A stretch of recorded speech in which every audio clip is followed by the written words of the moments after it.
Reactionary democracy. How racism and the populist far-right became mainstream. Aurelien Mondon and Aaron Winter. Introduction. Confronting the great resurgence of white supremacist organizations and seeing the rhetoric and beliefs of these groups surface as part of accepted discourse in every aspect of daily life in the United States startles, frightens, and is enough to throw one back into silence. These days white racism can let it all hang out, hold nothing back. Bell Hooks, 1995. Bell Hooks' words sound even truer today than they did in 1995. The mainstreaming of the far right has not only legitimized its politics, but also strengthened systemic racism and emboldened racists of all kinds.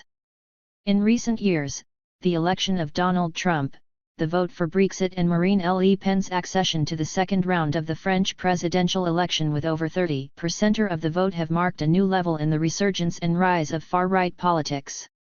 This is not limited to the three cases central to this book: the United States, France, and the United Kingdom.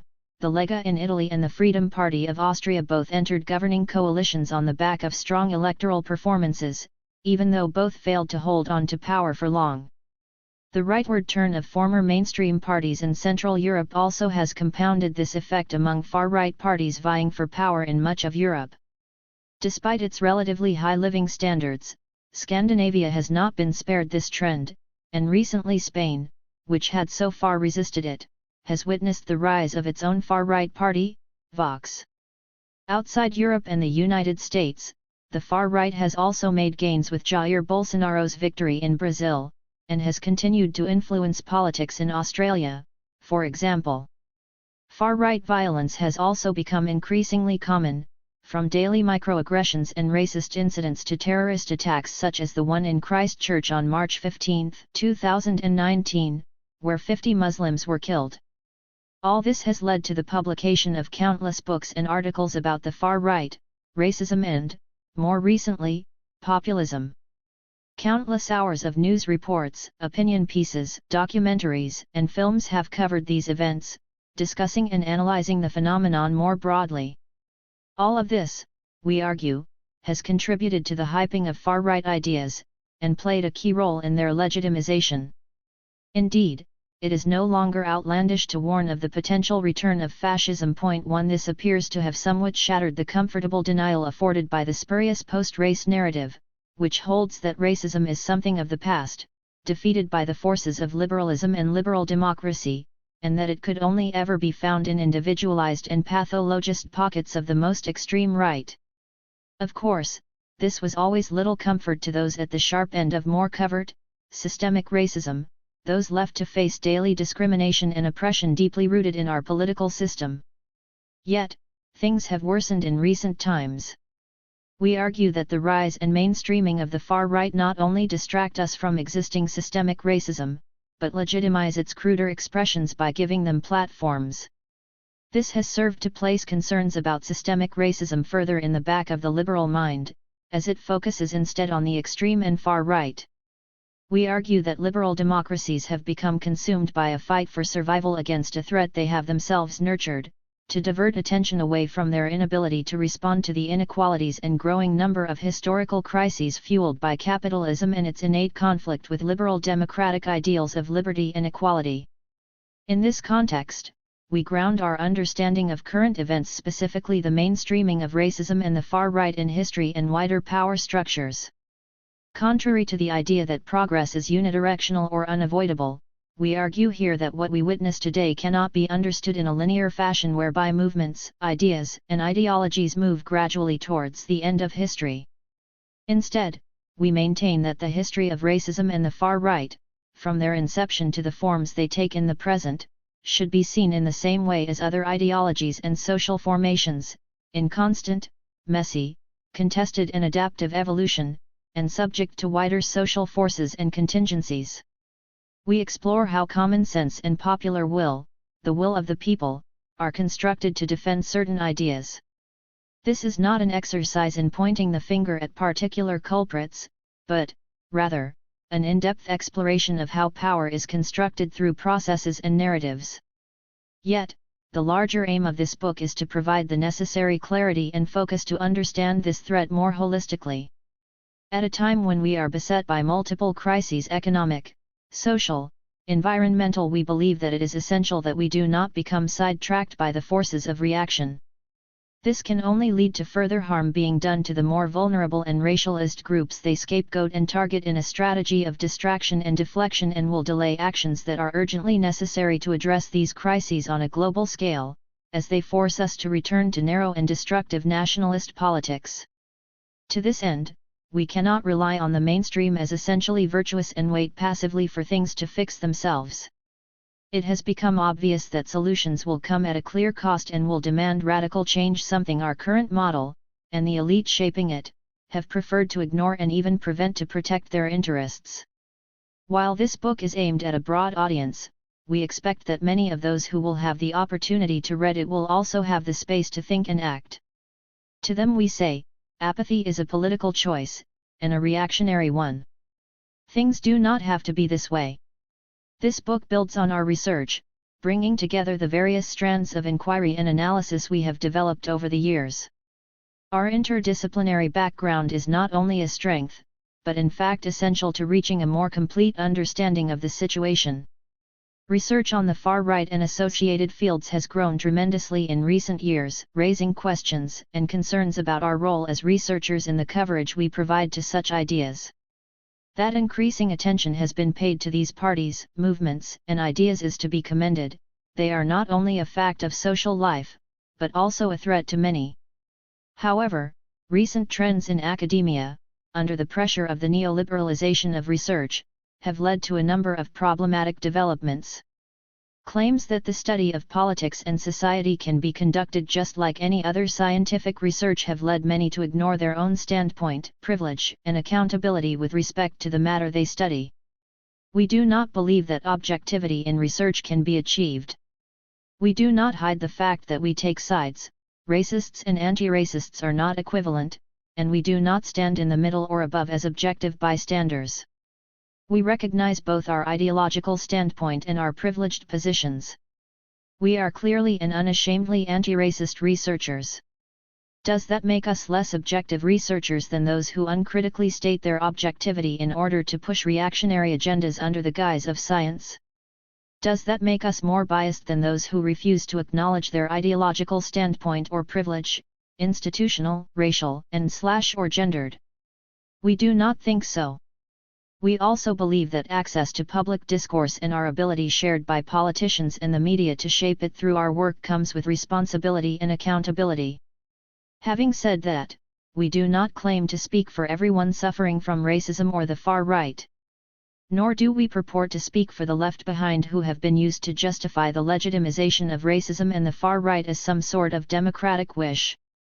We see such a construction as both flawed and ideological, a diversion away from a unitary class struggle towards an elite-driven race struggle. Instead, our book targets this very elite who occupy similar institutions of privilege to our own, whether in the media, academia, or polity, but who use it to legitimize and rationalize both racism and classism, reaffirming systems of power, privilege, and inequality.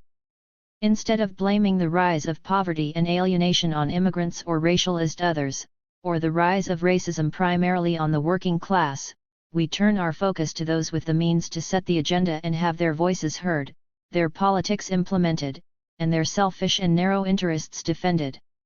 It is in this context that our book tries to caution against certain tendencies, whether it be the framing of reactionary ideas as democratic or the limitations of our democratic imagination to liberal, hegemonic forms at the expense of more radical critique. Instead, we offer ways to develop better frameworks, practices, and mechanisms in studying and combating ideas and movements that undermine the very core of what democracy should be. This is why we titled our book Reactionary Democracy. We believe there is more to democracy than what is currently on offer. Democracy is not necessarily progressive, and will only be so if we make it. What we call reactionary democracy is the deployment of the concept of democracy and its central understanding of power, kratos, being held by the people, demos, for reactionary ends. We argue that the resurgence of racism, populism, and the far right is not the result of popular demands, as we are often told, but instead the logical conclusion of the more or less conscious manipulation of the concept of the people to push reactionary ideas in the service of power. This serves to reinforce existing inequalities and divert us away from real concerns and radical alternatives to the current system. In this move, the far right is used as a decoy, diverting our attention away from new political imaginaries. Our only choice is between an increasingly resented status quo and the far right.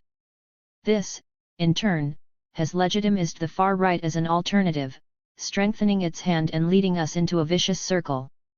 It does not have to be this way, more progressive paths are available.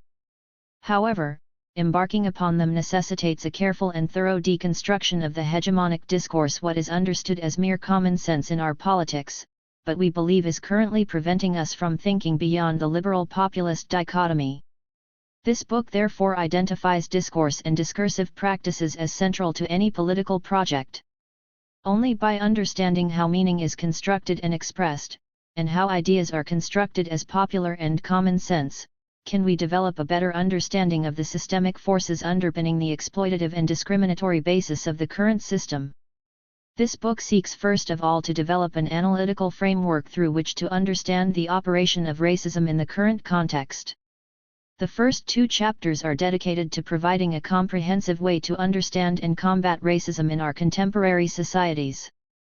Racism is commonly understood in a monolithic, archaic, and illiberal manner, which is one of the reasons why many academics, politicians and commentators shy away from the term and deny it. The association of the concept with fascism and Nazism, but also with the biological politics and policy, which our societies are supposed to have overcome in the 20th century, make it difficult for some to acknowledge that we do not live in post-racial societies, and that racism still underpins our structures and institutions. Too often, this ideology is considered to be fixed, as is fascism. While liberalism has been allowed to evolve and shed some of its more negative aspects throughout its history, racism is commonly considered immutable. Thus, building on a wealth of literature, chapters 1 and 2 develop a framework for understanding the place and role of racism in contemporary societies. We argue that, in order to understand racism today, it is essential to separate its various articulations, distinguishing what we call liberal and illiberal racisms.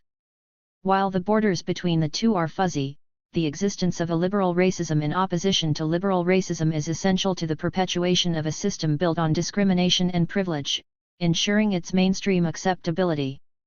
Chapter 1 focuses on illiberal racism, describing at length how it operates, but also how the contemporary far right has evolved from it.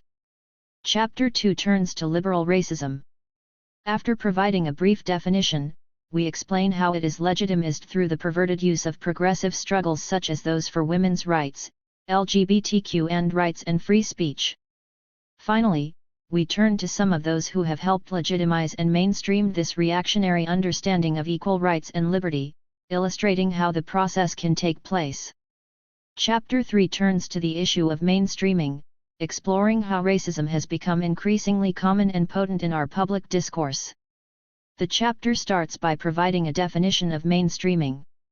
We attempt to move away from looking solely at electoral politics and performance to gauge the advance of far-right politics. Instead, we create a framework that takes a more holistic approach and engages with ideas and discourse, which we see as crucial to hegemonic control. We then turn to examples that illustrate the process, demonstrating that there is more than one way in which far-right ideas can be mainstreamed, each necessitating more than a successful far-right party, and relying also on the active involvement of elite discourse.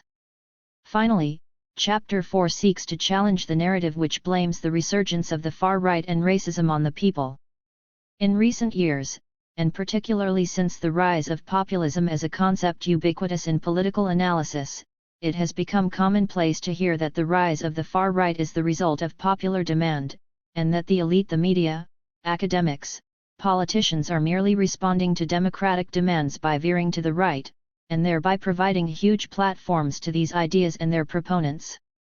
Thus, this chapter also seeks to challenge the way in which the idea of public opinion is conceptually constructed, a move which, we argue, underpins a relatively new and narrow understanding of democracy. We then turn to questioning and critiquing another prominent narrative, which has placed the blame for the rise of the far right not only on the people, but more precisely on the working class. This allows us to understand fully the role played by recent populist hype in obscuring what is really at stake in the rise of the far right and the strengthening of reactionary democracy. While, in our view, support for the far right has been exaggerated, this does not mean in any way that the threat it represents is not real. The politics it pushes do have real consequences for the lives of many, and particularly for those less privileged and already subject to various forms of discrimination and oppression. Warnings about the return of fascistic politics should not be brushed off as exaggerations. The signs are clearly worrying, and have serious implications for those whom it targets and for democracy itself. Yet, neither should such warnings be used to ignore, detract from or accommodate systemic, mainstream racism.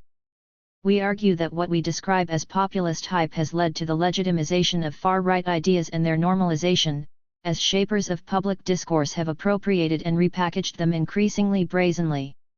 At the same time, it has delegitimized the concept of the people that is central to the very idea of democracy. The blame for the rise of the far right has been placed on their shoulders, while exonerating a supposedly powerless elite who has felt forced to send its people down a dark road. Only through a holistic understanding of the situation, including that of the role played by liberalism in the perpetuation of racism, inequality, and injustice, can we combat the far right effectively. In addition to the central analytical aims, we provide a number of conceptual tools and frameworks. These are designed to be deployed to understand both the transformation and application of racism in a variety of contexts in which far-right discourse has been normalized, and the mainstream is failing to offer a real alternative. To illustrate this, we will be using examples drawn from 3 case studies. These were chosen based on our areas of expertise, but, more importantly, for their capacity to operate as lenses through which the process of the mainstreaming of racism may be understood, as well as how to combat it. Throughout the book, we refer to a broader literature. We do not expect readers to be familiar with these texts, but encourage those interested in particular points to engage with writers we are particularly indebted to. As Wendy Brown wrote about neoliberalism's stealth revolution, the role of political theory and, we would add, of any critical academic inquiry is to formulate a critique and effort to comprehend the constitutive elements and dynamics of our condition. It does not elaborate alternatives to the order it illuminates and only occasionally identifies possible strategies for resisting the developments it charts. However, the predicaments and powers it illuminates might contribute to the development of such alternatives and strategies, which are themselves vital to any future democracy. Point 2. This is what we hope this book achieves. Chapter 1. Illiberal racisms, extremism, and the discursive reconstruction of the far right. In Western societies, it is commonly thought that the defeat of Nazism and segregationist Jim Crow laws, together with the end of colonialism and passing of the Civil Rights Act, signaled the defeat of racism.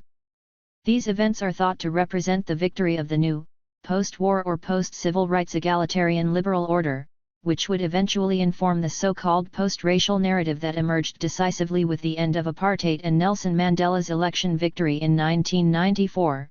And culminated with Barack Obama's in 2008. Both were powerful symbols, as they became leaders of countries with long and notorious histories of racism.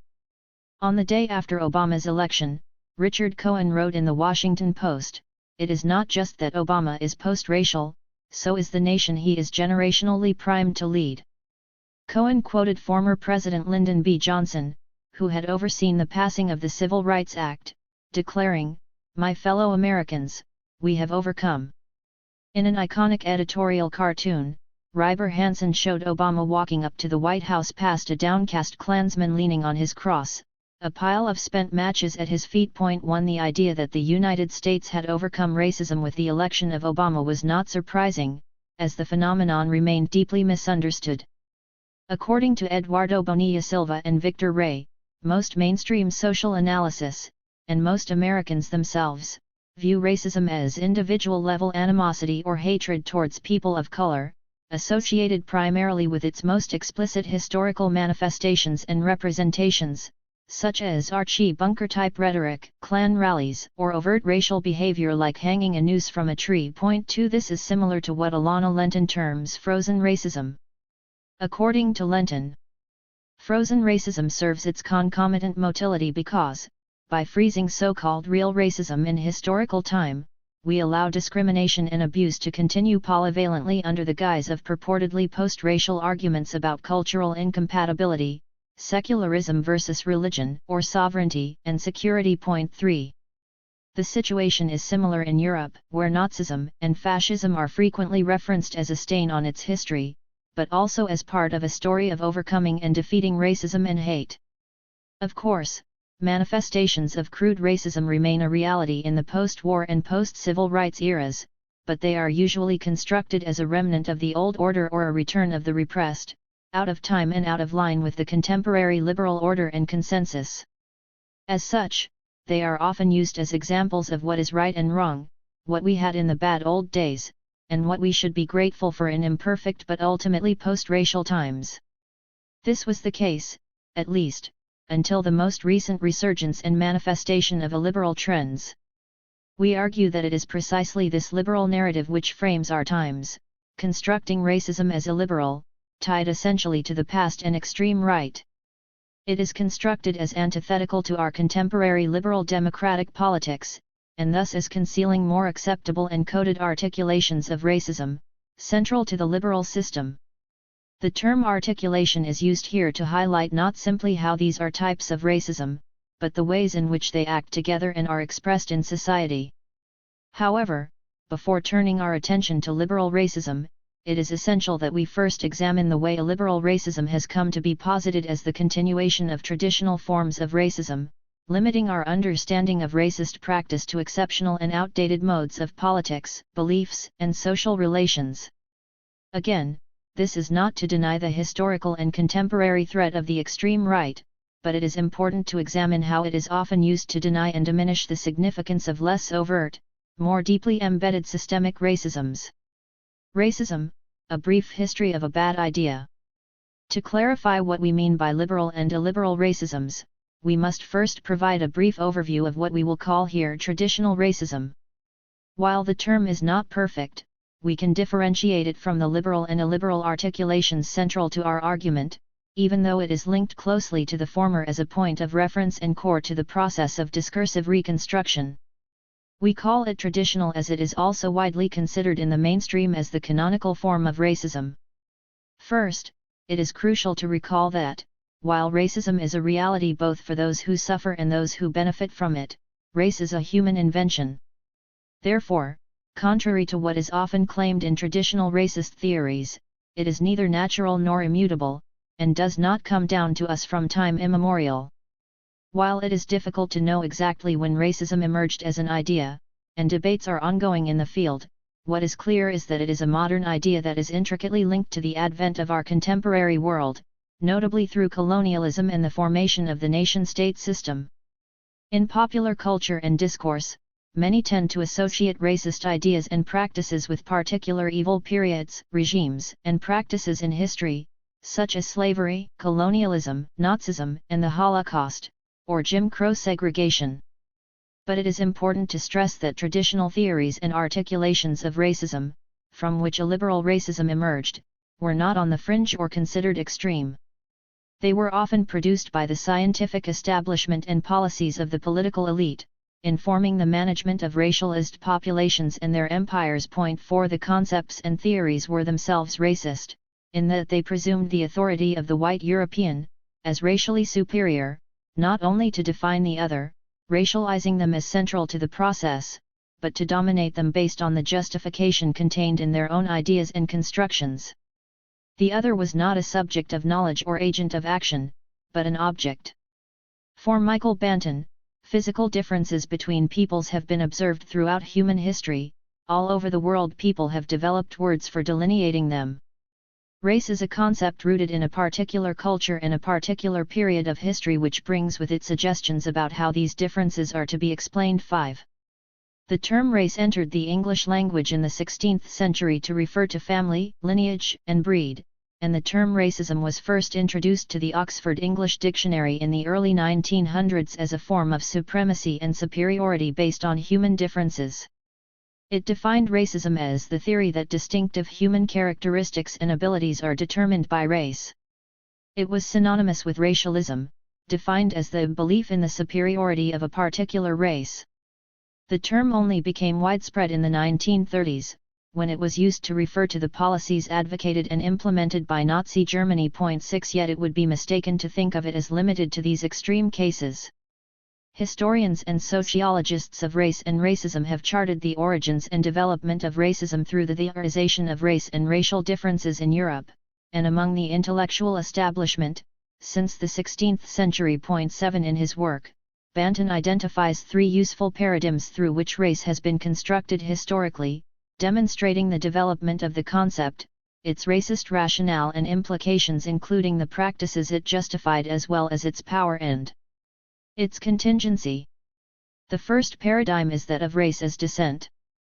This theological explanation for racial difference holds that the two races of man, black and white or African and European, have either unified origins, monogenesis, or different origins, polygenesis, developed in later race science in the 18th and 19th centuries, as well as different and unequal moral capacities. The most well-known iteration of this can be found in the Curse of Ham. This biblical story was used in the 16th and 17th centuries to justify slavery, and to reassure colonial settlers that their skins would not turn black. Colonial powers argued that blackness came from the times when Ham, Noah's son, was cursed by his father, in a bizarre moral tale in which his descendants would become slaves and be marked with darker skin. 8 Older examples of the use of theology for the purposes of racism is the anti-Semitic claim that Jews were the murderers of Christ, and the blood libel charging Jews with murdering Christian children for their blood. However, while these biblical and theological justifications for racism maintain some purchase and an ongoing foundational influence, racism as we understand it in the modern context crystallized with the emergence of the Enlightenment in the 18th century. It was through Enlightenment ideals and science that racist theories developed, spread and really gained hegemonic power. As a more humanistic and universal vision of society developed in parts of Europe, science and reason came to replace or complement older ideas. While the Enlightenment is often described uncritically as the origin of our progressive modern world, and used to demonstrate the West's civilizational superiority, it was also inextricably linked to the rise of racism as a new pretext for domination by the white man. The biological classification of human beings through a number of pseudoscientific theories provided a much stronger and more permanent explanation for the exploitation of other races than Christianity had. Redemption and conversion became impossible. 9. Here is where Banton's second paradigm comes in, that of race as type. This first example of race science was based on the work of Carolus Linnaeus and Georges Cuvier in particular, which held that the different races were the product of polygenesis of representative specimens, types, and subtypes belonging to geographically specific contexts. Their rates of progress in culture were also thought to be different. 10 The third paradigm is race as subspecies, based on the work of the social Darwinists, which placed biology at the center. While allowing for adaptation and the evolution of peoples, it informed debates and conclusions about their superiority and inferiority, and different rates of progress. Charles Darwin's work, through its perversion, was seminal for Herbert Spencer's notion of the survival of the fittest, and for his cousin Francis Galton's theory and advocacy of eugenics. One of the most prominent theorists to lay the groundwork for modern forms of racism was the French anthropologist Comte Arthur de Gobineau. His book An Essay on the Inequality of the Human Races, 1853-55, provided the framework that became central to the Nazis' understanding of racial inequality. De Gobineau separated human beings into three races. Members of the white race, also known as Aryan, were leaders at the origin of all great civilizations. Members of the yellow race were hard-working but lacking imagination, and members of the black race were infantilist and unable to thrive without the domination of others. De Gobineau was pessimistic about the future, as he believed that democracy had already led to miscegenation, and thus decay. Contrary to the idea of rebirth at the heart of fascist and Nazi ideologies, it was already too late. It is not surprising that the development of racial thinking began as nations developed into distinctively political entities in 16th-century Europe. As borders and citizenship became political realities, delimiting people between races also became easier, something most clearly found in the German Romantic notion of, and naturalising conflation between, blood and soil. With the new political systems forcing upon their people a more delineated political space, the division hardened between a nation's own citizens and foreigners. Through the construction of an historical legacy and destiny, it was increasingly held that distinctively French, British, German, and Italian national characters had been nurtured by long shared histories, a myth which remains anchored in our political identities to this day. While the development of nationalism as a political construct remained somewhat open, since it was possible for some to be naturalized, racism prevented passage between races.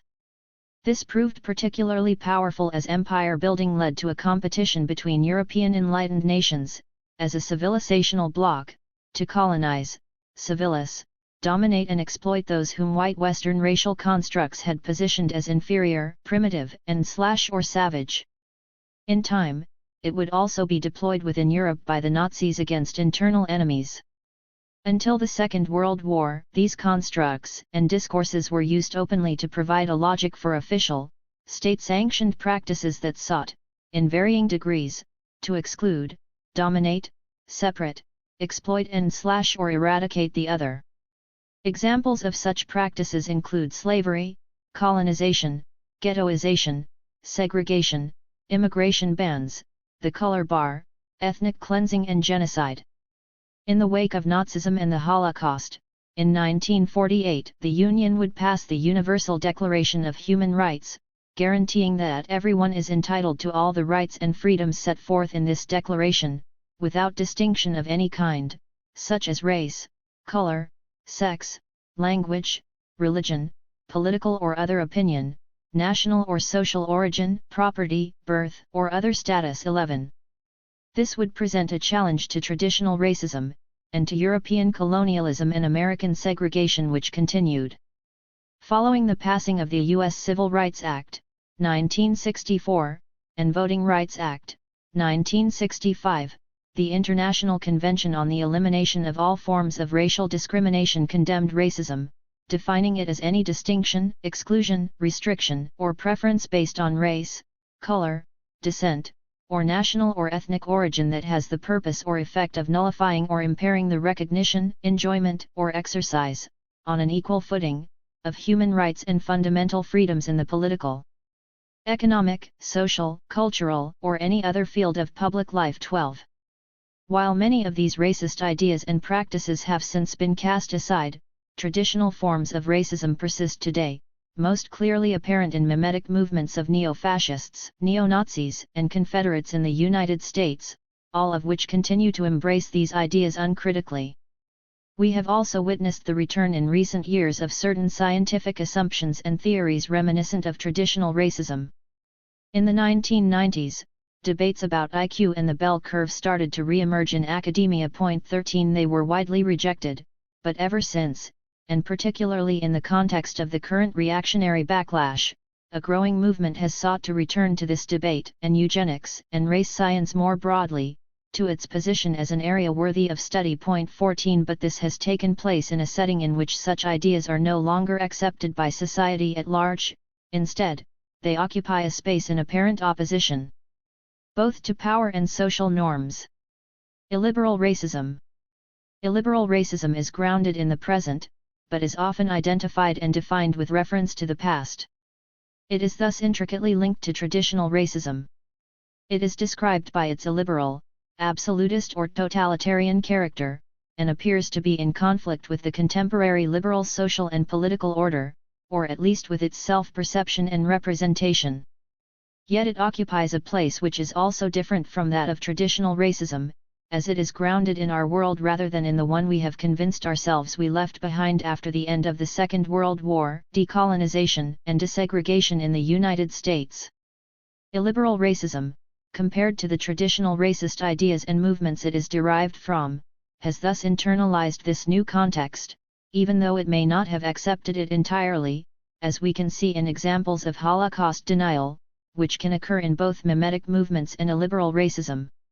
It places unequivocally and openly white populations as superior to all other races and places. The traditional others, the targets of this racism, include Black people, Asians, Arabs, Jews, and other racialized groups who are minorities in white-dominant societies or live outside their borders. Its targets are often perceived and represented in visible physical terms, such as skin color and physical features, and in essentialist and total terms as monolithic and innately inferior to pure white Europeans, who constitute the normative standard in this construction. There are rarely distinctions made or differences acknowledged within racialized groups, and assimilation into white societies or a loyalty test to gain acceptance is not possible, unlike in more modern liberal racism. Moreover, illiberal racism can take the form of explicitly racist speech acts, racist insults, conspiracy theories, threats, and of discrimination, harassment and violence, hate crime and terrorism. It may even take the form of nostalgia or support for re-establishing traditional racist practices that have become unacceptable, such as slavery, colonialism, genocide, segregation, bans on miscegenation. These impulses can readily seep into mainstream politics. In the post-war period that consigned traditional racism to the dustbin of history, the new order has been discursively construed as one of global cooperation and neoliberal economic globalization. Cooperation, equality, diversity, and multiculturalism are often promoted, within the constraints of capitalism, and the existence of racism is denied in a shallow, selfing manner. This has served to replace global inequalities established by colonialism through neo-colonial trade practices, economic and business practices, and labor and resource exploitation. In this context, the regressiveness of the extreme right has served as a convenient counterpoint to justify the New World Order based on neo-liberal liberty and equality, in a process resembling the caricaturing of forms of communist totalitarianism which made the end of history seem like the best possible alternative. The marginalization of the extreme right was reinforced as formal and explicit state racism declined and formal institutional racism has become subject to legal prohibition, and is thus more coded and more easily denied. High-profile individual examples of success on the part of Black people, such as Barack Obama's election, have been used to suggest that racism is no longer a barrier to power and achievement. The racist backlash has been derided as from another time, and useful as a representation of bad, illiberal racism because of its seeming randomness and apparently individual nature, a key function of liberalism. The latter separates illiberal racism from wider beliefs, structures, and institutions, confining it to aberrant and arbitrary acts perpetrated by abnormally hateful, mentally ill, or even evil individuals. This, in turn, allows society as a whole to maintain deniability in relation to racism, and a veneer of liberal tolerance. Moreover, the historical construction of racism and extremism as illiberal threats to the post-war liberal democratic order and consensus emerged at the same time. Both used the Nazis and fascists in Europe, but also the Ku Klux Klan in the United States and communism as enemies and terms of reference. The framing in Paul Hainsworth's key text in the field, The Politics of the Extreme Right, From the Margins to the Mainstream, is telling here.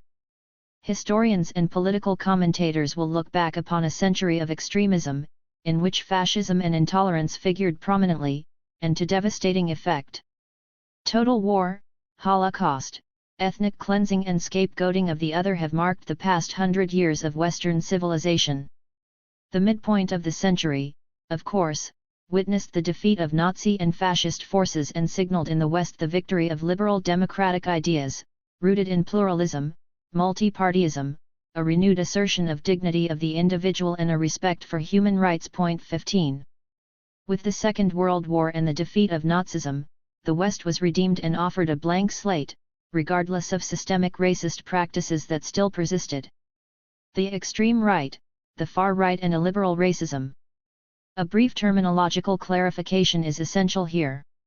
Terms such as extreme right, far right and radical right have been used over the years, sometimes interchangeably, to describe a myriad of movements and parties, from mimetic iterations of fascism and Nazism to nationalist parties with no ties to such historical ideologies.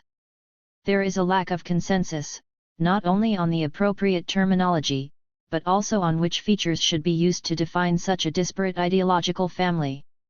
If anything, all of this tells us that the way in which we understand and define such phenomena is not fixed across different historical and political contexts and disciplines. The weight of history, the lack of founding texts, and the varied origins of such parties and movements have made their study far more complicated than that of other traditional political tendencies. 16 These differences can reflect changes to the movements in question, in their relationship to the mainstream or center, in what is considered acceptable political discourse, and in the function of such terminology, or in scholars' analyses or objectives. Our aim here is not to come up with a decisive way to describe a very wide range of parties, movements, and ideas, but we should make clear how we are using each of the relevant terms.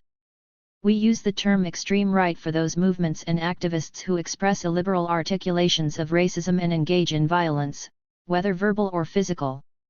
We use far right to describe movements and parties that espouse a racist ideology, but do so in an indirect, coded and often covered manner, notably by focusing on culture and / or occupying the space between illiberal and liberal racisms, between the extreme and the mainstream.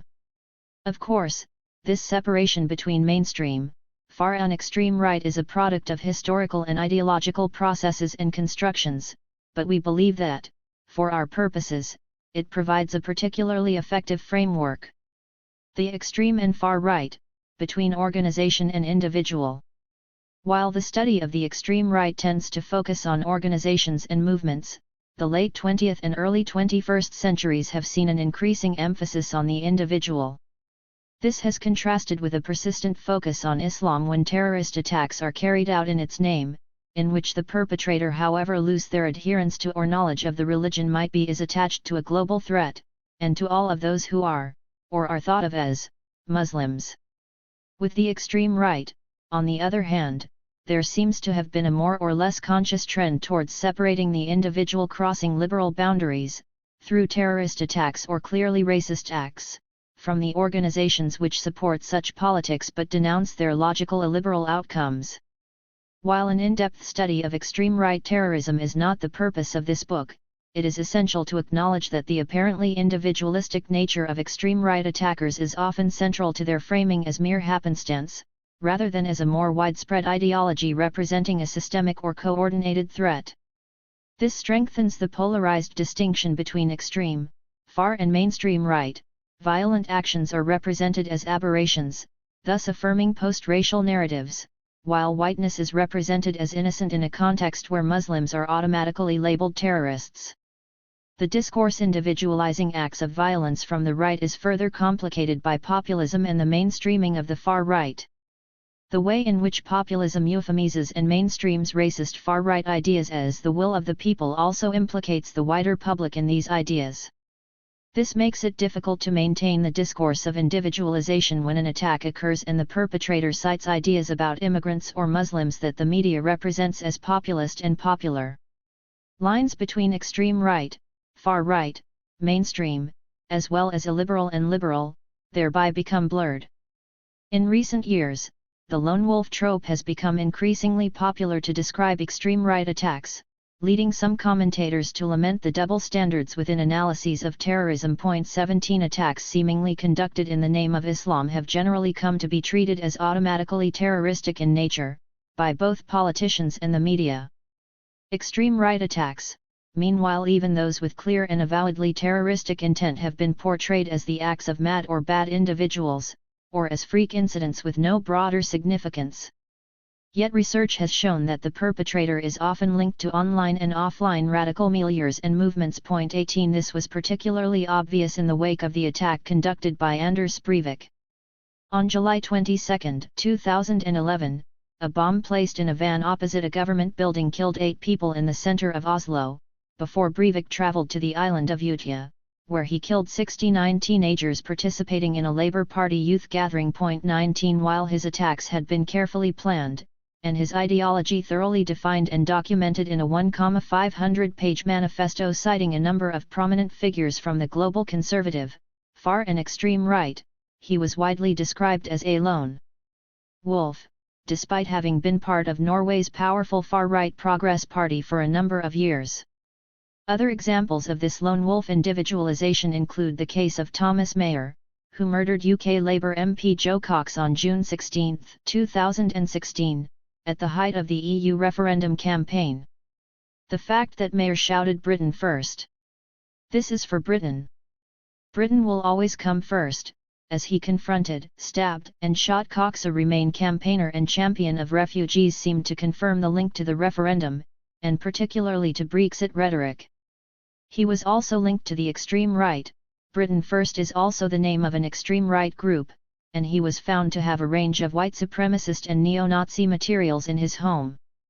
Yet Mayer was described as a mentally unstable loner by UKIP and Leave.eu leader Nigel Farage, one man with serious mental health issues, by Spike's Brendan O'Neill, Warped Killer, and by the Daily Mail, a loner seeking counselling. Point 20. The extreme right itself has denied any links, partially to avoid sanction. Britain First distanced itself from Mayer, their leader Paul Golding asking, was he referring to an organization? Was he referring to a slogan? Was he just shouting out in the middle of an EU debate, putting Britain first? You know, I've heard this almost every day. 21. Terrorist attacks obviously represent the most extreme form of illiberal racism. They mark out extremists from acceptable white society, the legitimate democratic state, with its ability to legislate and legitimize violence, and the realm of liberal discourse that claims all speech is legitimate, but that violence crosses the limit of acceptability, unless it is state-sanctioned. One fascinating contradiction is that the speech behind extreme right actions is often defended by the liberal and libertarian free speech movement as the ultimate test of a society's liberal credentials. At the same time, despite this liberal veneer, when an individual of another racial or ethnic group, religion, in the case of Muslims, or ideology commits an act of terror, the group is viewed with collective suspicion and guilt, requiring anyone associated with it, no matter how tenuously, or how large and diverse the group may be, to take a stand individually and denounce the act, or else be accused of complicity. This is because, in the transformation from white supremacy to post-race, whiteness takes up the position of hegemonic norm, still calling the shots, but invisible. This is where racism, so deeply entrenched within society, emerges to protect the extreme right, which it also legitimizes. The relationship between the far right, individualization, and racial privilege come together in the case of Timothy McVeigh, who bombed the Alfred P. Murrah Federal Building in Oklahoma City on April 19, 1995, killing 168 and injuring over 680 people. In the Time magazine issue on the bombing, the cover image was of McVeigh's mug shot, with the headline, "The Face of Terror."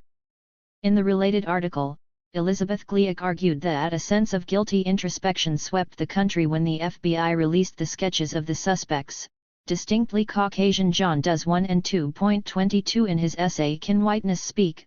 Mike Hill argued that, rather than inducing guilt and introspection, the image and headline were terrifying to Times implied white readers because they rendered whiteness distinct or particular, as opposed to universal, as it became directly implicated in the terror. 23. But this was wishful thinking.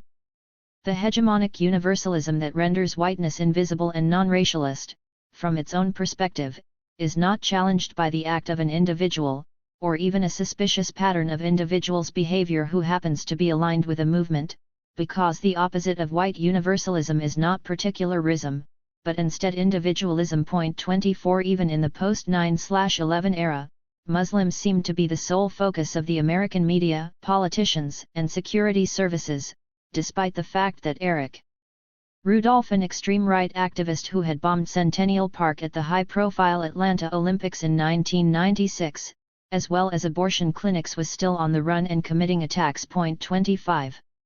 The Christchurch attack in March 2019 may have had an impact on this narrative. Brenton Tarrant wrote a manifesto, named after Renaud Camus' The Great Replacement, clearly outlining his ideology and his inspiration, including references to Trump and Breivik, as well as a number of famous far-right intellectuals. Tarrant also clearly captured the increasingly popular and mainstreamed white victim narrative which has emboldened the extreme right internationally. This has led to more reflection on the part of some of the media, but it remains to be seen whether this trend will last. Reaction, adaptation, and discursive reconstruction. If the Second World War marked a shift in how racism and the far and extreme right were seen, so too did the social upheaval of the 1960s and 1970s. The extreme right would play the functional role of a liberal scarecrow for the liberal mainstream for the better part of the post-war period, providing a distraction from liberal racism. While some embraced this extremism, even though they had once been mainstream, others attempted to reshape their discourse and strategy to adapt to their new context in a more counter-hegemonic fashion. Through the case studies below, we attempt to trace a number of trajectories espoused by key actors and their impact on the political landscape. American Reconstruction, S. In the post-civil rights period, the Klan, which provides a point of reference for representations of the American extreme right, has very much played the role of functional bogeyman in the United States because of its combination of racism and violence. But what is often ignored is just how embedded in the mainstream the organization and its members were. While the first era Klan was a Southern, Confederate organization, the second era formed in 1915 in the wake of D.W. Griffith's film Birth of a Nation, and frequently invoked in relation to Trump because of its anti-immigrant nativism and his father Fred's arrest at a 1927 Memorial Day Klan rally in New York became a national mainstream mass movement.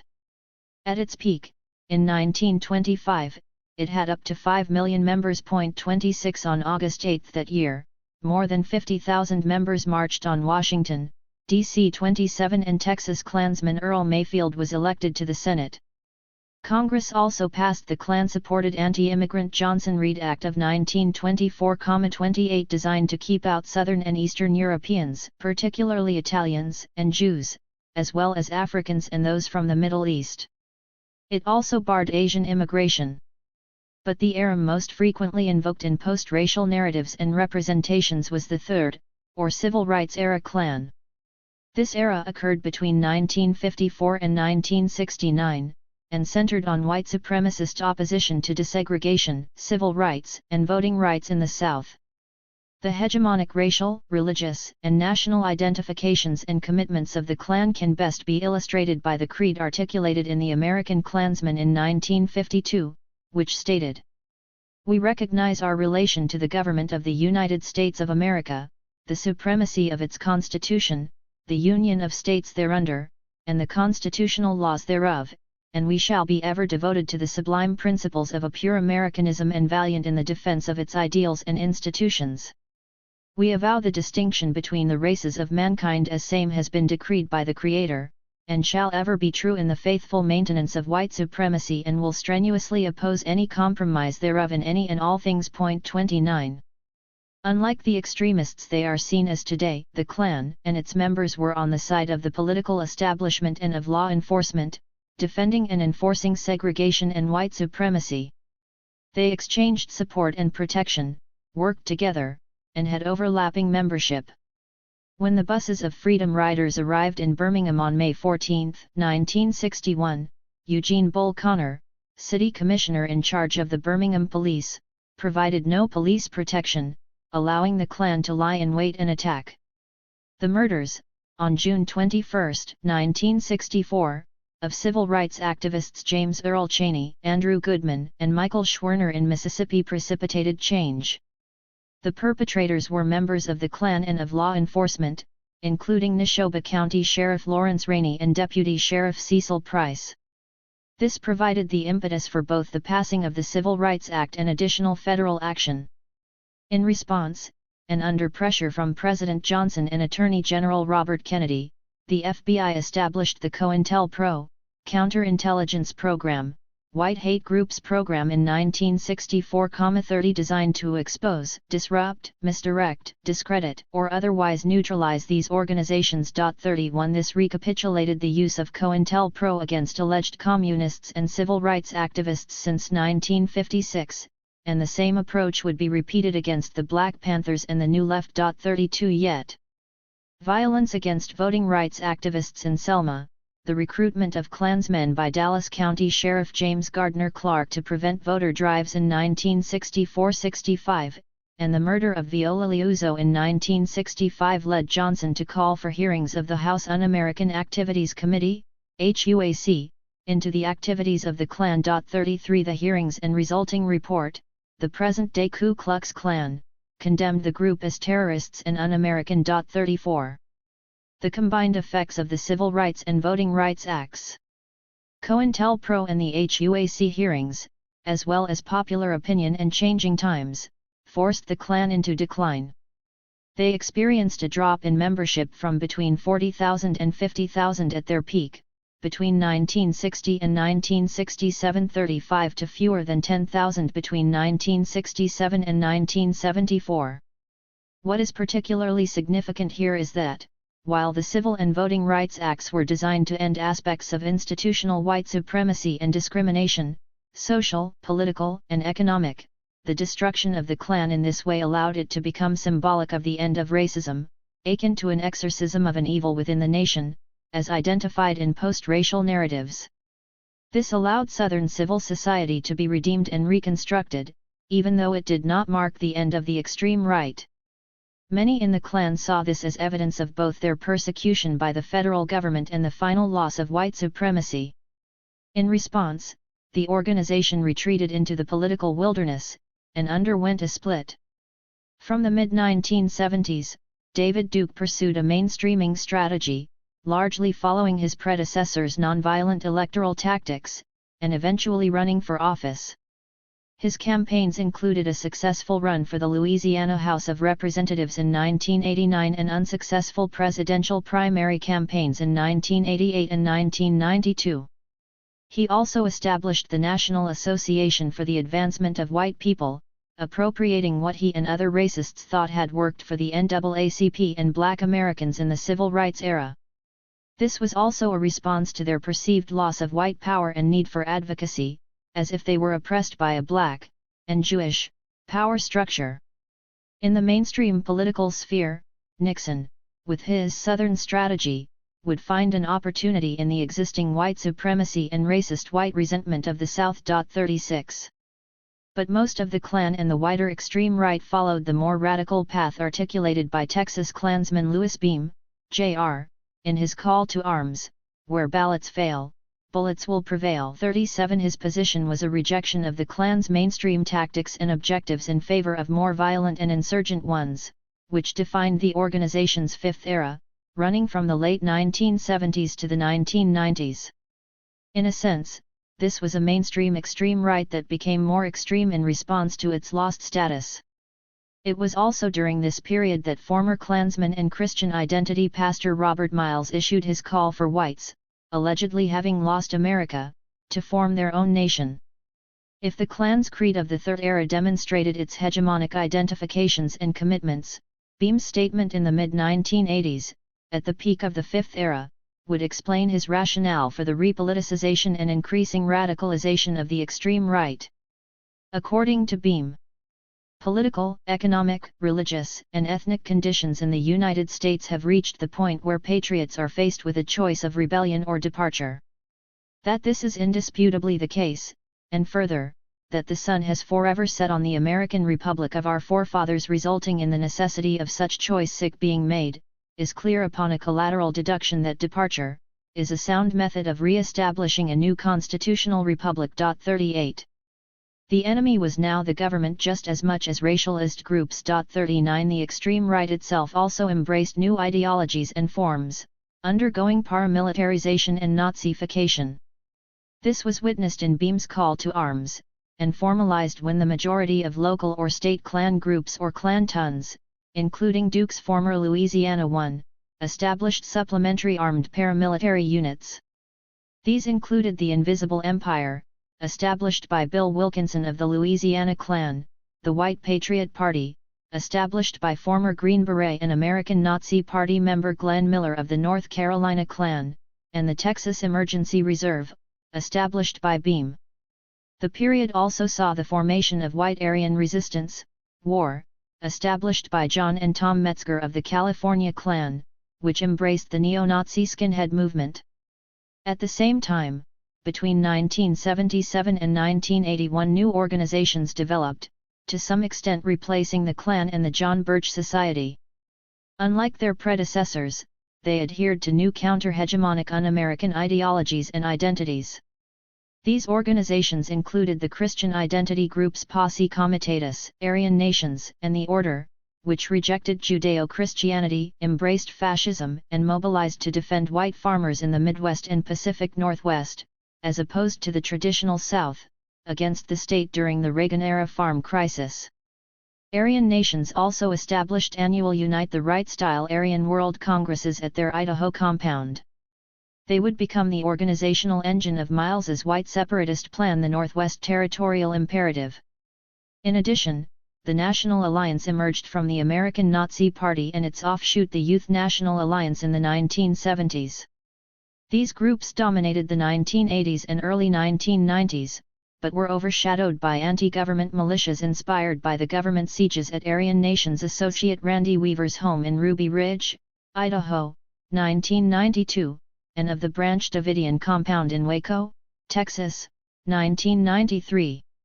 These sieges also led to the Rocky Mountain Rendezvous held by leaders of the Christian Patriot movement, and launched Beam's leaderless resistance strategy.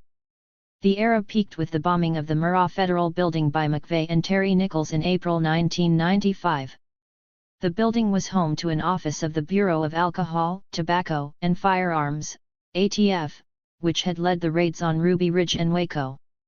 In response to the bombing, the government held 5 Senate subcommittee hearings on the following issues in 1995 and 1997, combating domestic terrorism, 40 the federal raid on Ruby Ridge, ID, 41 the militia movement in the United States, 42 and the nature and threat of violent anti-government groups in America. 43 This last development brought the Fifth Era to the peak of its significance, and into the corridors of mainstream political power. It was also at this point that the extreme right entered into decline. Racism remained present in this period, but was coded through dog-whistle election campaigns, welfare reform, and developments in criminal justice policy and enforcement. This did not, however, follow the path of the explicit, illiberal racism and coordinated state racism of Jim Crow, instead remaining within mainstream liberal, and centrist conservative New Right boundaries, although its targets and meaning were clear. Examples of this trend included Nixon's Southern strategy, Reagan's racialist working-class populism, culture war, rhetoric concerning welfare mothers, and opposition to school busing and affirmative action. According to Michael Omi and Howard Winant, Reagan, who had opposed the Civil Rights and Voting Rights Acts, sought to define and eliminate the new racism against whites by creating a colorblind society. For Reagan's Civil Rights Commission chairman, it was supporters of civil rights who were the new racists, because they exhibit the classical behavior system of racism. They treat blacks differently than whites because of their race. 44 The coded racism would continue with George H. W. Bush's Willie Horton ad, to which Trump's campaign is often compared, the war on drugs, the bell curve IQ debates, Rudolph Giuliani's zero-tolerance anti-crime strategy in New York, voter suppression, and more explicitly, the promotion of the anti-liberal and anti-immigration America First paleoconservatism of Pat Buchanan, an advisor to Nixon, Ford, and Reagan. While the U.S. extreme right appears to have radicalized in the last quarter of the 20th century, it would eventually intersect, via Donald Trump, Steve Bannon, and the alt-right, with the more liberal and conservative mainstream. 45 The alt-right as both term and movement, has become familiar in the wake of Trump's campaign and election, and has inserted both the far and extreme right back into mainstream public consciousness. The Southern Poverty Law Center, SPLC, defines it as a set of far-right ideologies, groups, and individuals whose core belief is that white identity is under attack by multicultural forces using political correctness and social justice to undermine white people and their civilization. 46 It is known for its intensive use of social media, including trolling, its deployment of online memes such as Number White Genocide and Pepe the Frog, its rejection of establishment conservatism, its edginess, an orientation towards young people, its espousal of white identitarian and white nationalism, and its combined mobilization of fascism and liberal free speech tropes. 47. The term alt-right, based on alternative right, was coined in 2008 by Richard Spencer, a Trump supporter who had been the editor of the American Conservative and Takis magazine, executive director of Washington Summit Publishers, founder of the Radix Journal, and head of the white nationalist think tank National Policy Institute. 48. He launched the movement in 2010 with the Alternative Right blog. Other high-profile proponents have included Greg Johnson of the Countercurrents Publishing House, Jared Taylor of American Renaissance, and Matthew Heimbach of the Neo-Nazi Traditionalist Youth Network. 49. Two websites, and their wider virtual communities, are central for the alt-right, the Daily Stormer and the Right Stuff, TRS. 50. The Daily Stormer is a neo-Nazi site founded in 2013 by Andrew Anglin, which replaced Total Fascism. It was named after the Nazi paper Der Stürmer and is known for its memes and troll army. 51. TRS is an online forum established by Mike Enoch Painovich. It began as a political blog in 2012, but became one of the largest alt-right media platforms, hosting a message board called the 504UM, as well as numerous podcasts. 52. Beyond its more official websites, the alt-right was also highly active on mainstream social media, until many companies were forced to take action and ban hateful extreme right content and users. 53. For Anglin, the movement is, at this point, entirely leaderless. The people involved in contributing to and/or consuming the content are on different alt-right sites and forums. Many are on Twitter, Reddit, 4chan etc. 54. The population of the alt-right is composed of relatively anonymous young men who were originally exposed to it through online message boards and discussion threads like 4chan and 8chan/Paul/. Mainstream internet platforms like Reddit, Facebook, Twitter and YouTube also played a key role early on in spreading its message, until their links to particular events made them a business liability as the mainstream racist and misogynist backlash grew. Another important component of this movement are the alt-right and more mainstream enablers and influencers, such as the so-called intellectual dark web, IDW, Rebel Media, and Steve Bannon's own Breitbart News, which have been able to use liberalism to mainstream both white nationalism and misogyny. Central to this discursive reconstruction and mainstreaming was Bannon himself, who later became Trump's advisor. Bannon is a longtime advocate of the work of Alain de Benoist, who was central to the French Reconstruction, and in 2013 delivered an influential lecture at the National Policy Institute, Spencer's think tank. The counter-hegemonic struggle in France. The response to developments and challenges in the post-war era was different in Europe, where a process of discursive reconstruction was necessary for the far right to ensure electoral credibility. While the process has been uneven and dependent on context, some trends have become common in the reshaping of extreme right politics into far right politics. The impetus towards discursive reconstruction really took shape in the 1980s, when groups of intellectuals devised ways for the extreme right to escape the position it had been forced into after the defeat of fascism in the Second World War. The archaic nature of extreme right discourse, based on biological racism and fascist nostalgia, was underscored by the rise of progressive counter-movements in the 1960s based second-wave feminist, civil rights, anti-colonial and anti-racist ideas. As extreme right support reached a nadir, and mainstream conservative parties on the right were forced to give way to a number of progressive measures, it became necessary for the more strategically minded actors on the right-wing fringe of politics to seek a way out of the margins without diluting their ideological beliefs. For this to be possible, the extreme right needed to engage in a process of discursive reconstruction which would provide it with a way into the mainstream, contrasting it with the more illiberal forms of right-wing politics. As the 20th century drew to a close, far-right parties that adopted this more strategic approach became increasingly forceful in their discursive rejection of the extreme right, though links between them would remain alive, if concealed. While we focus here particularly on the far right, it is worth noting that a galaxy of small but influential extreme right groups remain present in France, and are often linked more or less closely and officially to the Front National/Rassemblement National, FN/RN. In France, while the election of Marine Le Pen as president of the FN in 2011, where she replaced her father Jean-Marie, is often heralded as the crucial turning point in the fate of the party, the process of normalization had in fact begun much earlier. This process is often referred to in the French media and academia as de-diabolisation, which can be loosely translated as de-demonization. This terminology tells us much about how the party, its ideas, and its actors were perceived within elite discourse, but also about the population, who overwhelmingly understood the party as a threat to democracy.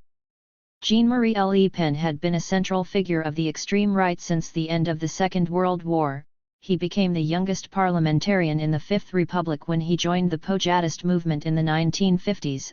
He was an ardent defender of Vichy regime leader and Nazi collaborator Marshal Pétain, and he was offered a part in the Algerian officers' coup in 1960.55 by the end of the 1960s. However, Le Pen had partly lost faith, as the extreme right received only 200,000 votes in 1967, while the events of May 1968 demonstrated that the political momentum was on the left. He returned to politics in 1972 to lead a new political venture. While the idea for the party originated from neo-fascist Ordre Nouveau, Le Pen was believed to be a more moderate figure than leaders of the movement to help unite the broad far right. Biological racism, Holocaust denial, and support for Pétain had become taboo in post-war politics, and a traditional extreme right platform was simply no longer viable electorally. It was not until the early 1980s that the fortunes of the FN turned, and it began to make a mark on the French political landscape. In doing so, it benefited from the fertile environment present in intellectual circles on the extreme right since the 1960s, and the development of strategies aiming to update the doctrine to the new post-racial context. The Nouvelle Droite, New Right, and particularly the Groupement de Recherche et d'études pour la civilisation européenne, European Civilization Study and Research Group GRES, were key actors, and had a significant and long-lasting impact in the process of discursive reconstruction in France and beyond. 56 For Tamir Baran, the Nouvelle Droite is neither a political party nor a violent extra-parliamentary outfit. Rather, the ND is a cultural school of thought, the ND's politically correct discourse, which is allegedly anti-racist, anti-fascist, anti-nationalist, or pro-regionalist and pan-European, and anti-Semitic, is coded to suit the changing times. 57. Learning from their enemies, GRES thinkers borrowed much from Italian communist thinker Antonio Gramsci, and particularly his key notion of hegemony: cultural power should come before political power. To ensure this took place, the movement dedicated itself to creating a coherent worldview which could become accepted by the wider population. This meant that the most toxic elements of extreme right ideology would have to be abandoned, or at least redrawn to fit within a discourse which would not be flatly rejected by the mainstream. To achieve these goals, GRES worked on the creation of a countercultural narrative. For Harvey Simmons, GRES believed that the ability to determine the taken for granted beliefs of the ordinary citizens was the ability to control society itself. 58. While initially a strong believer in racial inequalities and the racial superiority of European civilization, GRES eventually opted for differentialism, defined in opposition to egalitarianism and universalism. It advocated for the radical separation of cultures on the basis that it was the only way to protect them and maintain their uniqueness. As a result, openly and unmistakably racist vocabulary was replaced by a vocabulary based on difference, people, and culture. In the mid-1970s, Alain de Benoist went further, positioning himself strongly against all forms of racism. 59 While his belief in race remained intact, he drew a false equivalence between the crudest form of biological racism and anti-racism, opposing to both what he termed intelligent anti-racism. For Pierre-André Taguieff, this was based on the fact of cultural difference, positioned as a norm.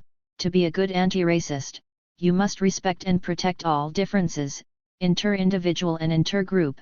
60 His aim was therefore to make a clear break with the most reviled articulations of racism, while couching his own racist theory in a language that would be less easy to attach to fascism or Nazism, but also opaque enough to appeal to a wider population that had learned to reject racism as an outright taboo.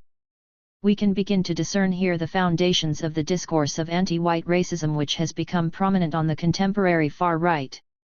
By superficially rejecting any hierarchy of races, the new doctrine would discursively level an uneven playing field, ignoring entrenched power relationships built over centuries of exploitation and oppression. It claimed that colonization was bad both then and now, creating another false equivalence between white colonialism and post-colonial immigration.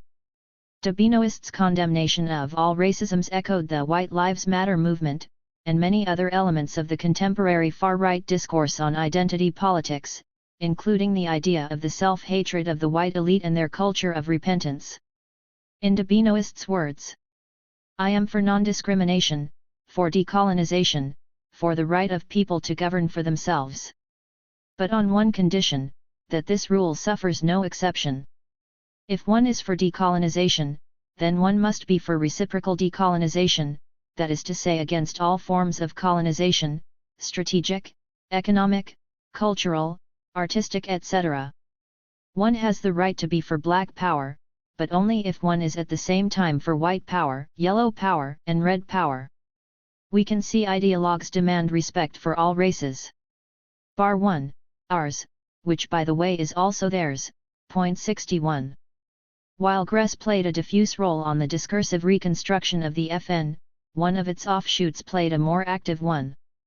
Distancing itself from the paganism of Durbinoist, the Club de l'Horloge was pro-Catholic, and had close links to the parliamentary right. It was also pro-capitalist and French nationalist, rather than Europeanist factors that made it more palatable to the economic and nationalist approach of the FN in the 1980s. The inclusion of the Horlogers made the FN acceptable to a more moderate electorate. Extreme right measures and ideological tenets came to be hidden under a veneer of softer rhetoric. The concepts of invasion, conspiracy, and violence remained omnipresent throughout the program, but were camouflaged by apparently positive or at least unthreatening headings. Instead of advocating an outright neoliberal agenda, the FN stressed its belief in liberties, as opposed to the abstract liberty derived from the revolution and promoted by the left. For Bruno Migret, Le Pen's No. 2, these attempts at infiltrating moderate politics with extreme right concepts were part of the vocabulary battle against the left hegemony. While Migret would fail to take over the FN, and eventually left it in a dramatic split in 1998, his impact on the party was deeply felt. One of the key changes in the FN's strategy was the conscious use of populist discourse. This allowed Le Pen to move from the traditional extreme right appeal firmly located in the lower middle classes to a broader targeting of the working class, classes populaires, which was highly symbolic despite limited success. While the term populist had been used positively by prominent members of the party from the mid-1980s, Le Pen himself began to use it in 1991. He asserted that, if being a populist meant being a Democrat, then he was a populist. 62 Increasingly, the party added to its social and economic program, pushing for a capitalisme populaire, popular capitalism, a clear break from the times when Le Pen had seen himself as the French Reagan. This did not yet go as far as Marine Le Pen's protectionist welfare chauvinism, but the path was clear. Despite this conscious, albeit uneven discursive reconstruction, however, it is crucial to note that the FN's recent success had not been entirely due to Le Pen and his allies. Their mainstream political opponents played a major part in the process of mainstreaming, see Chapter 3. It was no accident that Le Pen managed his first breakthrough when Socialist President François Mitterrand attempted to split the right-wing vote in the early 1980s by giving the leader of the then tiny FN some rare opportunities to voice his ideas on prime-time public television. 63. In 2002, the FN was allowed to make a lasting impact on French politics and became an agenda setter. This was partly through its own actions, but more importantly because of the role it served as a decoy. With 4.8 million votes, 16.9%, in the presidential election, Le Pen beat Socialist Party candidate and favourite Lionel Jospin to reach the second round in a face-off against Gaullist candidate Jacques Chirac. The bête immonde, filthy beast, had reached the gates of power in the French Republic built on the ruins of the fascist Vichy regime. A sense of horror was palpable across the media, from the left to the right of the spectrum, with words such as shock, catastrophe, and nightmare splashed across front pages and throughout the news. The French, who had grown tired of choosing between more or less benevolent versions of capitalism since the socialist Mitterrand's betrayal of left-wing ideals and his turn to austerity in 1982, were asked to vote for Chirac for the Republic's sake, according to left-leaning Liberation's front page.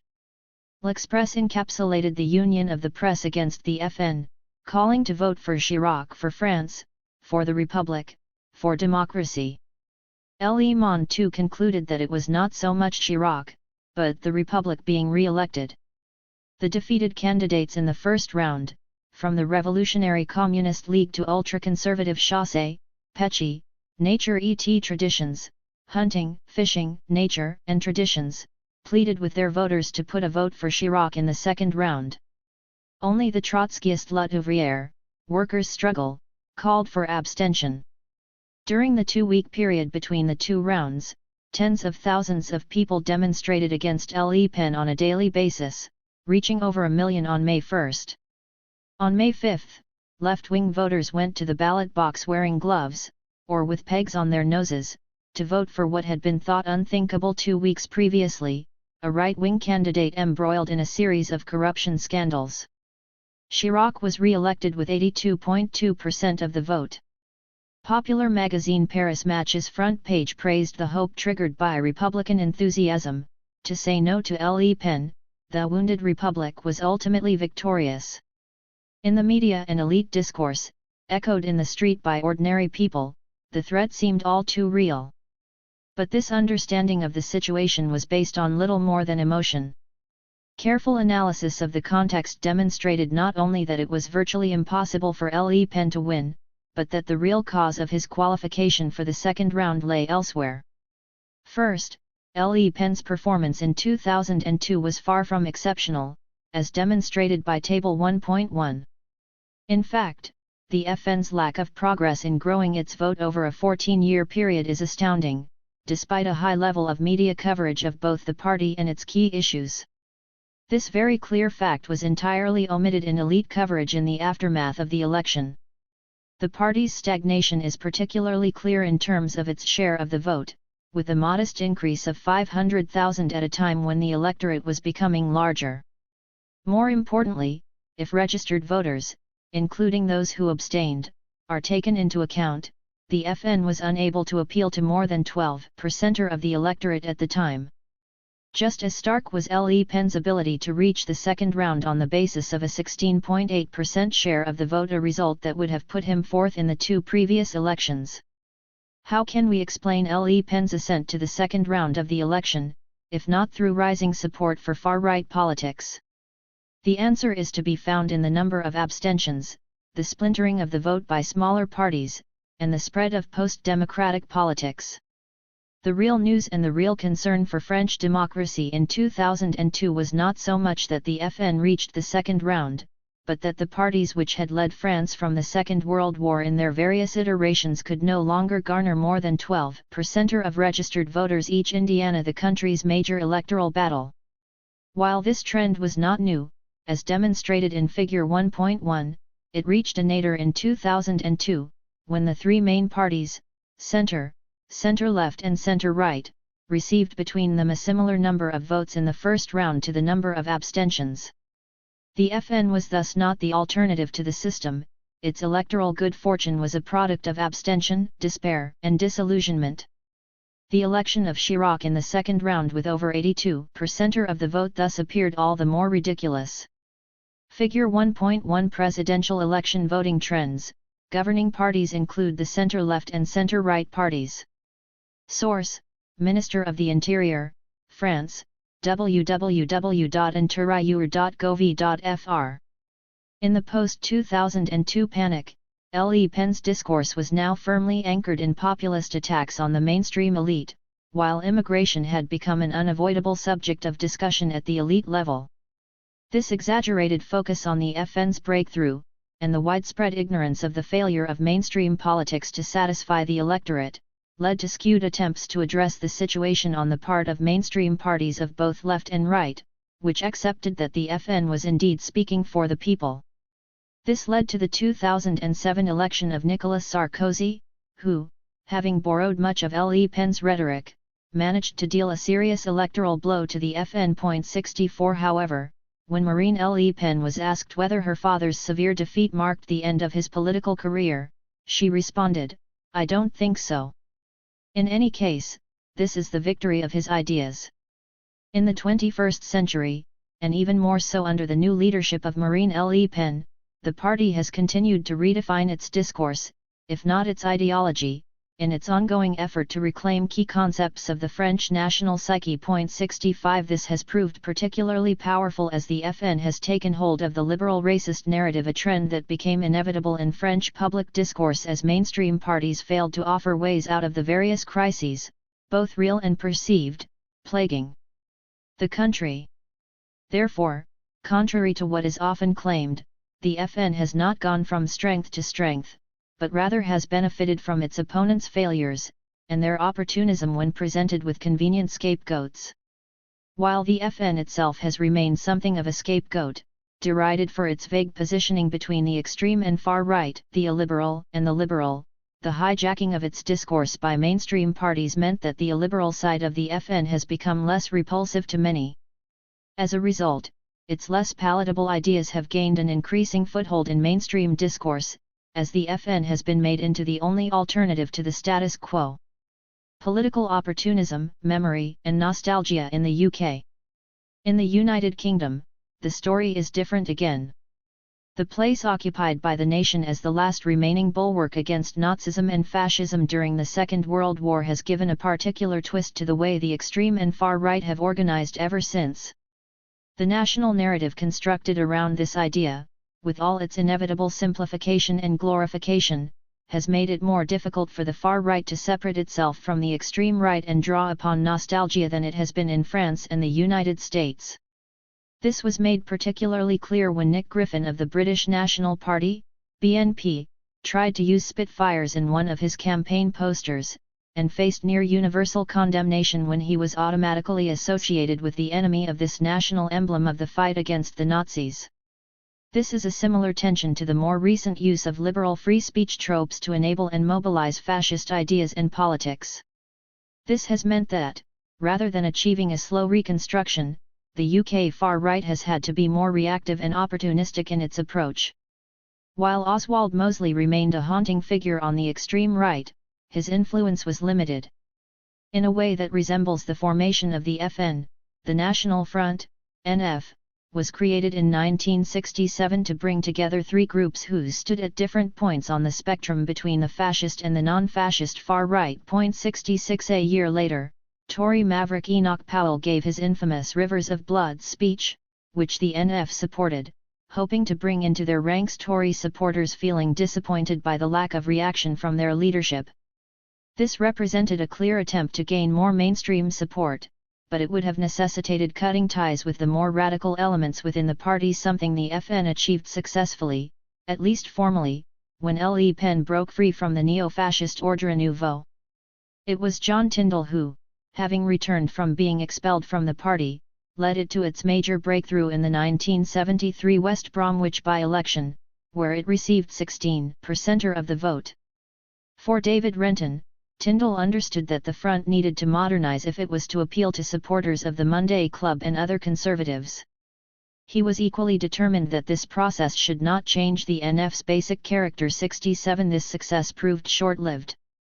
Faced with increasingly coordinated and dedicated anti-fascist opposition, the party began its slow decline, and returned to more traditional extreme-right politics. 68 Thus departing from the reconstruction strategy that was starting to bear fruit in France as the FN slowly evolved. The context beyond the far right was, of course, crucial, and resistance against the NF proved far better organized and more decisive than that against the FN. 69 Anti-immigration sentiment had also been hijacked by the conservatives, whose flirtation with new racism would later be harnessed by Margaret Thatcher. 70. The British National Party, BNP, was launched by John Tyndall in 1982 after he left the NF. He was persuaded to create a new organisation by an anti-fascist who had infiltrated the scene and hoped to divide the extreme right further.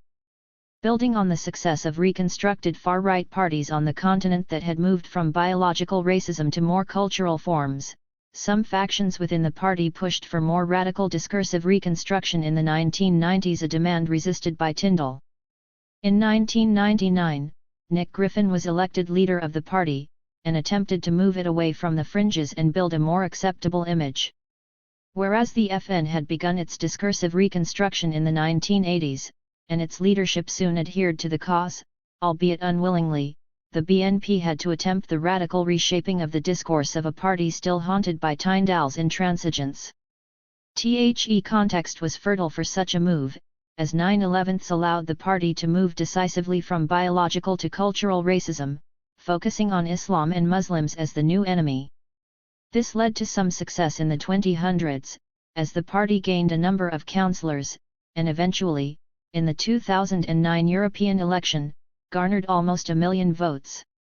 For Johnny Richardson, the BNP had reached a level of electoral success that is unparalleled in the history of British fascism. 71 Nonetheless, this remained a rather modest performance compared to how the fortunes of reconstructed far-right parties across Europe had developed. They had anchored themselves more decisively in the political landscape, while the BNP remained unable to rid itself of its legacy. 72.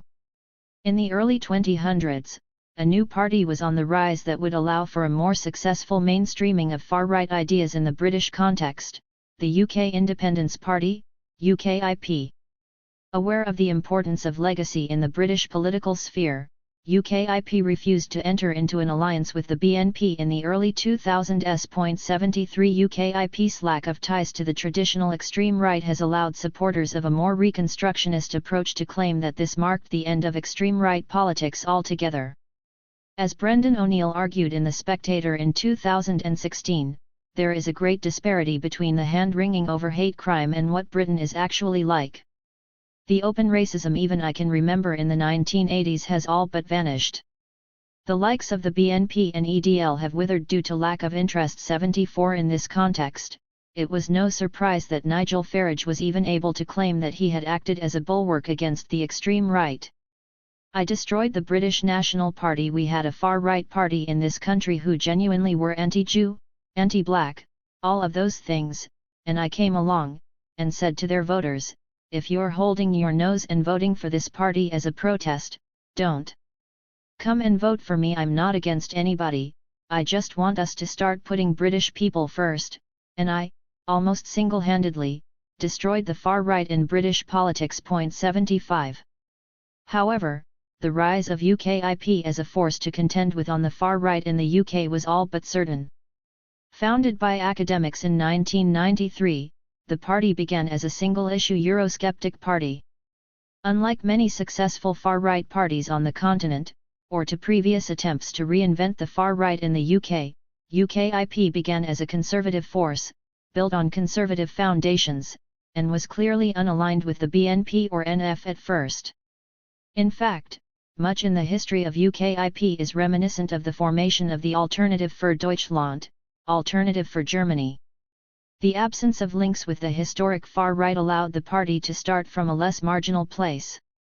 The use and mainstreaming of far-right ideas thus proved far more successful, as UKIP was able to define itself against unreconstructed extreme right parties and movements, including failed ones and, in particular, against the BNP, which, despite Griffin's attempts at moving beyond illiberal racist politics, still struggled to shed its extreme right character. UKIP also received funding from wealthy donors throughout its existence, something which proved vital, and would have been impossible had the party had clear ties with the extreme right. Unsurprisingly, it was in the European elections that the party had its first breakthrough. In 2004, it polled 16.1% of the vote. It is worth remembering, of course, that these elections are often referred to as second-order elections, since they usually produce very low turnout, and voters tend to vote more radically than in national elections. The single-issue nature of the party was confirmed in the general election the following year, when UKIP's vote fell from over 2.6 million to just over 600,000, a 2.2% share. While some UKIP members hinted that an alliance with the BNP should be struck, their rising star, Farage, opposed any such strategy, a wise decision in hindsight. Farage became leader in 2006, soon after the Conservative Party had elected David Cameron and taken a liberal turn in tone. This allowed UKIP to broaden the scope of its politics towards more conservative issues, which seemed increasingly abandoned under the new Tory leadership. Here, too, abstention has played a key role in the hyped rise of UKIP. Its apparently strong performance in the 2009 European election, where it finished second, provided the party with ample coverage. UKIP second in the Great Euro race, trumpeted the Daily Mail, claiming that the party was heading for a big win in the European elections, as disgruntled voters desert the political establishment. On the left, The Guardian led with the headline, UKIP, Eurosceptics claim second place is political earthquake, as the party hoped to reap reward of anger against main parties. For The Independent, it was clear that Eurosceptics exploit the unpopularity of the major parties. Despite such headlines, taking UKIP's own narrative of its performance at face value, Farage's first election at the helm of the party proved somewhat disappointing. UKIP finished second, but its vote actually slumped by more than 100,000 votes, while the BNP's share of the vote increased by over 120,000 votes to just under 1 million. It was the election of Cameron and the demise of the BNP that would prove extremely beneficial to UKIP, as it could capitalise on both by offering itself as a more conservative alternative to the Tories, but also as a viable receptacle for far-right supporters disappointed by the BNP. It was no surprise that Farage dog-whistled to these supporters during the campaign, praising the guts of Enoch Powell, for example. As figures 1.2 and 1.3 show, at no point did the combined vote of UKIP and the BNP reach 10% of the registered vote. At best, therefore, the British far-right only ever came close to garnering the support of 1 out of 10 voters on one occasion, hardly an earthquake, or the People's Army that Farage likes to tout. Just as striking is how stable turnout remained during these elections, making clear that the left behind and disenfranchised remained so, despite much talk about UKIP targeting them. While UKIP's performance was not as impressive as is commonly assumed in elite discourse, it is worth noting that the party surged when Cameron made his 2013 promise to organise a referendum on the European Union should he be re-elected in 2015. This promise prompted much of the elite narrative to be driven by issues central for UKIP, but also for the far right generally. It was thus not surprising that, in this context, UKIP managed to gain some momentum even though, until 2014, the party had only appealed to just over 5% of the electorate. Indiana extremely favourable electoral contexts based on their key issue. Of course, we do not mean to downplay UKIP's performance or its impact on British politics or on those at the sharp end of its politics, but only to point out that its portrayal as the alternative to the status quo and receptacle for discontent was exaggerated, in turn feeding into what had become a self-fulfilling prophecy. Figure 1.2 UKIP and BNP share of votes in general and EU elections. Source: Electoral Commission, UK, www.electoralcommission.org.uk. Figure 1.3 UKIP and BNP share of registered voters in general and EU elections. Source: Electoral Commission, UK, www.electoralcommission.org.uk. Strikingly, UKIP followed an almost inverted trajectory to that of the FN.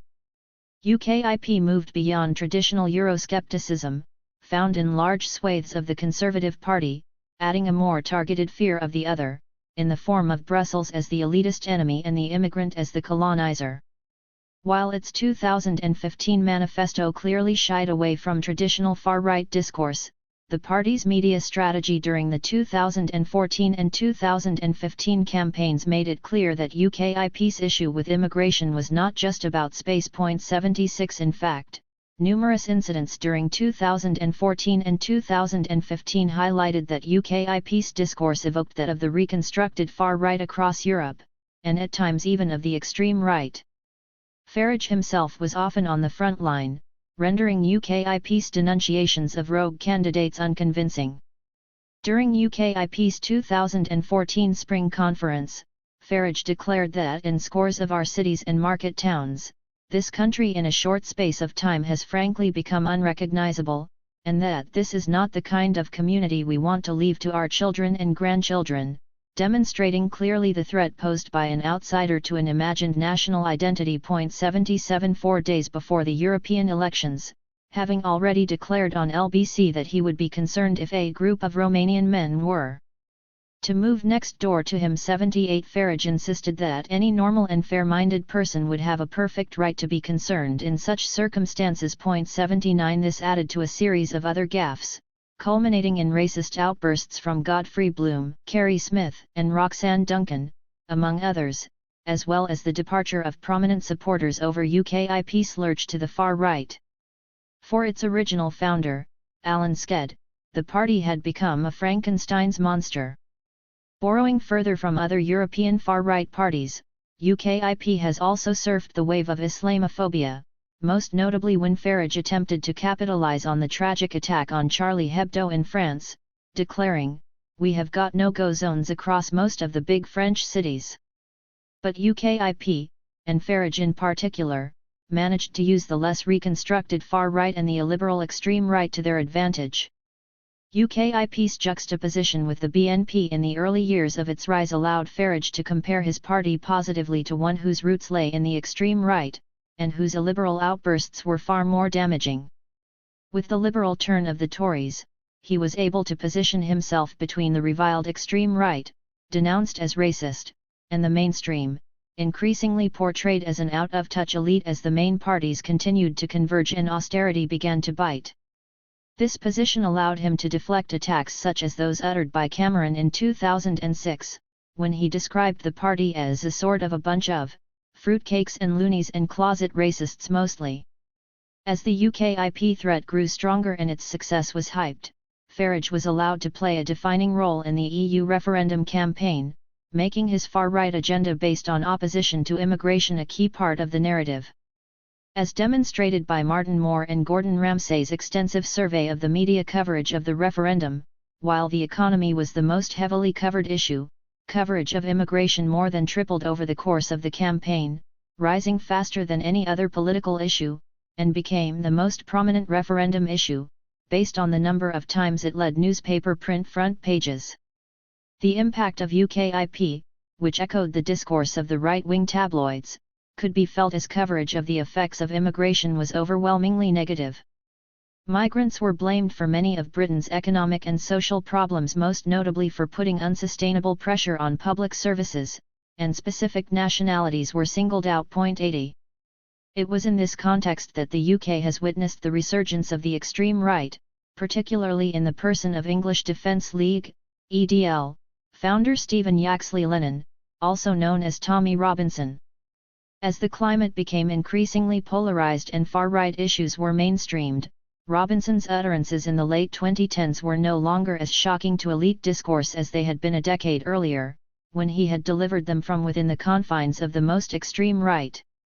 While the right, and Farage himself, tried to distance themselves from his rising popularity as he became involved with UKIP in 2018, the damage had been done.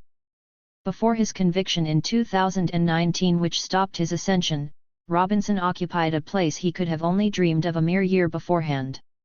Farage went on to form the Brexit Party, in preparation for the EU elections. UKIP played the extreme right counterpart to his new far-right party and to its positions, which have become increasingly anchored within the mainstream as demonstrated by the Conservatives' rightward move under Boris Johnson's leadership. Illiberal racism as the convenient enemy. The term illiberal racism describes articulations of racism deemed to be in conflict with the post-war liberal order and consensus. They are associated with delegitimized ideas, biological racism, genocide, racist violence, segregation, and so on, claimed to have been defeated by the forces of liberalism during the war, and posited as a challenge to our tolerant, egalitarian liberal societies. When they do appear, they are represented as remnants of the past and as individual aberrations, as opposed to part and parcel of contemporary mainstream society. Yet we have shown that, while the extreme right has been defined and positioned by the mainstream to push and reinforce particular narratives, it has also been an active force in its own right, either adapting or reacting to the post-war, post-civil rights eras. Central to our argument is the claim that the concept of a liberal racism, and with it both the extreme right and far right, is not an autonomous, ahistorical form, but a contingent and functional one that allows liberal societies to represent themselves as post-racist. Moreover, we argue that this coinage, and the exclusion of its referent from the mainstream, limits our understanding of racism to caricatured and outdated modes, and thereby our ability to challenge and contest it where it occurs within our own structures and institutions. To be clear, we do not deny the threat of the extreme and far right, which is both real and extremely concerning, but simply insist that we must examine how it is constructed and deployed functionally, and the implications this has for the task of understanding and combating racism as part of a system. In the following chapter, we explore liberalism and the processes and discourses through which the illiberal, extreme, and far right have been constructed as an effect or product of the very emergence of the liberal post-war hegemony, given its need for an illiberal or extremist foil. Chapter 2. Liberal Racism. Liberalism and Racism. Today, most people in the West would accept that they live in liberal democracies, regulated by elections, protected by the rule of law, with a system which provides us with security, equality of opportunity and some choice in our future, albeit all limited to some degree. Most would add caveats, but would not muster enough evidence of wrongdoing to negate the democratic quality we proudly attach to our political environment. Liberalism is espoused almost naturally, as the only ideology which could protect our individual rights, particularly when compared to fascism or Stalinist communism, two extreme forms that still seem to define the limits of our political imagination. In short, liberalism is hegemonic. Thus, we usually take for granted that liberalism is essentially a force for good, driving us towards progress and pushing our societies to overcome illiberal ills such as sexism and racism. Our liberal democracies tend, in their national narratives, to celebrate their proud record of abolishing slavery, and later defeating fascism and segregation. We also praise the struggle to give the right to vote to some men, then to all men, and finally to women, people of color often being granted it with conditions, obstacles, and obstructions. While the rights that liberalism is argued to have bestowed upon us are unevenly and unequally distributed, they offer us a degree of protection others do not have, and thus come to be accepted by the majority of individual interests and votes, which are seen as the basis of our democracy. If some should suffer along the way for us to retain these rights, then it is simply argued that democracy has spoken, and that our generosity must have its limits.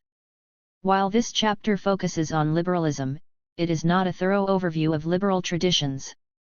It does not attempt to trace all relevant theories, strands and debates, but rather to examine and challenge liberal narratives about racism. We argue that, instead of lying at the basis of progress, liberalism did not emerge in opposition to what we commonly consider illiberal evils today, but instead participated in the sustenance of some, until they were wrestled away often against its interests and wishes.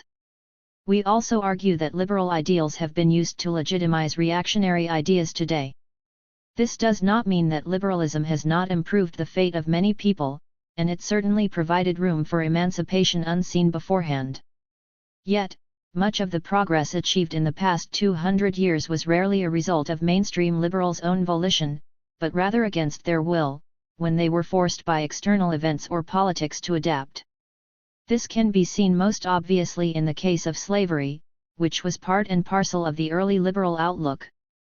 While liberals pat themselves on the back for the individual liberty which underpinned the British Constitution, and later that of the United States, this liberty was not extended to slaves. When the slaves demanded such liberty in San Domingo in the aftermath of the French Revolution, it became clear that this was not to be part of the liberal plan, with French revolutionaries eventually declaring abolition more for strategic reasons, to gain an edge on the British and Spanish empires, rather than on principle. Point 1. This was followed by 2 centuries of denial in which French colonialism was excused for the sake of its universal destiny and civilizing mission. For Charles W. Mills, this was at the core of what he termed the racial contract. The particular contract to which I am referring, though based on the social contract tradition that has been central to Western political theory, is not a contract between everybody, we the people, but between just the people who count, the people who really are people, we the white people. Point 2. By the same token, the emancipation of women and the working class, and their entry into political agency, was also fought by liberals, like that of many other groups. Yet it is common today in our liberal societies to praise our system for achieving the progress its own elite and leaders formerly prevented, delayed or denounced. We celebrate the abolition of slavery, the welfare state and women's right to vote as if these were wrestled from the hands of dictators whose interests lay in bygone ideologies. This is despite the obvious fact that it was the fight against liberal elites which led to these achievements, against liberals' most direct interests. Of course, one cannot ignore that some liberals did indeed fight for various forms of emancipation, and that it was the more conservative branches, often tied to the old order, whose persistent hold on power stood in the way of change. Nonetheless, many liberal thinkers and politicians continue to be celebrated today as progressive, despite the fact that many American, British, and French were slave owners, ruthless colonizers, entrenched elitists, racists and/or misogynists. For Domenico Losurdo, what saved liberalism was its flexibility and ability to adapt to its opponents. Point 3. The combination of a clear historical link to exclusionary practices with the ability to adapt is exactly what makes the liberal articulation of racism so powerful when opposed to its illiberal counterpart. Indeed, from its inception, liberalism was based on a contradiction that persists to this day. While its central concern is the liberty of the individual, how can we explain that the liberty of some individuals has always come at the expense of others, be they slaves, the poor, women or foreigners? Despite its universalist pretensions, liberal hegemony has never managed to actualize its claim that its principles should indeed be applied equally to all. Isha Ilanda pushes this insight further, arguing that the contradictions at the heart of liberalism were in fact central to the development of fascism. Fascism was not an outsider to the liberal, open society, but in fact an intimate insider to that society, which was not particularly open either. Far from being the antithesis of fascism, its absolute other, the liberal order significantly contributed to fascism, informing many of its far-reaching manifestations. Fascism was an organic product of developments largely, that is to say, not entirely, from within liberal society and ideology. It was an extreme attempt at solving the crisis of liberalism, breaking out of its aporia, and saving the bourgeoisie from itself. Point 4. The UK is a particularly good example for our purposes, as it has often slipped between liberalism and illiberalism in racial terms.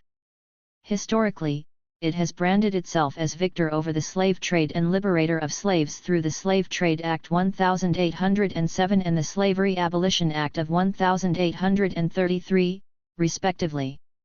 Barack Obama was even offered a copy of Shadow Foreign Secretary William Hague's biography of white British abolitionist William Wilberforce by David Cameron, during his pre-election campaign visit in 2008. 5 Yet, positioning Britain as an emancipatory vanguard ignores the fact that, while it supported abolition and emancipated slaves in defense of its empire during the American War of Independence, a white settler colonial revolt against monarchy and taxes, not against colonialism, it supported the French planters and slave owners during the Haitian Revolution.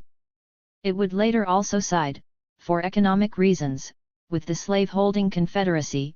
Northwest England's economy depended on cotton from the American South, which in turn was reliant on Britain for the tobacco trade. 7. It also ignores both resistance to decolonization and the role and influence of those in the colonized world in both anti-colonial resistance globally and the spread of anti-colonial ideas and activism in Britain itself, as Priyam Vedagopal argues in Insurgent Empire, Anti-Colonial Resistance and British Descent. 8. Yet a nostalgic longing for empire and colonial times remains popular among the elite, and was particularly prominent during the Brexit campaign. Former Foreign Secretary Liam Fox floated the idea of an Empire 2.0, while Fox's successor Boris Johnson attributed Obama's support for Remain to his Kenyan heritage and anti-colonial view of the British Empire. 9. Interestingly, American racism even played a role in Britain's construction of itself as liberal. When U.S. troops started to arrive in Britain in 1942, concerns were raised about the way they might impose their segregationist practices on black colonial subjects. 10. Following a meeting of the War Cabinet to discuss proposed limits on black troops coming to Britain, Anthony Eden's private secretary, Oliver Harvey, wrote, "It is rather a scandal that the Americans should thus export their internal problem. We don't want to see lynching begin in England. I can't bear the typical Southern attitude towards the Negroes.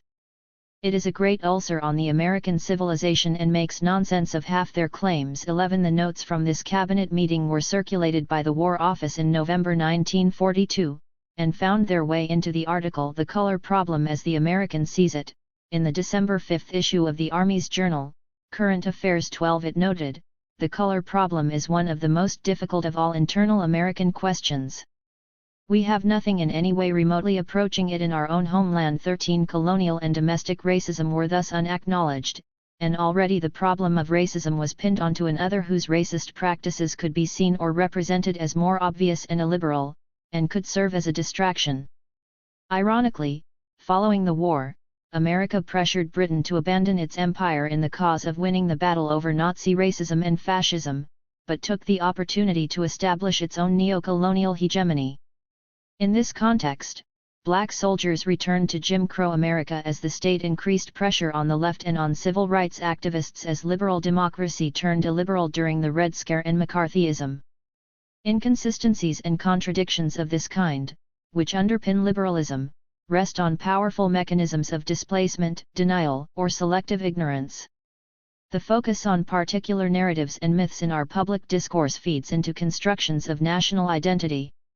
Through the celebration of certain national events and the erasure of others, our societies have managed to ignore, downplay, or deny many of the darkest aspects of the political system currently underpinning our societies. This is not just an issue of historiography, it has a real, direct impacts on our politics and societies, and has often informed and justified aspects of domestic and foreign policy. 14. After the evil of the Second World War, and even more so after the putative end of history that followed the collapse of the Soviet Union, it has been widely accepted that only liberalism will allow for the development of peaceful, meritocratic, and fair societies. For Francis Fukuyama, writing in 1989, the Cold War marked the endpoint of mankind's ideological evolution and the universalization of Western liberal democracy as the final form of human government, adding that the triumph of the West, of the Western idea, is evident first of all in the total exhaustion of viable systematic alternatives to Western liberalism. 15. While it has been widely debunked, and history has clearly not ended, the idea that liberalism defines our shared political horizon has retained its grip on our political imagination, and few consider exploring beyond its confines. In fact, when alternatives are presented in the mainstream political discourse, they are often demonized and represented as threats to democracy itself, as specters of defeated evils, whether in the form of fascism or Stalinist communism. While communism has proved far less easy to revive in the post-Cold War era, whether in a mimetic or updated fashion, the former has become both a real possibility and a convenient scarecrow to brandish in order to reinforce the grip of liberal elites on the political imagination. The internalized understanding of democracy as liberal democracy, combined with the ubiquity of capitalism as the only legitimate economic system, has been vital in reinforcing this narrative. We argue here that it is the strength and flexibility of liberal hegemony which has enabled the persistence of racism as a systemic phenomenon. This has been entrenched by the delimitation of illiberal racism as the only real racism, even though its origins are intricately woven within the liberal tradition. To be clear, we are not saying that liberalism is innately and necessarily tied to racism, or other supposedly illiberal practices. Obviously, many liberals have fought against exclusionary practices. Yet, we are trying to emphasize that we must challenge and move beyond the hegemonic idea that liberalism and racism, and, following Landa, fascism, are antithetical, and that liberalism is therefore necessarily the logical opponent to the far right, as is often argued in the mainstream media and parts of academia. Instead, we must understand the mechanisms at play within liberalism, how it is deployed, and the ways in which racism remains anchored to and travels through it today. Illiberal racism is in fact essential to the existence of, and tolerance for, liberal racism, acting as a diversion from more systemic and diffuse forms of racism that remain central to our liberal societies. The emergence and positioning of the far and extreme right. It is impossible to understand the contingent nature of the far and extreme right today without acknowledging the particular historical, political, and cultural context in which they arose, namely, that of the ideological realignment that took place after the Second World War, and particularly after the 1960s. This led to four key developments we have already discussed: the defeat of Nazism and rise of liberal democracy, the reconstruction of racism as illiberal and extreme, the emergence of the concept of the radical or extreme right, as both a reconstruction of once mainstream fascism and racism, and a repository for now unacceptable racism in liberal democracies, and the discursive reconstruction of the far and extreme right as they reacted and adapted to the new context. What is significant about the various labels used, radical, ultra, far or extreme, is that they are defined in relation to a normative and hegemonic center, both liberal and right, which is itself contingent on historical, political, and social developments. This contingency is key, as it is what dictates what is defined as extreme or mainstream at any given time, as these can change in form and content depending on context. Racism may be mainstream in one context, but through various historical and political processes, such as the defeat of Nazism or passing of the Civil Rights Act, become unacceptable, and thus be deemed radical or extreme, constituted through such manifestations or displaced onto them. This applies to the concept of illiberal racism embodied by the extreme right, but also to our notion of mainstreaming, see Chapter 3. The emergence of the term radical right represents this very contingency and function. The term was coined in the 1950s by neoconservative Seymour Martin Lipset in the collection The New American Right, edited by Daniel Bell. 16 The term was used by Lipset to describe those movements, organizations, and actors including the Ku Klux Klan, the John Birch Society and McCarthyism that desired far-reaching changes in American institutions, because they sought to eliminate from American political life those persons and institutions which threaten either its values, or its economic interests. 17 Other characteristics included rejection of the existing order, including tolerance and establishment conservatism. According to Lipset, the reason such movements were a threat is that they rejected traditional democratic procedures, such as lobbying and the ballot box, in favor of agitation, and practices which threaten to undermine the social fabric of democratic politics. 18 This conceptualization was itself normative, and represented a defense of the hegemonic post-war liberal democratic order, which was also racist and anti-communist, but abided by traditional democratic procedures. For many neoconservatives and centrist liberals, the specter of totalitarianism, specifically fascism and communism as represented by Nazism and the Soviet Union, played a role in both their opposition to extremism on the right and left, and their defense of the liberal democratic order and center in the post-war era, and particularly during the Cold War. The role of fascism and communism in the construction and affirmation of the liberal center can be seen in Arthur Schlesinger Jr.'s The Vital Center, published in 1949. For Schlesinger, it was in the center that mainstream political discourse existed, and, for that discourse to function, he argued, society had to demarcate lines to determine and police what was and was not acceptable. The center was a point of demarcation not between left and right, but between democracy and totalitarianism, with the latter being represented by communism and fascism, including the far right domestically. According to Schlesinger, the experience of fascism and communism represented an occasion for re-education and awakening.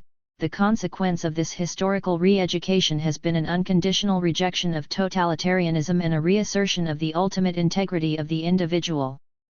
This awakening constitutes the unique experience and fundamental faith of contemporary liberalism.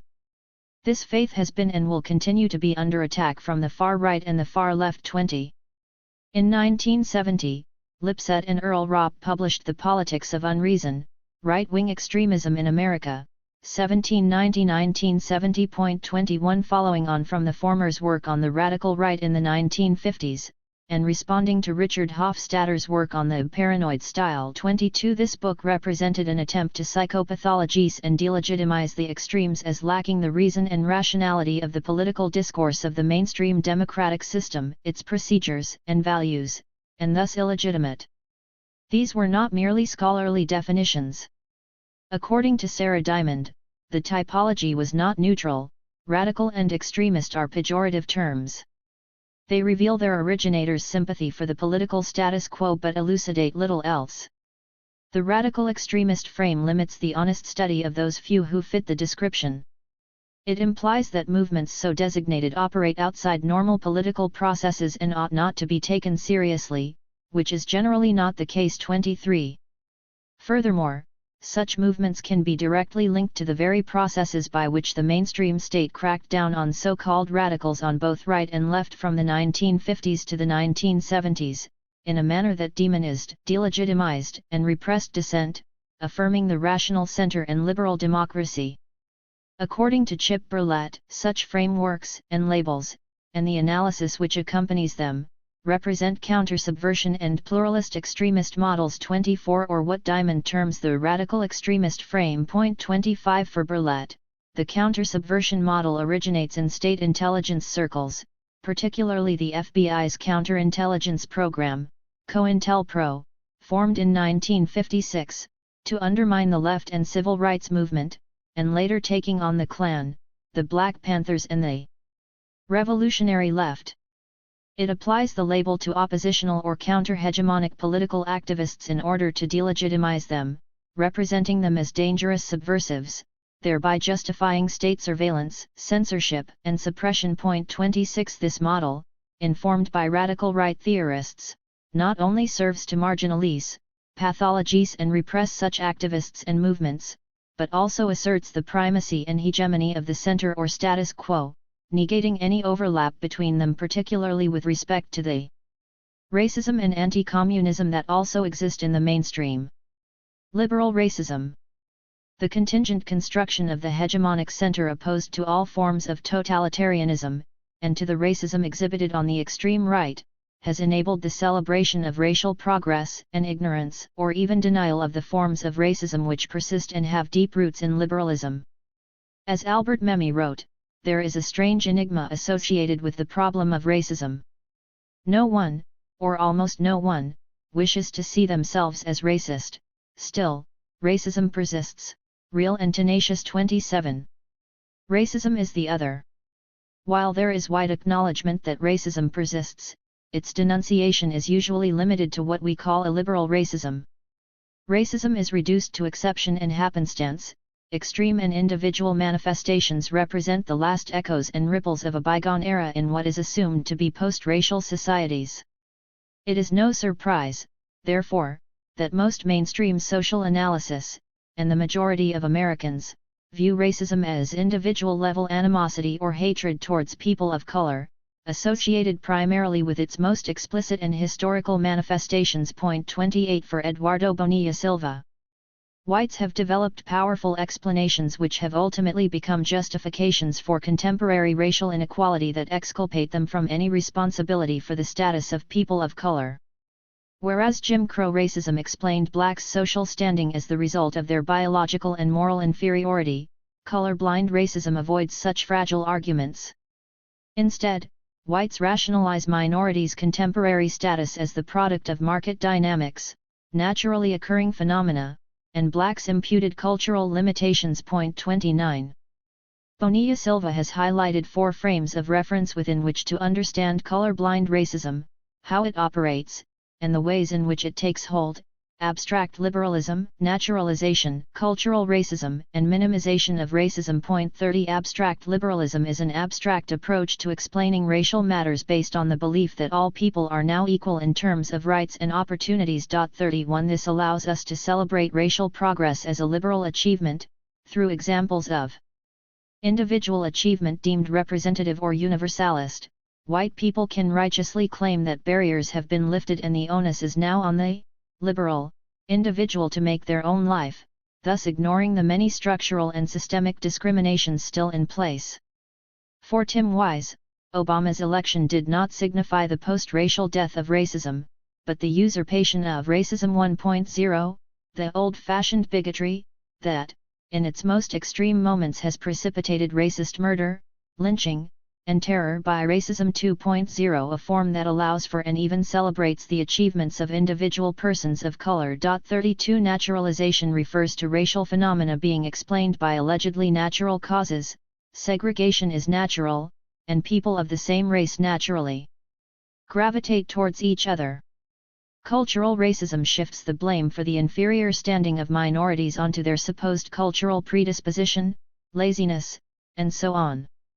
Bonilla Silva's colorblind racism is similar to what others have called new or cultural racism. 33. Finally, Bonilla Silva's 4th frame, the minimization of racism, suggests that once there was racism, but that it is no longer structural, and that we must now move on. For Charles Gallagher, the core belief that undergirds colorblind egalitarianism is the conviction that white privilege is a prerogative of the past. 34. He argues that the claim of colorblindness thus makes it impossible to acknowledge that society is still organized in ways that benefit whites or enable white privilege. Similar mechanisms have been at play in Europe and much of the West, where the widely acclaimed meritocratic nature of liberalism and liberal democracies has been internalized despite all evidence pointing to the uneven playing field in terms of race, gender, and other intersecting identities. These 4 frames of reference not only depend on the comfortable, and sometimes willful, ability to deny systemic racist practices, but also normalize whiteness, returning it to a position of universality and invisibility.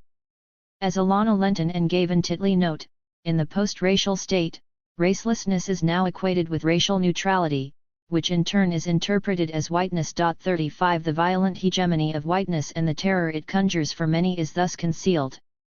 As Bell Hooks points out, black people still feel the terror, still associate it with whiteness, but are rarely able to articulate the varied ways we are terrorized because it is easy to silence by accusations of reverse racism or by suggesting that black folks who talk about the ways we are terrorized by whites are merely evoking victimization to demand special treatment. 36. This concealment of terror is further entrenched by the non-white being constantly reminded that the source of terror is in fact in their midst, and that suspicion is warranted, while whites are exempted from communal guilt when a lone wolf strikes.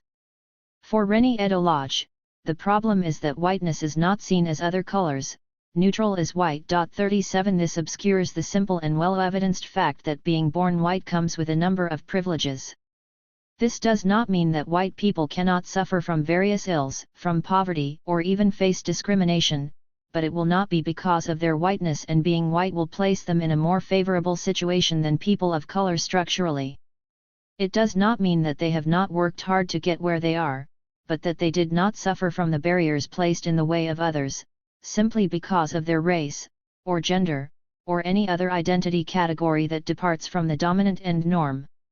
The invisibility of privilege can also be seen in the racialization of the working class, which deflects issues clearly based on class towards a divisive race struggle benefiting the elite oppressor.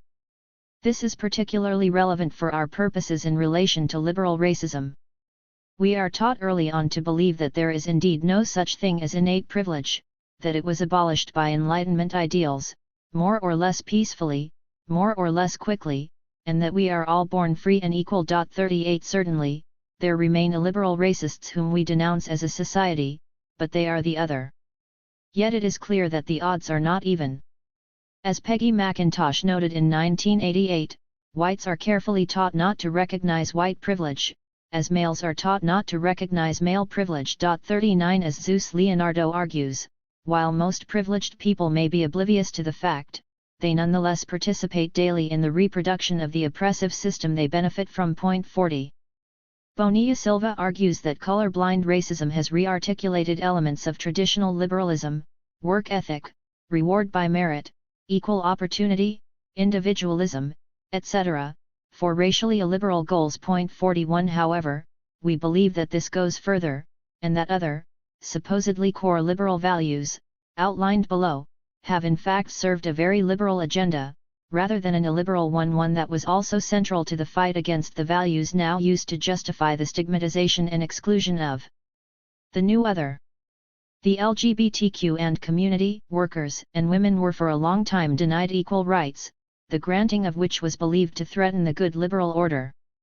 Yet they are now co-opted opportunistically as if they had always been part of the liberal compact, even though their equal rights often remain precarious or unfulfilled. This narrative, of course, willfully ignores the fact that these communities had to fight liberalism to emancipate themselves in the first place. As Lenton and Titley argue, racism persists because there has been no serious effort made to challenge the interconnections between the idea of race and the institutions and structures of the modern nation-state. Race has been semantically conquered, but it remains deeply ingrained in the political imaginaries, structures, and practices of the West. 42.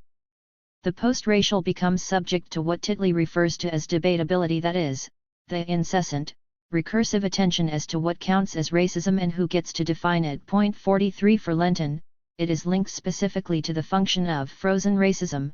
Racism thus becomes debatable, not because the racisms of the past are called into question, but precisely because by fixing real racism solely in historical events, the continuities between racism's past and present are made undecidable.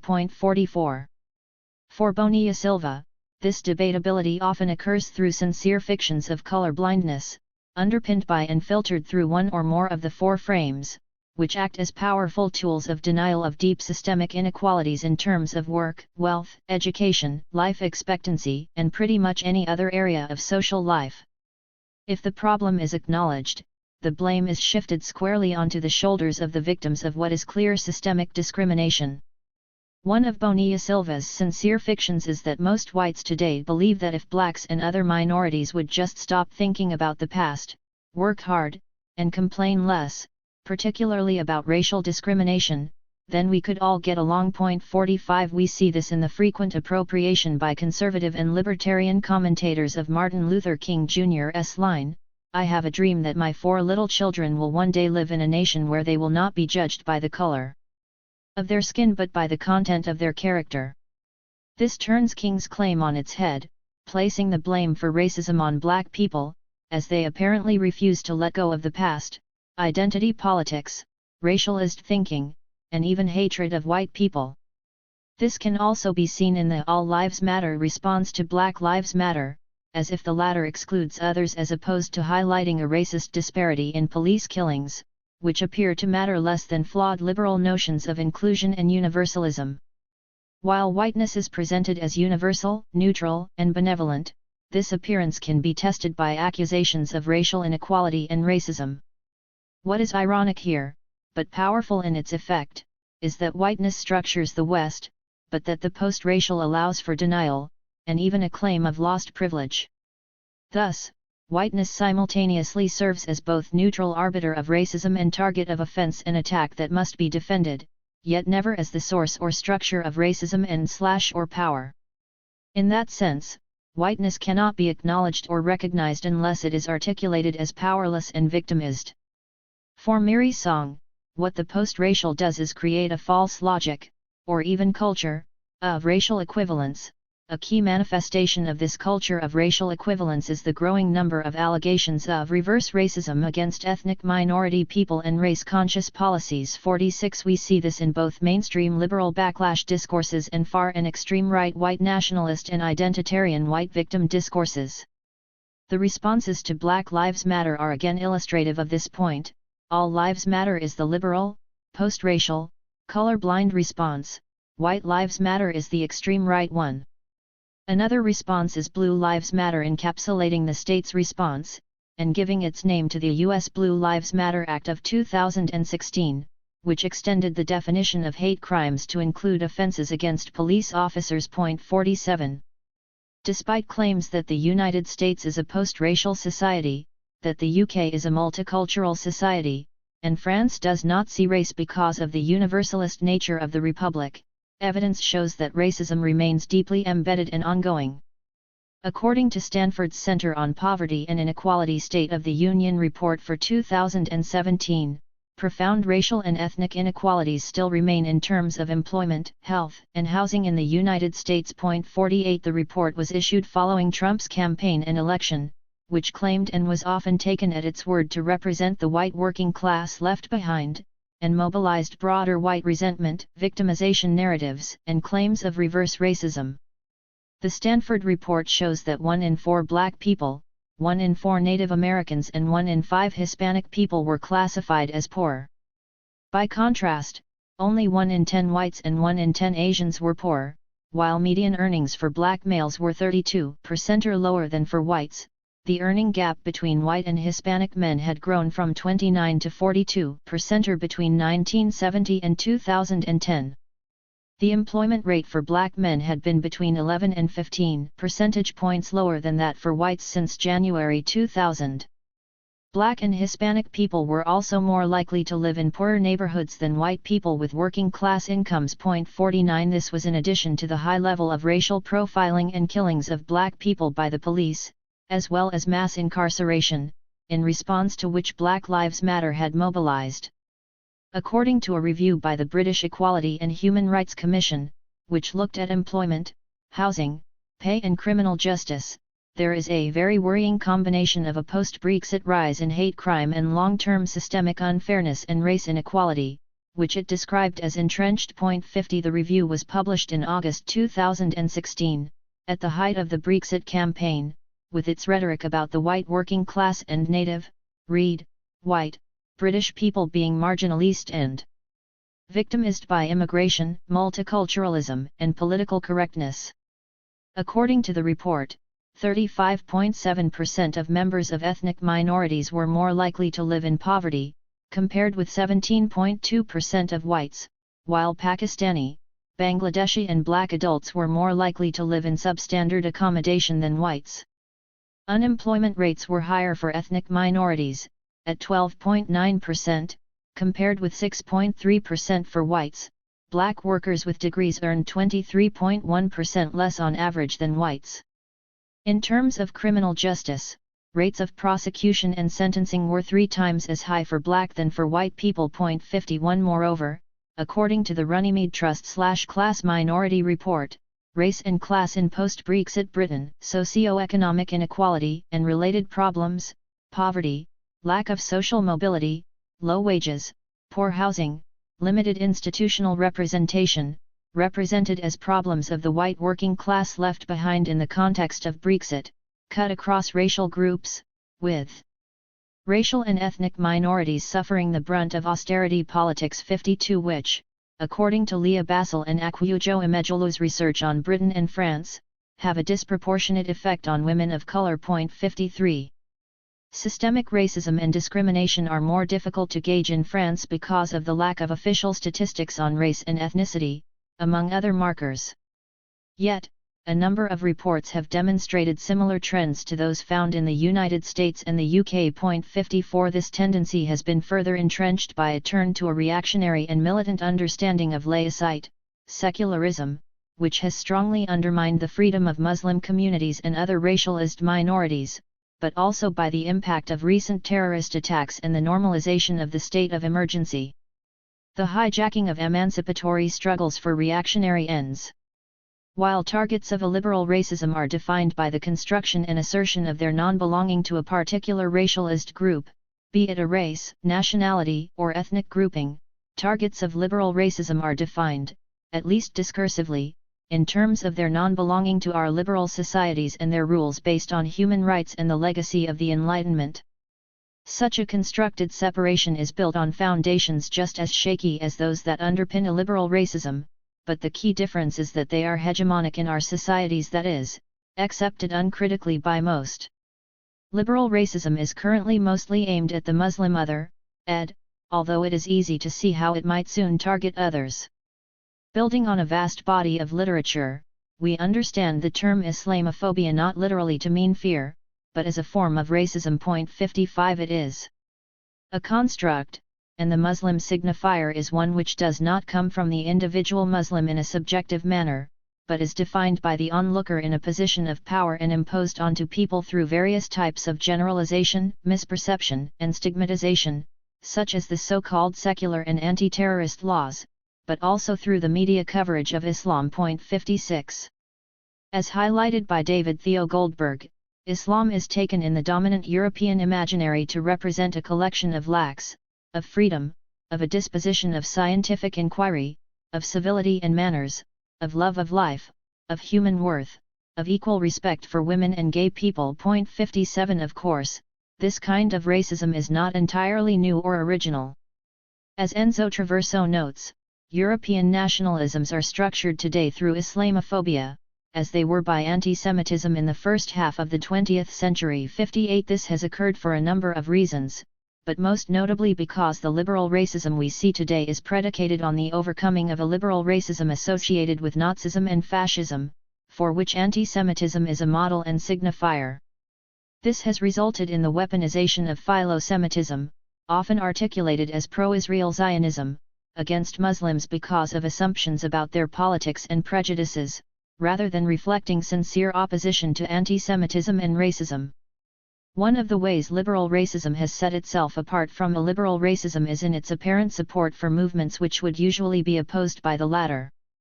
Two of the most prominent causes which have been hijacked for reactionary ends to promote liberal racism have been women's and LGBTQ and rights. Apparent defense of these communities has allowed liberal racists to set themselves apart from illiberal racists, since these groups are often targets of the more extreme right. We argue that this approach has been adopted mostly out of opportunism, as the liberal racist defenders of women's and LGBTQ and rights are only ever vocal when the threat to them comes from certain enemies. Since clear breaches of human and equal rights are perpetrated by the governments of certain countries that claim to rule on the basis of Islam, it has been easy for liberal racists to generalize the behavior of certain states, or the conservatism of some communities, to the entire Muslim community, despite its diversity, and to anyone associated with it, however loosely. At the same time, liberal racists have been quick to paint the Judeo-Christian West with a broad progressive brush, as if the rule of law and Western civilization had created an egalitarian haven for otherwise underprivileged communities. When challenged on this, and in particular on the poor record in the West regarding equal rights, it is therefore not surprising that the liberal racist will resort to simplistic responses such as, "Why don't you go and live in Saudi Arabia?" as if it were not possible to stand against all oppressive practices indiscriminately. Such responses also rely on the assumption that there is a typical Muslim, and that Muslim men are usually sexist and controlling, while women are subservient and in need of our help. This is clearly reminiscent of the traditional racist myths of Orientalism. 59. The contradictions of such a stance have been well covered by others. While it is not our aim to add to this wealth of literature, we believe that it is important to outline certain issues that are closely associated with the argument we develop in this book. Two concepts have been particularly useful to understand the rise of such trends: homonationalism, developed as a concept in the work of Jasper Poor, and feminationalism, in the work of Sarah Ferris. 60 For Poor, 9/11, and its aftermath marked a turn in the way in which homosexuality was used in American politics. Even as patriotism immediately after September 11 was inextricably tied to a reinvigoration of heterosexual norms for Americans, progressive sexuality was championed as a hallmark of U.S. modernity. For despite the retrenchment of heteronormativity, the United States was also portrayed as feminist in relation to the Taliban's treatment of Afghani women, a concern that had been previously of no interest to U.S. foreign policy, and gay-safe in comparison to the Middle East. It is indeed ironic that this position was adopted under the conservative presidency of George W. Bush, who, in his 1994 campaign for governor of Texas, had defended the Texas sodomy law, which made sexual activity between same-sex adults illegal, as a symbolic gesture of traditional values. He went on, during his presidency, to oppose same-sex marriage, and it took until 2003 for sodomy laws still in place in 14 states to be invalidated by the Supreme Court. A similar concept was later developed by Sarah Ferris regarding the use of women's right in the French, Dutch, and Italian cases. For Ferris, feminationalism describes, on the one hand, the attempt of Western European right-wing parties and neoliberals to advance a xenophobic and racist politics through the touting of gender equality while, on the other hand, it captures the involvement of various well-known and quite visible feminists and femocrats in the current framing of Islam as a quintessentially misogynistic religion and culture. 61. This liberal framing, in terms of freedom and gender, has become commonplace in the United States since Bush stated in his 9/11 address, prior to the establishment of the Department of Homeland Security and passage of the Patriot Act, "They hate our freedoms, our freedom of religion, our freedom of speech, our freedom to vote and assemble and disagree with each other." These words became a mantra of the American-led war on terror. It is easy to imagine, though, that this attitude might soon extend to other minorities, or present a slippery slope leading to the legitimization of a liberal racism, or the blurring of boundary between them. Despite the usefulness of the concepts of homonationalism and feminationalism, we have chosen the term liberal Islamophobia in our own analysis of this phenomenon, as the former place the emphasis on gender and sexuality, and consequently on feminist and LGBTQ and activism and rights, as opposed to the racism in whose service they are weaponized. Moreover, it does not always serve or emanate from the nation or nationalism, and more often than not is simply an articulation of racism. It is also worth noting that the history of racism, including its illiberal forms and articulations, such as that of the Ku Klux Klan, has often been bound up with claims to be protecting and avenging the virtue of white women against black men. For Christine Delphi, the racialization of Muslims in the name of women's rights has led to a deeply damaging split among feminists between anti-sexism and anti-racism, as many felt they had to side either with women oppressed by Islam or with Muslims oppressed by Western states. 62 Delphi argues that this is a false dilemma, and that the opposition between anti-sexism and anti-racism can only work if one assumes that the victims of racism are only men, but also that women only suffer sexism from men within their own family or community. In turn, this generates a hierarchy in the struggle, as women less oppressed must defer to those more oppressed or oppressed in an extraordinary manner. The opposition is also based on the idea that Muslim women lack any form of agency, and can only be conceived as victims, necessitating that the colonizing subject grant them some form of freedom, albeit one that comes at the cost of the removal of certain liberties and forms of agency, such as the right to practice religion in any way they see fit, or simply to wear particular garments. This is not to say that there is no sexism in Muslim communities, or that it should not be criticized, but merely that sexism is hardly confined to Muslim communities, or innate to them, and that combating it exclusively in those communities is both racist and hypocritical. The French case is particularly enlightening here because of the laws against the hijab and burqa passed in recent years and the reaction to same-sex marriage legislation. 63 The 2004 law banning conspicuous religious symbols in schools was the logical conclusion of the racialization of Muslims in France, whose agency and subjectivity could no longer be tolerated as they came to be naturalized as the enemy of laicite. 64 The liberal racist agenda behind the law was particularly clear, as the hijab was very much a non-issue at the time, since the number of headscarf-related disputes, according to the French Ministry of Education, fell from 300 in 1994 to 150 in 2003, with 146 of these incidents quickly resolved through compromise. 65 While the revered and yet widely misinterpreted 1905 law aimed to protect the right of French citizens both to have and not to observe a religion, its meaning became increasingly geared towards the protection of a mythical French universalism against a stereotyped and Orientalist vision of Islam. Muslim communities, and anyone associated with Islam, were thus assumed to be worthy of suspicion, while never given the opportunity to express concerns or agency, which came increasingly to be seen as further evidence of guilt. 66 It is not surprising that when the 2010 law against the burqa was passed in France, the office of Eric Besson, a former socialist politician turned Minister of Immigration and National Identity for the Sarkozy government, commented that the law was necessary for life in society and civilization to be explained to those guilty of wearing the garment. Yet, beyond the inconsistencies highlighted by many, 67 it was the demonstrations against the law authorizing same-sex marriage which fully revealed the extent of French secular hypocrisy. 68 In 2013, over 300,000 demonstrators took to the Paris streets to protest against new legislation on same-sex marriage. Led by organizations with clear religious links and intent, the aims of the demonstrations were exclusivist and a clear interference with politics, in a direct infringement of the 1905 law.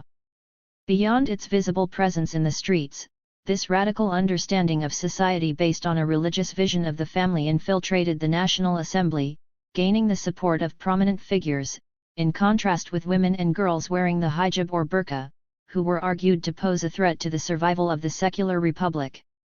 Yet, while many public figures opposed the demonstrations, it was never suggested that these demonstrations represented a danger to the republic and to secularism. Nor was the extreme behavior of some protesters generalized to the entire Catholic population in France. Only when LGBTQ and communities were allegedly threatened by the Muslim spectre would the liberal racist come out to defend their rights. Free speech as a reactionary tool. The use of free speech to push liberal racist agendas has also become prominent in the post-9/11 world, and in particular after the 2015 attack against French magazine Charlie Hebdo. 69 The niche left-wing magazine had gained notoriety when it published the Mohammed cartoons which had first appeared, in 2005, in Danish conservative newspaper Jyllands-Posten. 70 Fleming Rose, the editor of the newspaper, now a senior fellow at the libertarian right Cato Institute, claimed that the aim of the cartoons was to test the boundaries of censorship in a time of war. 71 For Ferruel Maas, the moral panic whipped up by the Danish newspaper amounted to a self-fulfilling prophecy. Jyllands-Posten was extremely successful in a. creating an intense debate that can easily be described as a moral panic about Islam's compatibility with Western values, b. making freedom of speech the central question in the debate, and c. mobilizing sides on the basis of Muslim and Western identities, regardless of what their own identifications and arguments are otherwise. 72 After the horrendous 2015 attacks, Charlie Hebdo came to be uncritically acclaimed as a beacon of free speech against Muslims and Islam. The impossibility of free speech in deeply unequal societies where the ability to shape public discourse is concentrated in very few hands has been widely ignored. Instead, the discussion has centered on the necessity to uphold some form of absolute freedom of speech against one particular threat. The hypocrisy and double standards here are clear, as those who felt unfairly targeted had no right of response. Criticizing Charlie Hebdo in the aftermath of the attack became akin to blasphemy in France, as discussed below. Yet, the racist rationale behind the publication of the cartoons, and more importantly behind the support Charlie Hebdo received from the left in particular, was clear. The publication and defense of the cartoons had little to do with freedom of speech, it was yet another attack on Islam and anyone even remotely associated with the religion. Charlie Hebdo's supporters claimed that the magazine was an equal opportunity offender, but failed to acknowledge the relative power, or powerlessness, of various targets, and that the potential impact on Muslim communities had come at a time of growing Islamophobia. It is this context that enhanced the power and popularity of the images, and provided a ready-made framing and response for the discourse counterposing Islam with Western liberal values and freedom of speech. The use of free speech to push a reactionary agenda is not new. In fact, it emerged during the culture wars in the 1960s and 1970s. As the civil rights, anti-colonial, anti-racist, feminist and environmental movements began to grow, their combative stance against patriarchy and white supremacy was quickly challenged by those in power on the grounds of freedom of expression. The tactic proved particularly useful for the right in general, creating false equivalences between equal rights issues and their reactionary counterparts. Free speech has often been linked to the idea of debate as core to democratic society, allowing right-wing actors to legitimize ideas which are minoritarian or have been widely debunked. It is therefore common to hear free speech crusaders demand debates on topics such as whether the Holocaust really took place, or whether climate change is indeed a reality. They will, of course, claim that they do not necessarily believe the reviled and discarded alternatives, but that bad ideas should be challenged and defeated in the marketplace of ideas, rather than censored. This has become so internalized as a core tenet of our reactionary democracies that countless articles and speeches have used a quote mistakenly attributed to French Enlightenment philosopher Voltaire to defend terrible ideas, or the idea that terrible ideas should be able to be voiced, no matter what. I disapprove of what you say, but I will defend to the death your right to say it. Free speech is thus one of those concepts which has increasingly come to be taken for granted as something both tangible and positive. While the latter might be true in a society where free speech indeed existed, its absence quite simply makes the claim moot. Indeed, while we often hear people, usually white reactionary men, lament the demise of free speech, they very rarely define it in concrete and legal terms, acknowledge the limitations of the concept and its clear absence from our societies historically, nor acknowledge the uneven distribution which they never really suffer from, as demonstrated by their very ability to raise the issue. Even if free speech simply meant the possibility to say anything at any time, there are limits to free speech in many of our societies. Some countries, for example, have passed memorial laws enforcing a certain view of some particular historical events. In France, for example, Holocaust denial is punished by law. A number of countries have also implemented various pieces of legislation to outlaw hate speech or incitement to racial hatred. With regard to such laws, the United States stands at an extreme in relation to freedom of speech, as defended by the First Amendment of the Constitution. Nonetheless, the debate over free speech and its disappearance rages as much there as it does in Europe. However, it is new forms of censorship which liberal racists have used to position themselves as victims of the censorious left and social justice warriors, SJWs. This kind of self-defense position is best summarized by the term snowflake, usually used by right-wing pundits to characterize young people on university campuses as woke SJWs, oversensitive, easily offended or triggered and unable to engage with contentious ideas and debates. To protect their weakness, these snowflakes resort to no platforming, part of what the liberal, libertarian, and conservative reactionaries refer to as cancel culture, and the creation of safe spaces. In this schema, racism, in a perfect post-racial construction, is reduced to mere offensiveness, with nothing real at stake for those referred to or targeted.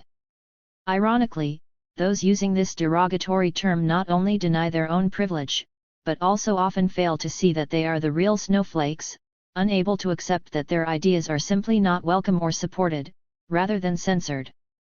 This would be laughable if these people did not have direct and broad access to public discourse through the media, for example. In the current context, it is deeply concerning and dangerous. The reactionary use of free speech has been absorbed into the mainstream through a number of avenues. Often, and quite hypocritically, the defense of reactionary forms of free speech have been at the expense of the free speech of others. In France, children as young as 8 were sent to the police station from school for not being supportive enough of the number Je suis Charlie commemorations. Not being pro-Charlie free speech was an unwelcome free speech position. In the UK, the last 2 Conservative universities ministers, Joe Johnson and Sam Gyimah, have focused much of their attention on the issue. 73 Johnson's Office for Students was tasked with cracking down on no platforming, demanding that students become resilient and learn to deal with controversial opinions. Gyimah followed suit, promising tough measures in a climate he described as chilling, something he supported with 2 incidents he had witnessed personally. He was later suspected of having invented them, as no evidence for either could be found.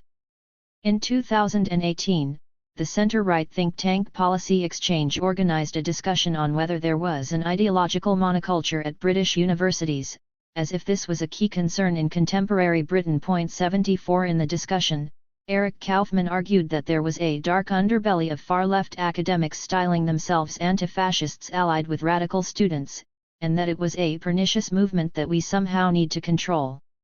He went on to ask, apparently without irony, how do we police the virtue police?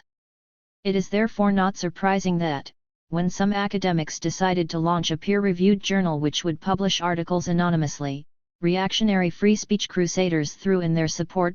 75 They claimed that criticism and scrutiny amounted to bullying and a threat to their careers, a surprising claim considering that such individuals are usually in secure, senior positions.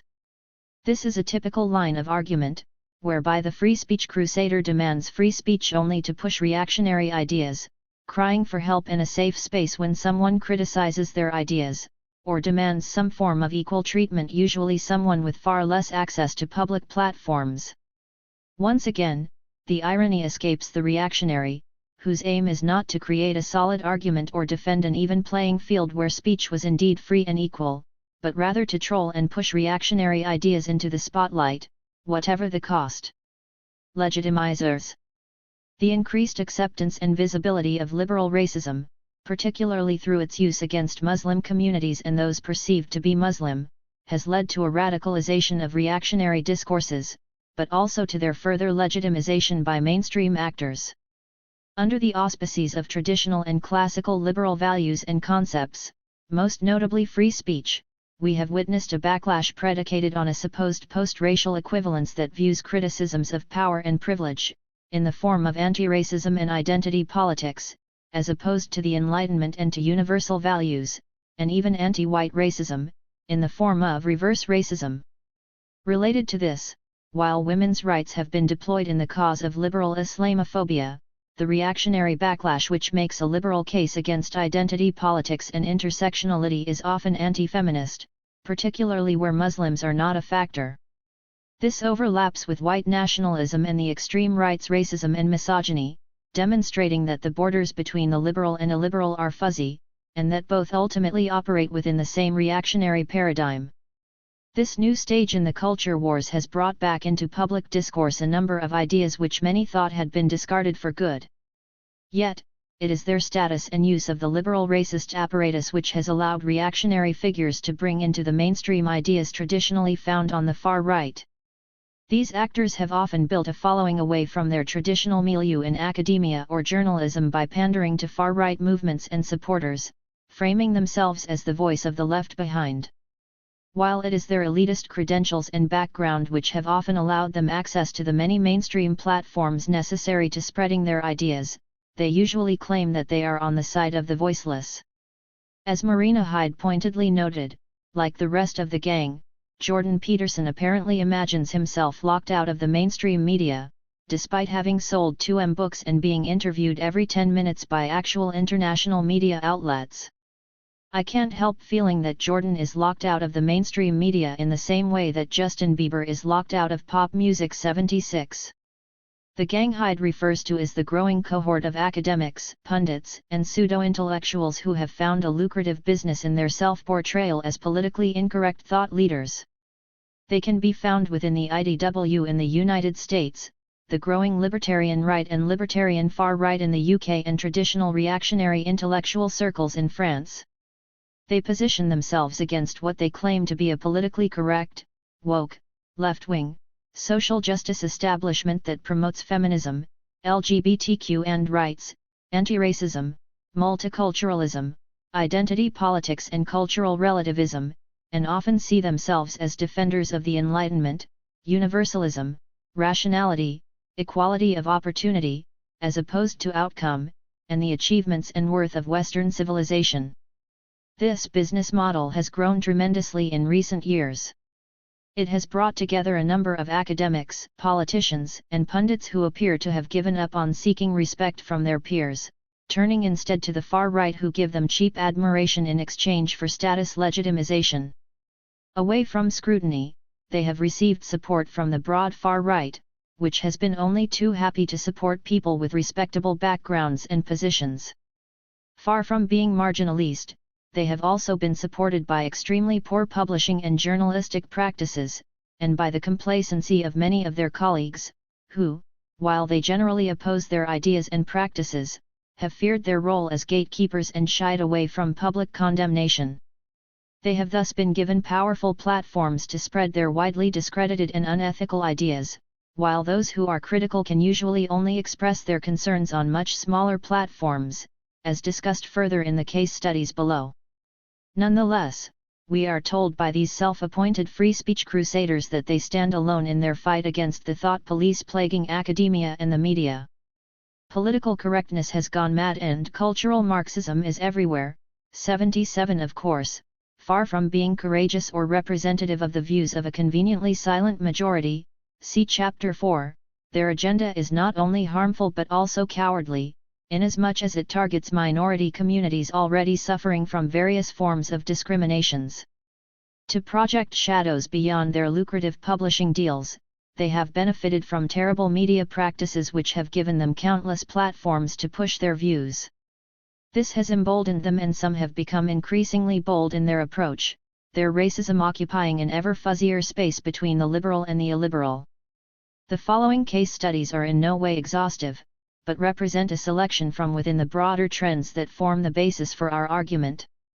Our aim is to provide a clear idea of how reactionary trends can develop, and how mainstream actors with often prestigious positions and access to broad platforms can act as a bridge between the far right and the mainstream, and facilitate the transfer of ideas between liberal and illiberal racisms.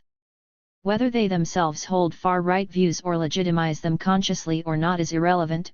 In fact, as is described below, they often come from varied backgrounds. What matters to us here is how their discourse has played a key role in the denial and perpetuation of racism. What we are trying to highlight is that it has taken only a small number of savvy public figures to fill the space opened up by poor elite practices in the current, neo-liberal landscape. These loud voices have managed to occupy much of the public space by positioning themselves as rebels, while pushing extremely reactionary and conservative positions predicated on the superiority of the white man. This pitch, with its ability to generate highly marketable polemical confrontation, has proved appealing to media platforms on both the left and the right. As the left has so far failed to counter these strategies decisively, the reactionary right has been allowed to shape much of the agenda, supported in this enterprise by those whose interests are threatened by egalitarian movements, who also happen to control much of the media landscape. Freedom of speech, racism, and culture wars in the United States. The liberal principle of free speech occupies a central position in the identity, mythology, and political discourse of the United States. The First Amendment states, "Congress shall make no law respecting an establishment of religion, or prohibiting the free exercise thereof, or abridging the freedom of speech, or of the press, or the right of the people peaceably to assemble, and to petition the government for a redress of grievance." These words were central to left-wing student activism in the 1960s in challenging government repression of dissent. More recently, however, a growing number of self-identifying classic liberals, libertarians and conservatives have used the principle of free speech to defend their reactionary ideas and attack their opponents. Notably, liberals used to refer to the American left, either incorrectly or because they were not really left. Yet the return of terms such as Marxist, socialist, and even communist has led reactionaries to appropriate the term. This is particularly striking in a loose coalition of online commentators and public intellectuals known as the IDW, a term coined by Eric Weinstein and publicized by Bari Weiss in the New York Times in 2018.78. These include increasingly prominent commentators, authors, YouTube vloggers, and podcasters, such as Sam Harris, Ben Shapiro, Dave Rubin, Joe Rogan, Ayaan Hirsi Ali, Douglas Murray, Steven Pinker, Christina Hoff Sommers, Claire Lehman, Carl Benjamin, aka Sargon of Akkad, candidate for UKIP in the 2019 EU elections, and Majid Nawaz of Quilliam, who coined the term regressive left.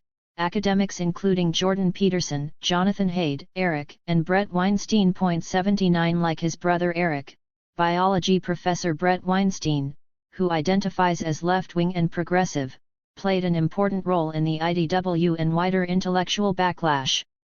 In 2017, he opposed a change to the day of absence at Evergreen State College in Washington. Traditionally, this day, named after the play Day of Absence by Douglas Turner Ward, saw black and other racialized students staying home in a type of walkout or strike. The change in 2017 would mean that instead, white staff and students would stay off campus. Weinstein's opposition to this led to student protests against him and the wider issue of racism on campus, demands that he be fired, and a confrontation. Weinstein and his wife Heather Haying, also a faculty member at Evergreen, launched a lawsuit against the college and eventually resigned. 80 His case became an IDW cause célèbre and he made the rounds on various podcasts, including those of Sam Harris and Joe Rogan, discussing his experience, free speech, identity politics, and the state of the left. In addition to their individual podcasts and online platforms, IDW and wider reactionary intellectuals use other platforms, including Quillette, which is also present and active in the UK, Canada, and Australia as well. Quillette was founded by Layman, amongst others, who is editor along with Toby Young of The Spectator. According to Quillette's website, Quillette is a platform for free thought. We respect ideas, even dangerous ones. We also believe that free expression and the free exchange of ideas help human societies flourish and progress. Quillette aims to provide a platform for this exchange. Much of this reactionary discourse blames the left, and particularly on university campuses and their role in creating generations of snowflakes. This claim was highlighted by the Evergreen case and central to The Coddling of the American Mind, written by liberal Jonathan Haidt and his co-author Greg Lukianoff. 81 The book attacks the alleged illiberalism of left-wing university culture and education, and validated the notion that student politics regarding racism, sexism, homophobia, and transphobia are a product of weakness, fear and offense. It argues that this is a product of cultural decline, rather than an analysis reflecting a real engagement with politics and experience. The same year saw the publication of liberal Mark Lilla's The Once and Future Liberal, After Identity Politics, which criticized identity politics as divisive, calling it a pseudo-politics of self-regard and increasingly narrow and exclusionary self-definition that is now cultivated in our colleges and universities. 82 These texts are part of a broader attack on higher education which has witnessed campaigns such as the Foundation for Individual Rights in Education, FIRE, with its Campus Rights Initiative and Campus Reform and Professor Watch List. Various academics have attempted to prove the conspiracy, and to delegitimize so-called identity politics and social justice scholarship. A notable example of this was the grievance studies, aka Sockle Squared, hoax, in which American and British academics James Lindsay, Peter Boghossian, and Helen Pluckrose wrote fake papers and submitted them to academic journals focusing on gender and sexuality, as well as fat and race studies. 83 Boghossian and Lindsay published How to Have Impossible Conversations, a very practical guide in 2019, 84, and the former has appeared and collaborated with Stefan Molyneux, who trades in race science and race realism. 85 Molyneux has also appeared on the more mainstream Rubin Report and Joe Rogan Experience. It is in the context of the culture war within higher education that Peterson, a professor of psychology at the University of Toronto, came to prominence and infamy in 2016. When he opposed the legal obligation to use preferred pronouns for transgender people. He challenged Bill C-16, an amendment to the Canadian Human Rights Act and Criminal Code designed to protect transgender people from hate propaganda and discrimination by federally regulated institutions. 86 While Peterson is decidedly a liberal in respect to gender, sexuality, and race, his liberalism asserts itself in his objection to these legislative changes in terms of his right to free speech. He sees these as part of a wider force of social justice, identity politics, and so-called postmodern neo-Marxist cult ideology. 87 He argues this trend represents an attack on Western civilization, which, in its opposition to identity politics, can be read as code for white European. And so since the 1970s, under the guise of postmodernism, we've seen the rapid expansion of identity politics throughout the universities, it's come to dominate all of the humanities, which are dead as far as I can tell, and a huge proportion of the social sciences. We've been publicly funding extremely radical, postmodern leftist thinkers who are hell-bent on demolishing the fundamental substructure of Western civilization. 88. In terms of race, Peterson opposes the concepts of structural racism and white privilege, advocating instead majority privilege and culture as natural and positive. Is that white privilege, or is that, like majority privilege? And if it's majority privilege, isn't that just part of living within your culture? Why would you bother building the damn thing if it didn't accrue benefits to you? Well, you might say one of the consequences is that it accrues fewer benefits to those who aren't in the culture.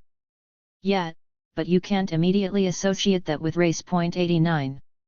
In the end, for Peterson, what is racist is the accusation of racism directed at him, being called out on their white privilege, identified with a particular racial group, and then made to suffer the consequences of the existence of that racial group and its hypothetical crimes, and that sort of thing has to come to a stop.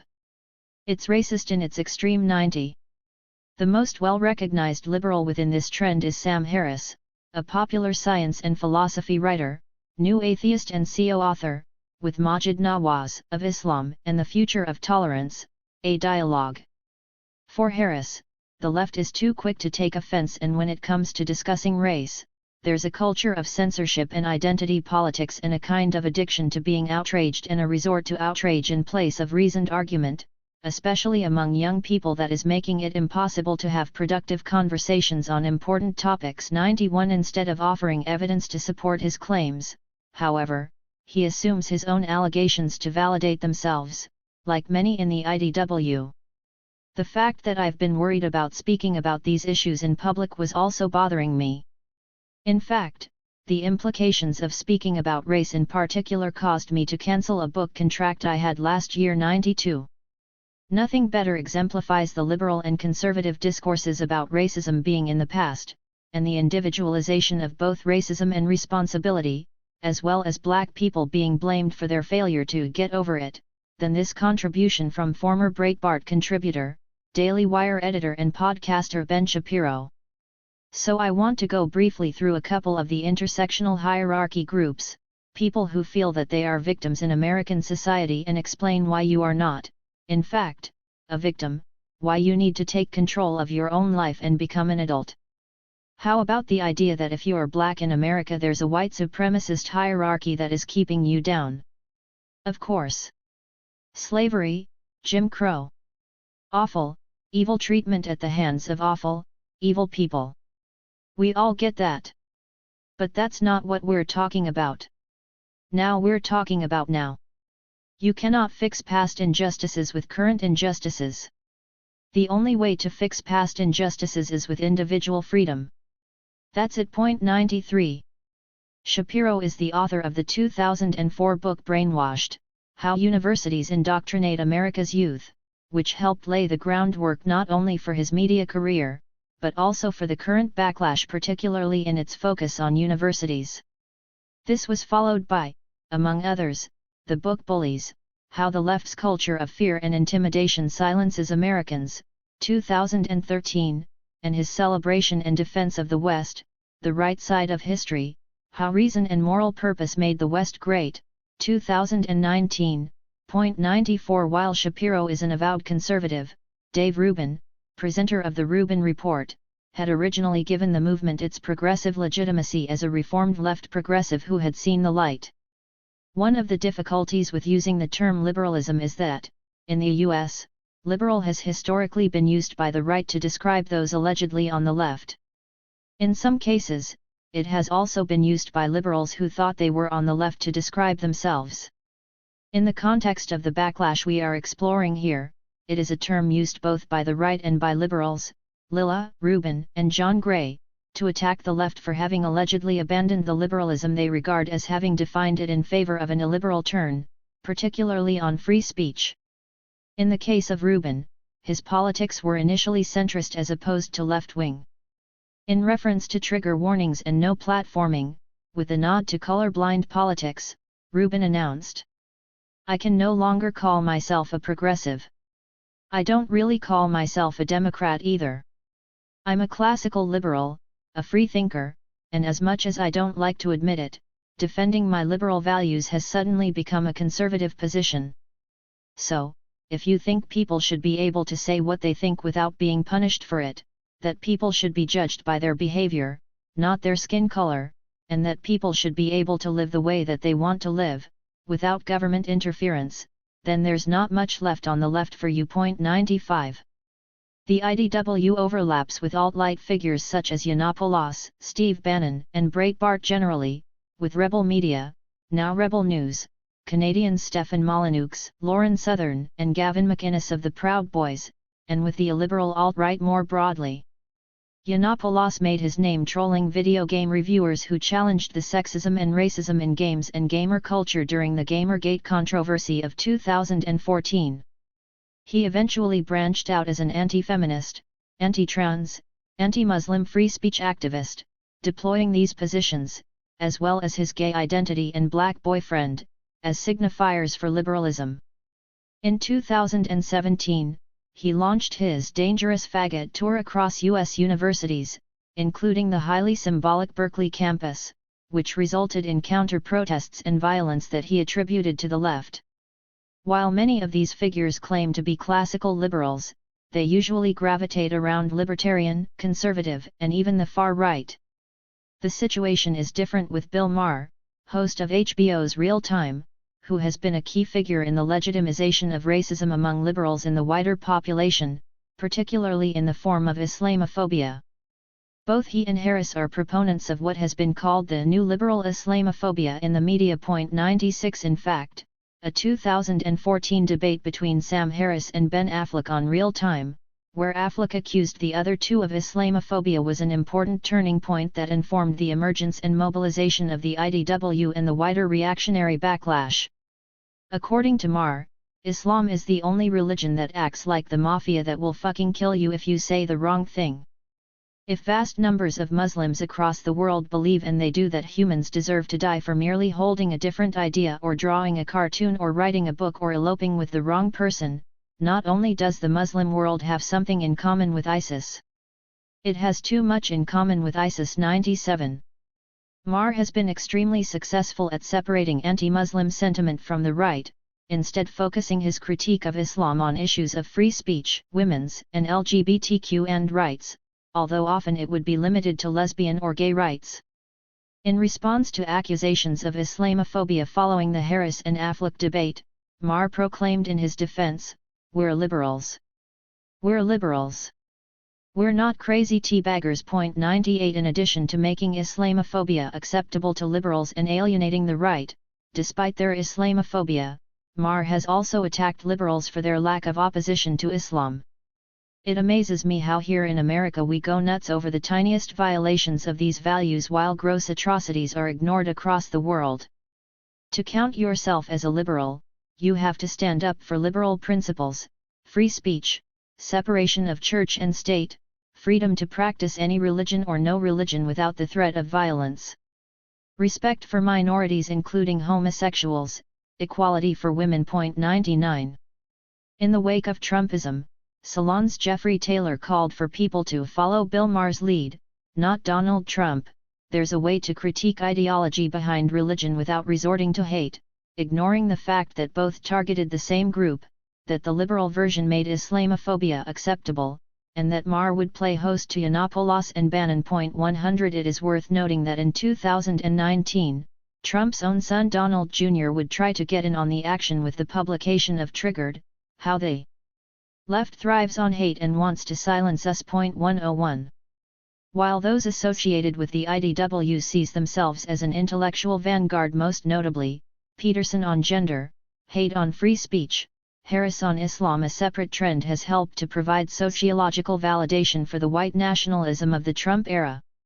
Two prominent figures who have lent credibility to these ideas are J.D. Vance and Arlie Russell Hochschild. Vance argues that, in order to understand Trump's electoral success, one must look at the economic and cultural crisis of the white working class and underclass in rural America. 102. For her part, Hochschild foregrounds issues of race, gender, and sexuality, to white, native-born, heterosexual men.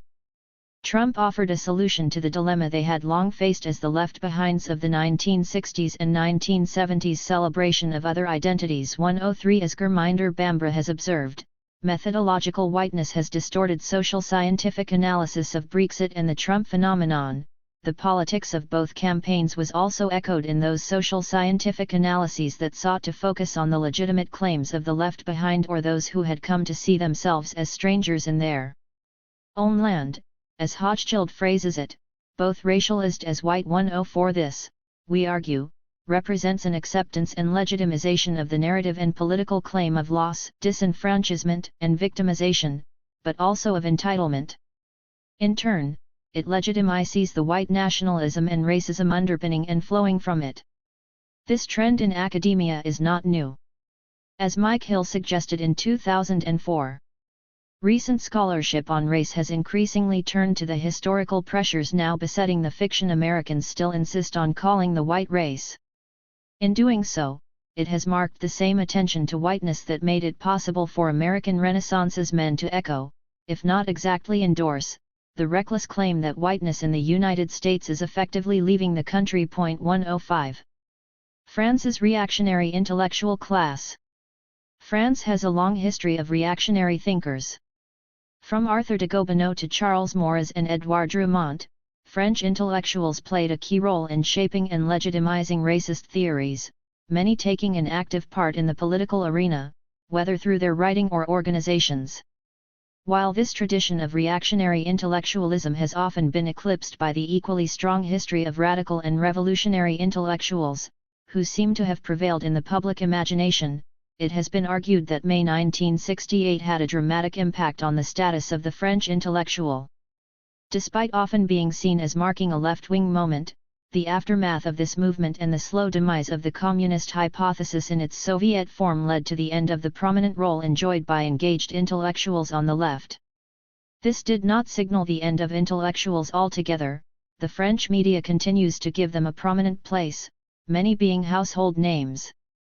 Yet it did facilitate the rise of a new group, the Nouveaux Philosophes. In 1977, Gilles Deleuze highlighted a trend among these right-wing intellectuals which has only worsened since then. They had introduced in France literary or philosophical marketing. We must talk about a book and make people talk about it, more than the book itself talks or says anything. Up to a point, the aim is that the multitude of newspaper articles, interviews, conferences, and radio and TV appearances replace the book, which might as well not even exist. 106. The changing role of the media, with its growing focus on quick gratification and entertainment, has provided opportunistic actors with platforms to spread simplistic and polemical ideas. While a number of left-wing thinkers remain prominent in France, they have been outdone by right-wing pundits. 107. These self-described taboo breakers are everywhere on television, in newspapers, on social media, yet they often claim to be subject to the diktat of the left and of political correctness. At times, their strategies match those of the 19th century, while anti-Semitic tropes have taken a back seat. Islamophobia deployed against Muslims and anyone deemed to be their allies have become the new enemy within. 108. Unlike during the 19th century, though, the new scapegoats are no longer able to rely on powerful allies or strong left-wing movements to counter the tide moving against them, despite claims on the right that a cultural hegemony persists that is led by Islamo-Gauchists, Islamo-leftists, who supposedly censor any dissenting voices. As former left-wing philosopher Michel Onfray declared on a very popular show on public television in 2015, without a hint of irony, Islam is a topic that we cannot talk about. Exactly 30 years previously, the right-wing Figaro magazine asked on its front page, "Will we still be French in 30 years?" A veiled Marianne hinting at the creeping Islamization of the Republic. Since then, countless special issues of magazines, opinion pieces, television and radio shows and books published by mainstream publishers have saturated public discourse to warn us that we can no longer talk about Islam. In contrast, the diverse Muslim communities in France have hardly any access to this public discourse, but somehow pose a unified threat to reactionary pundits. The impact of such public intellectuals is far-reaching. As early as 1989, a letter written by a number of prominent public figures ignited the controversy over the veil, which has since led to the ostracization of many Muslim women from society and the removal of their agency in the name of forced emancipation. After a high school head teacher refused entry to 3 students wearing a hijab, prominent mainstream philosophers Regis Debray, Elaine Finkielkraut, and Elizabeth Badinter, among others, declared in a mainstream magazine, "To tolerate the Islamic veil is not to welcome a free being, a young girl in this case, but to open the door to those who have decided, once and for all and without discussion, to make her bow her head. Instead of offering this young girl a space of freedom, you tell her that there is no difference between school and the house of her father. By automatically authorizing the Islamic veil, the symbol of female submission, you give free rein to fathers and brothers, that is, the patriarchy, the toughest on earth. In the end, it is no longer respect for gender equality or free will that is the law in France. 109. While we do not dispute that the hijab may indeed be used as a tool of patriarchy, and that, for example, we would indeed oppose laws in a country like Saudi Arabia that enforce its wearing, we argue that this letter and its repercussions serve as an example of liberal racism, rather than reflecting a real concern for girls and women. As we already noted, this was very much a non-issue at the time, as most cases were resolved through dialogue and compromise. Furthermore, this concerned only a small minority of women, some of whom had clearly decided of their own free will to wear the hijab. 110 Yet listening to women was not the aim of the reactionary secularists. In 2003, Badinter declared that the feminist struggle was addressed to the women of the first generation of new arrivals, or to the young girls of Maghrebi origin. It is for them it must be led. Frankly, for a long time, in native French society de souche, whether within Judaism or Catholicism, we cannot say that there is oppression of women. 111 Sexism in France was thus to be found in the other. As liberticidal laws against Muslim garments were passed, reactionary discourse became increasingly potent. It could now wear the garb of once progressive ideals which were central to the national narrative. More recently, one of the most prominent legitimizers of liberal racism has been Éric Zemmour. Starting as a journalist for the right-wing Le Figaro, he later turned to writing and political punditry, providing a reactionary voice in countless mainstream media outlets, from political shows to infotainment.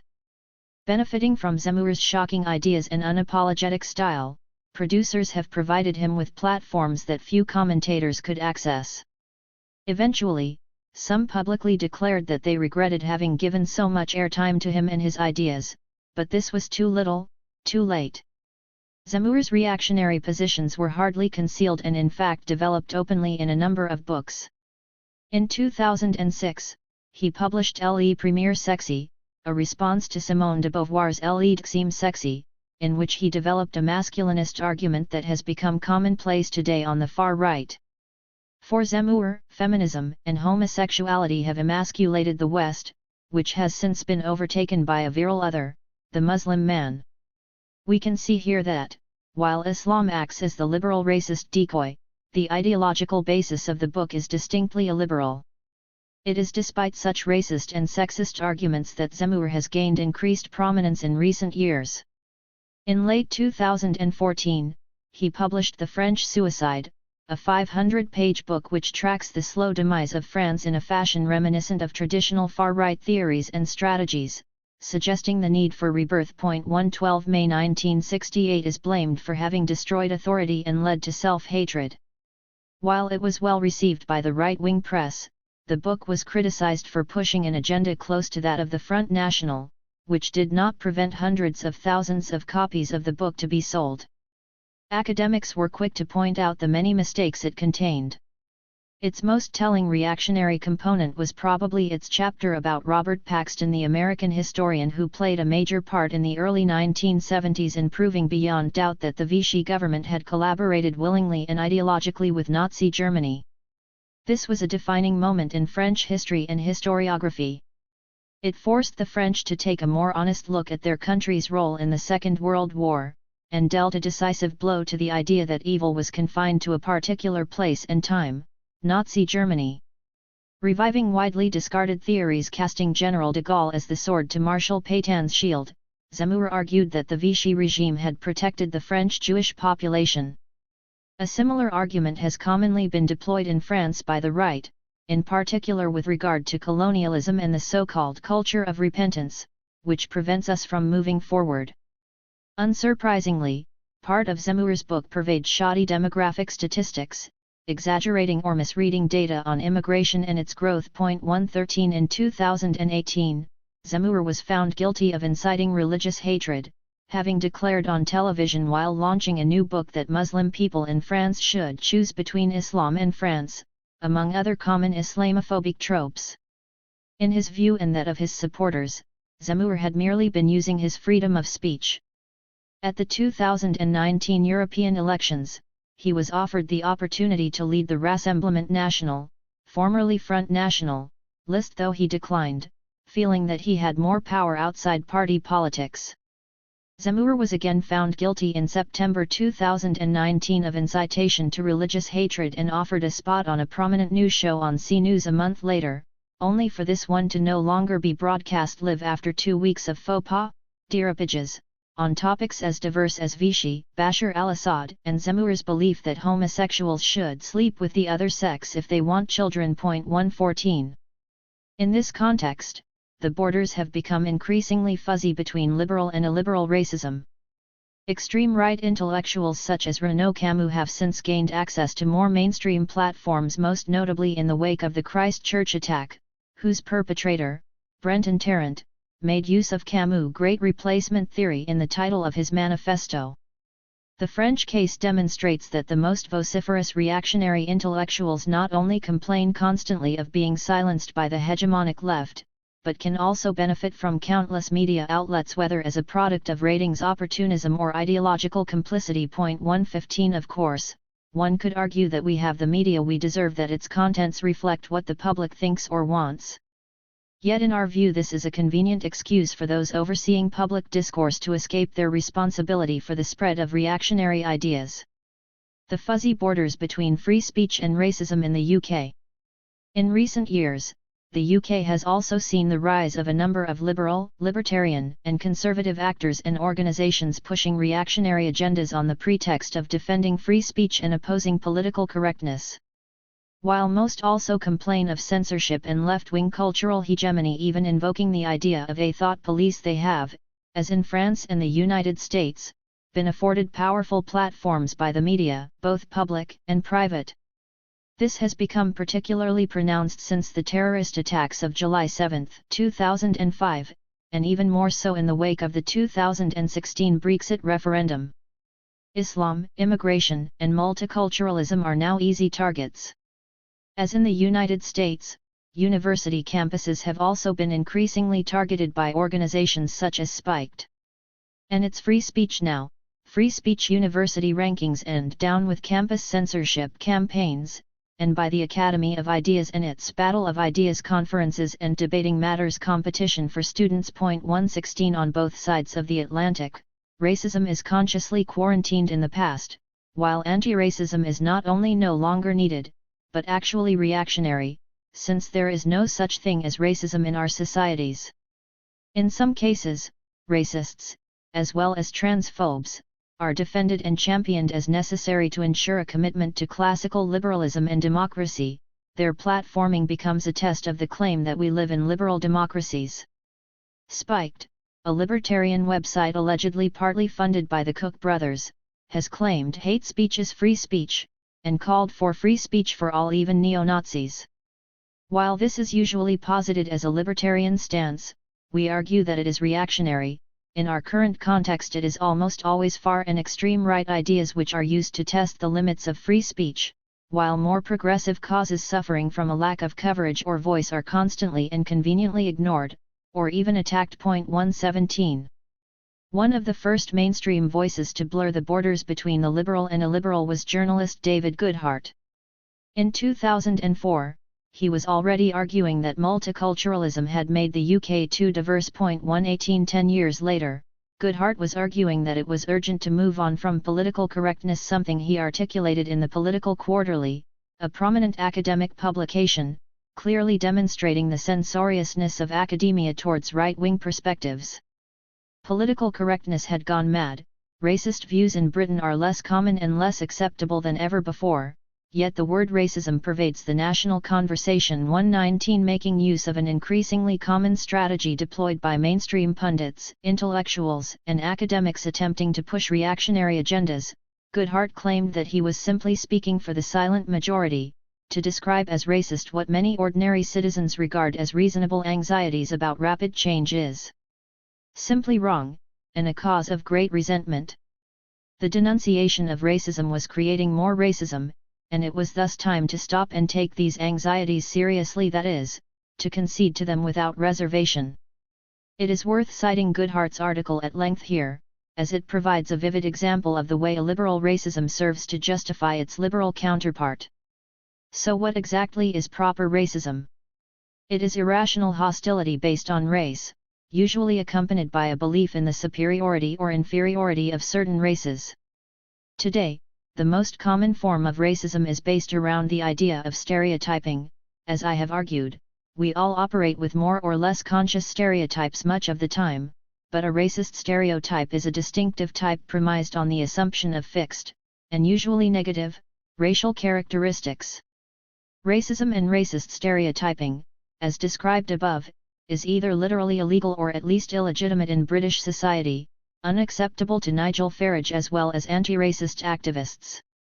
Racial equality is part of the common sense of British society, which is not to say it has been achieved. In trying to compensate for our racist past, we have ruled out a proper spectrum in our thinking about prejudice.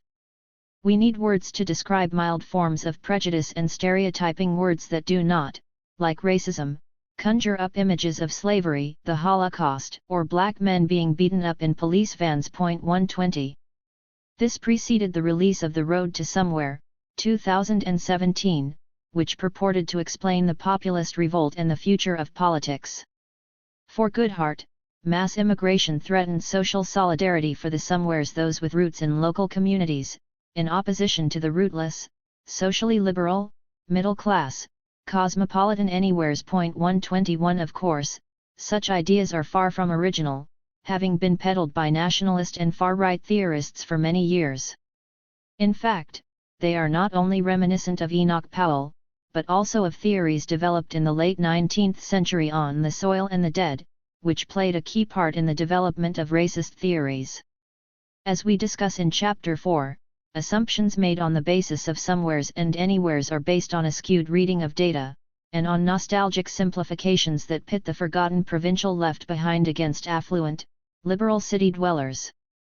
Suffice to say here, as Joe Kennedy notes in his book Authentocrats, that poor people live in cities, that many provincial working-class people are left-wing, and, vitally, not white, and that more than a few people in supposedly left-behind constituencies are materially well off is neither here nor there to them. 122. In Kennedy's view, these lines have been pushed not only by right-wing pundits, but also by the media, even on the left, whose own pundits demand that liberals get their heads out of the sand and acknowledge racist demands blamed on the people.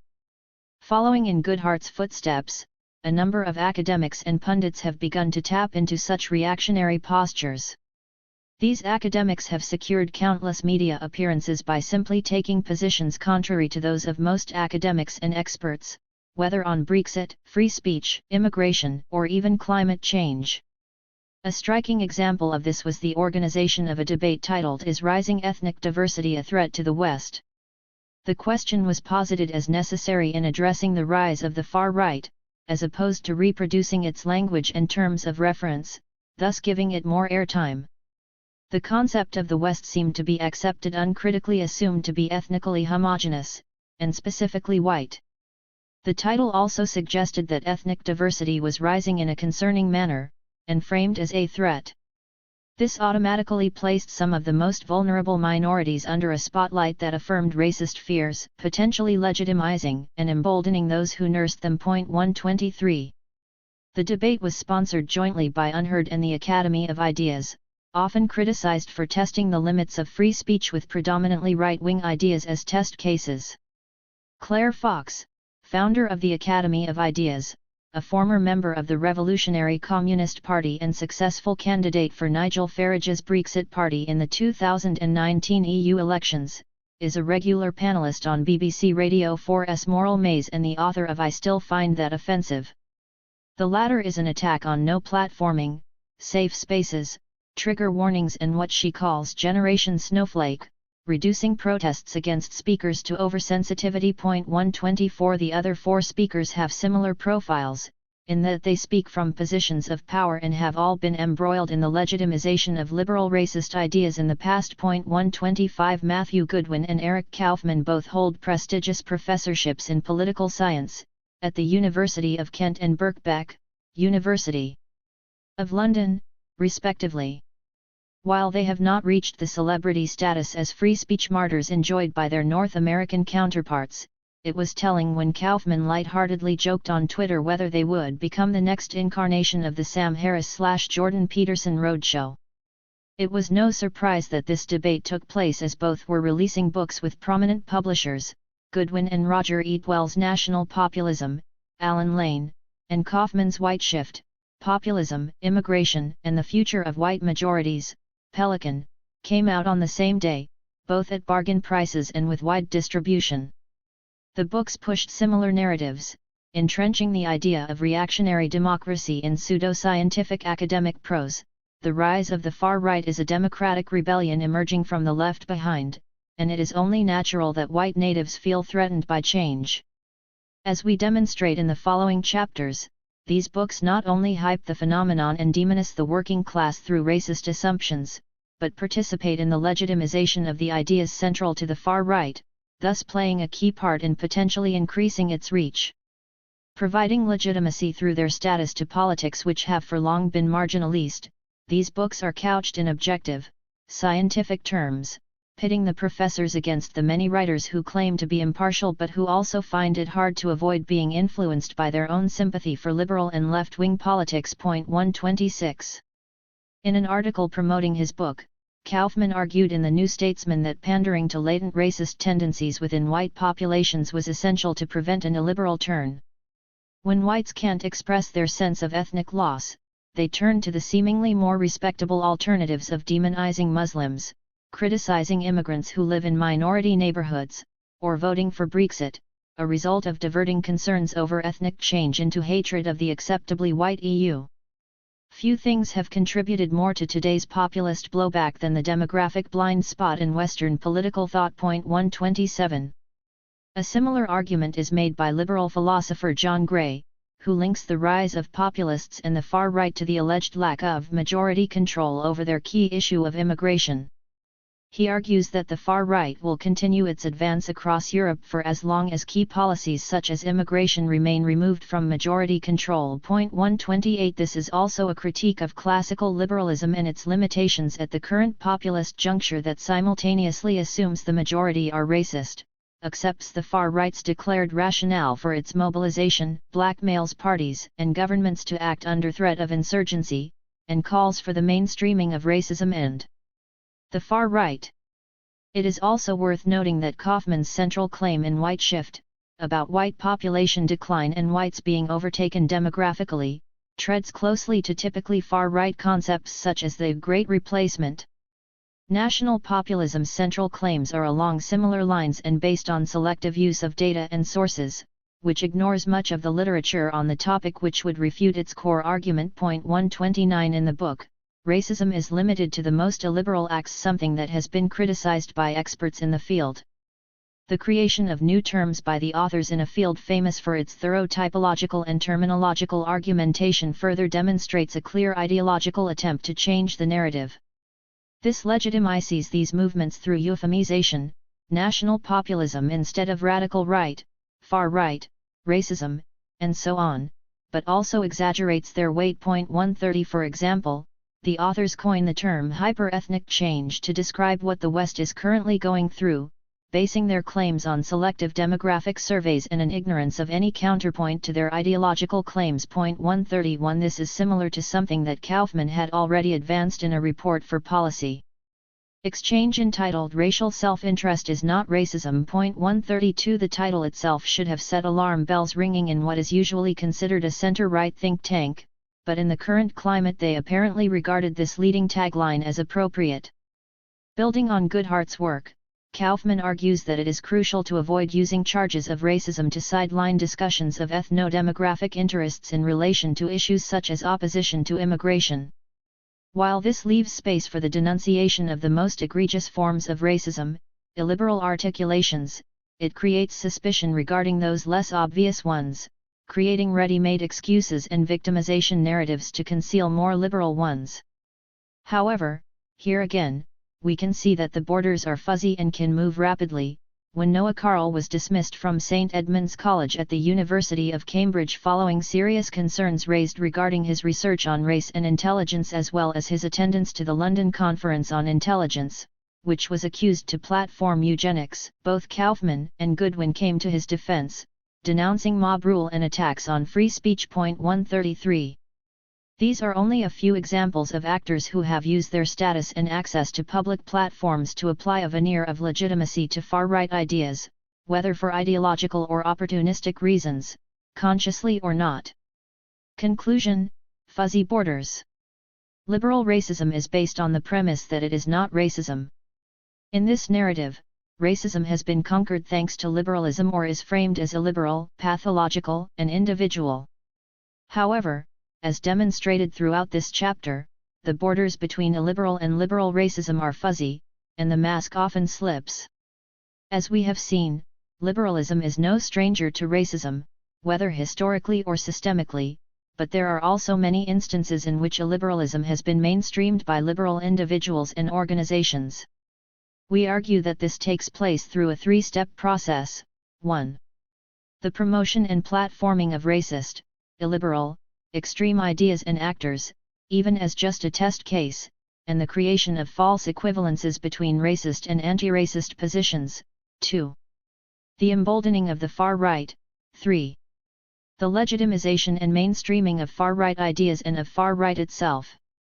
We see this blurring in the French context in the form of liberal feminationalism being used to justify the bans on the hijab and burqa, and the perverse reaction to the Charlie Hebdo attack giving rise to both liberal racism and increased illiberal securitization.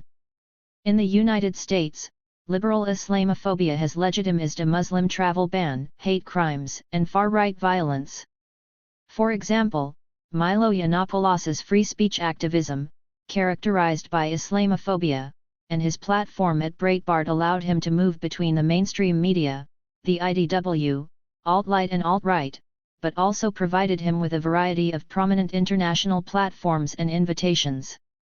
The convergence also became clear when Bill Maher hosted Yiannopoulos on Real Time on February 17, 2017.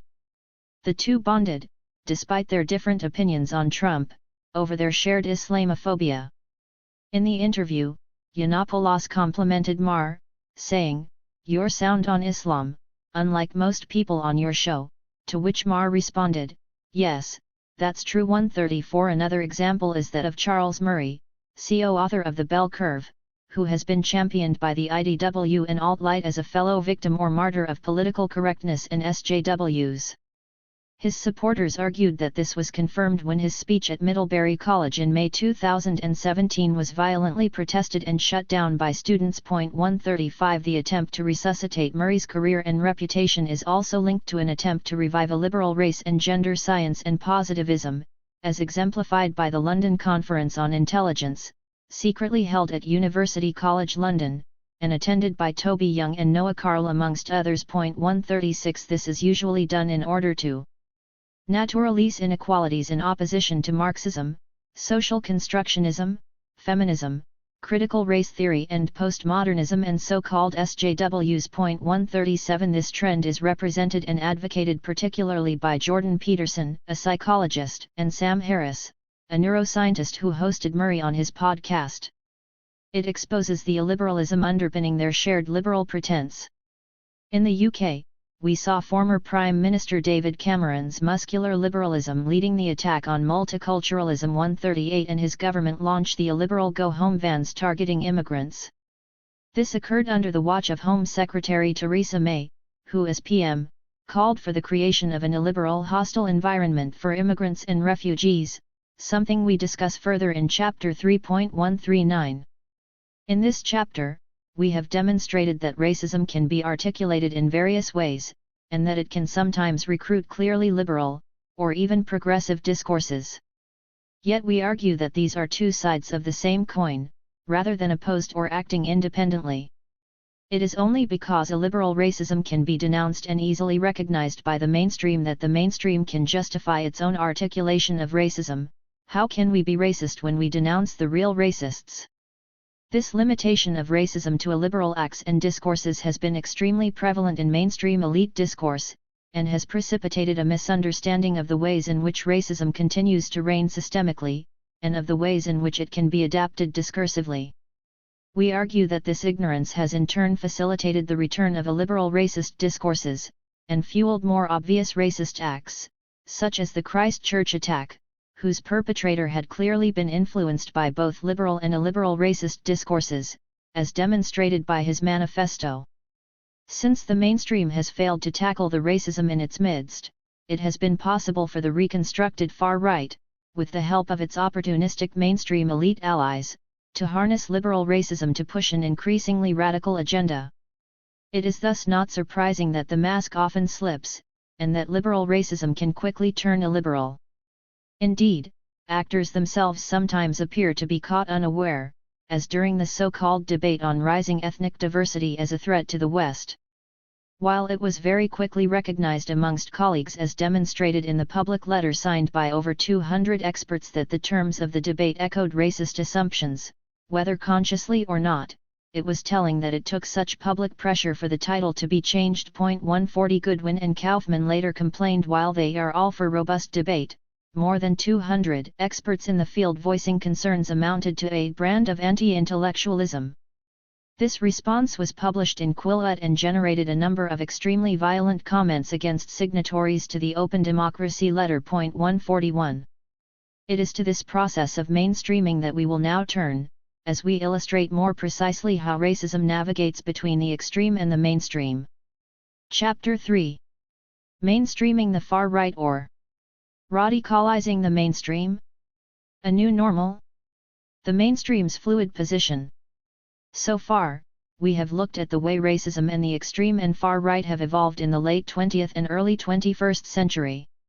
We outlined the interaction between the liberal and illiberal articulations of racism, and how they have acted as mutually enabling, if not as two sides of the same coin, apparently opposed, yet indivisible. This may be best illustrated in the ways in which the post-war hegemony of liberal democracy has delimited the illiberal extreme right as the evil remnants of the old racist order, in opposition to the contemporary post-racial context.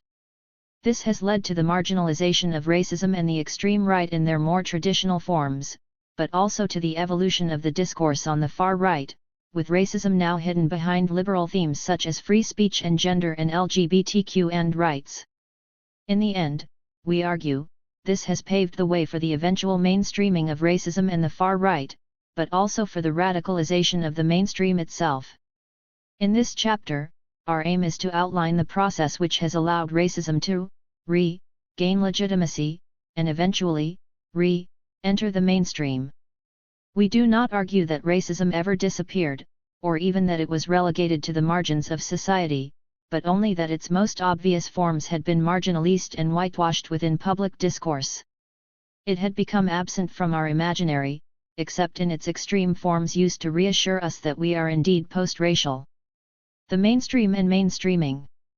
Many books and articles have focused on the ways the discourse of parties and movements once considered toxic has evolved or been adapted, from the margins to the mainstream has become a popular refrain since the late 1990s and early 2000s. 1 These texts recognize how such parties have embraced more acceptable forms of scapegoating and exclusion.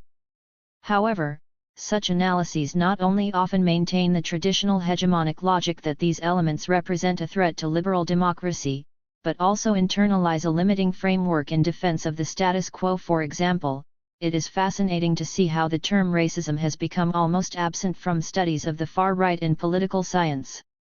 While studies in the field have proliferated tremendously, the mainstream reaction to the resurgence of racist politics has received less attention. We argue that inquiry on this point is essential to understanding how far what is considered mainstream may have moved over time.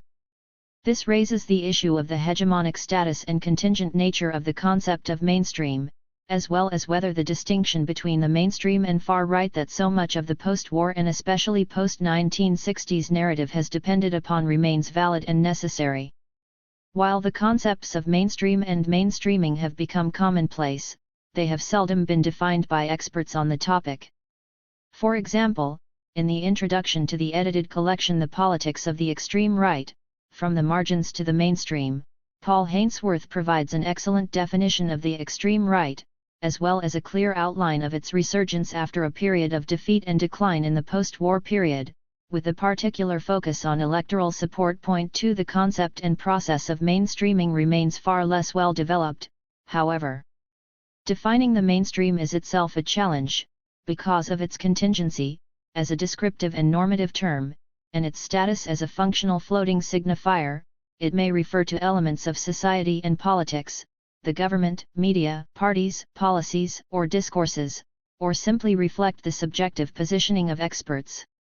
While most of us will feel we have a clear idea of what is mainstream, and position ourselves, and others, according to how we see ourselves, or others, in relation to it, whether to accept or contest it, belong to it or rebel against it, it is much harder to actually pin down precisely what and where it is. In this chapter, we unpack its use and function, and attempt to, however contingently, define it for the purpose of our argument. When we think about politics and democracy today, our attention is often limited to elections. We would describe this process as institutional or electoral politics. This is opposed to more discursive forms of politics, in which ideas, concepts, and ideologies more broadly get challenged, recomposed, destroyed or mainstreamed. Of course, the two do not work in isolation from one another, but are deeply intertwined. However, it is necessary to understand each in its own terms. Electoral politics is easier to describe, and would broadly relate to the rules and norms of liberal, capitalist, democracy. Its parameters are broadly based on the primacy of elections, though electoral systems differ from one case to another, the rule of law, and the protection of private property. While each of these elements may be defended or infringed more or less frequently and easily, they reflect the basic rules of politics in Western societies, and are widely accepted as norms. What counts as politically acceptable, what challenges and changes are possible within the bounds of this contingent normality, and the terms and processes through which they can be legitimately pursued, all of these are thus generally limited by this hegemonic framework. It is therefore not surprising that much of the scholarly work about the mainstreaming of the far right in Europe in the 1990s and 2000s, when its resurgence began, was based on mainstreaming through elections, in which far-right parties were the focus and the threat. Yet focusing solely on parties and electoral politics risks underestimating certain phenomena, while exaggerating others. For example, a focus on electoral results may lead to the exaggeration or misinterpretation of the power of far-right parties. In 2014, the strong performance of far-right parties in the EU elections in France, the UK, and Denmark obscured the fact that far-right parties in other countries performed unevenly, thus negating the idea of a populist rise across Europe. The coverage also mostly ignored the huge rates of abstention, typical of such second-order elections. Attending to the difference between the number of votes cast and the number of registered voters draws an entirely different picture, Figs 3.1, 3.2. This difference is particularly striking among working-class voters, of whom up to two-thirds can abstain in these elections. Figure 3.1 EU election results, percent of vote for the main far-right parties. Source: European Parliament, EU, www.europa.europa.eu. Figure 3.2 EU election results, percent of registered voters for the main far-right parties. Source: European Parliament, EU, www.europa.europa.eu. Uncritical electoral analysis may also lead to a complacent attitude when these parties recede in the polls despite their ideas continuing to be mainstreamed, as was the case in France in 2007. As discussed in Chapter 1, when the Front National, FN, collapsed in 2007, Marine Le Pen saw it as a victory for her ideas, which had been swallowed up by the mainstream and by the Sarkozy candidacy in particular. UKIP faced a similar fate after the Brexit victory. Nigel Farage, who was sidelined by the Tory government when seeking a role as ambassador or Brexit negotiator, was only too happy to say, as he stood down from the party leadership, the UKIPers will have been the turkeys who voted for Christmas. In the United States, while the alt-right has remained electorally irrelevant, the prominence their discourse achieved through Trump's candidacy and election has been dramatic.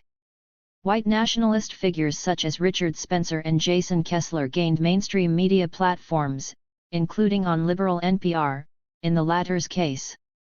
Unlike in our other cases, Trump has not only sent them positive signals with his rhetoric and policies, but refused to condemn them when they have been associated with intimidation and violence. While there is little work on the impact of the far right on the mainstream itself, and the construction of both the extreme and far right has historically been dependent on the concept of the mainstream, and vice versa, the mainstreaming of the far right has attracted increasing attention from researchers. This is partly because, despite their disruptive, rebellious, and insurgent rhetoric and posturing and in some cases unacceptable racist and xenophobic ideologies and politics, many of these parties nonetheless accept the terms of the mainstream liberal democratic system in the process of their reconstruction, moving from the extreme to the far right, in our framework. There have been a number of excellent and thorough analyses on the way in which far-right parties and movements have evolved discursively, and how this has at times been mistaken for ideological evolution away from racism and towards more palatable, albeit blurry forms of politics, such as populism. 3. Too often, however, this mainstreaming has been studied as a one-way process in which the far right moves closer to the mainstream, whether ideologically, institutionally or discursively. This has been particularly true within political science, where psephology has become the most popular benchmark for research, and has thus limited the field of politics to discussion of elections and opinion surveys. For example, in a worthwhile attempt to create some clarity around the term, Tjitske Ackerman, Sarah DeLange and Mathijs Ruduigen focus on mainstreaming as a process in which radical parties change to become more like mainstream parties. Their approach focused exclusively on electoral politics, and thus defined the mainstream and far right based on the composition and platforms of political parties, with radical right-wing populist parties being at once radical parties, niche parties, and anti-establishment parties. 4 Their analysis of mainstreaming is thus centered on the actions taken by the far-right parties themselves in an active attempt to move away from their radical positions and niche appeal. Yet the authors also clearly acknowledge that, while parties are actors that set goals and make strategic choices, their array of choices is defined by external and internal factors. Other studies have relied on opinion surveys to demonstrate how public opinion has led the change, and how support for far-right parties highlights a latent social demand which has been re-activated and should thus be addressed by mainstream politicians. Some analysis based on opinion surveys has taken the shape of the flawed left-behind argument, which we discuss further in this chapter. This has had a dramatic impact on the process of mainstreaming, as it has legitimized key far-right concerns and turned them into popular, democratic demands. Consciously or otherwise, these conclusions ignore the power of elite discourse to set the agenda, placing the blame squarely on the people, or on far-right parties, rather than on flawed leadership and a dysfunctional system.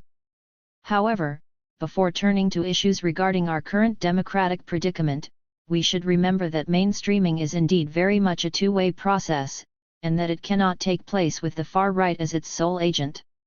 No matter how hard a far-right party tries to reform itself, if the broader political system is not open to welcoming it and its ideas, it is bound to remain at the margins. The breakthrough of far-right politics has thus required the actions of mainstream actors such as politicians, of course, but also of the media and academics, to legitimize, if not its cause, then at least its presence in the political debate. Therefore, Like Ackerman and his colleagues, we see the mainstreaming of far-right parties as a dual process in which internal and external factors are both necessary. This was highlighted by Aristotle Callis, in one of the most convincing attempts to explain the process of mainstreaming. For Callis, demand and supply factors are essential in grasping the way ideas travel from acceptable to unacceptable, and vice versa. 5 Ideas that begin as simply unacceptable can become acceptable, or even common sense, through the process of mainstreaming. For this to happen, a number of elements are essential, and the context needs to be conducive.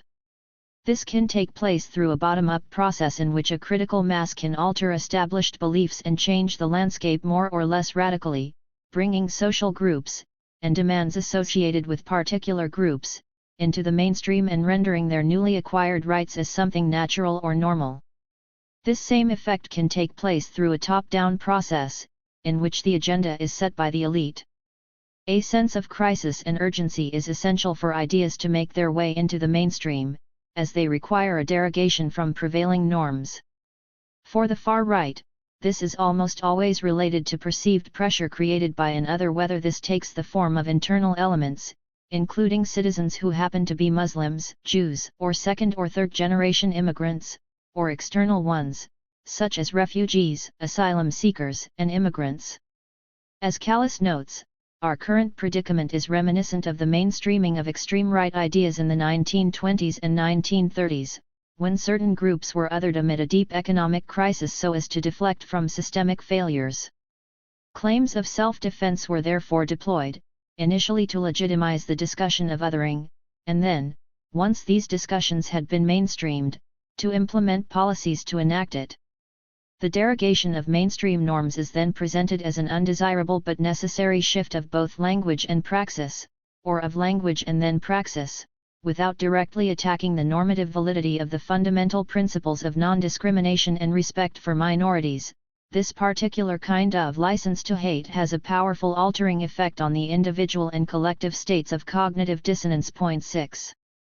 A particular focus on discourse is thus central to the process, a focus that moves away from electoral politics qua politics, towards a more holistic approach, albeit one which is harder to quantify, and thus less appealing to traditional and mainstream political science, punditry, and the media in general.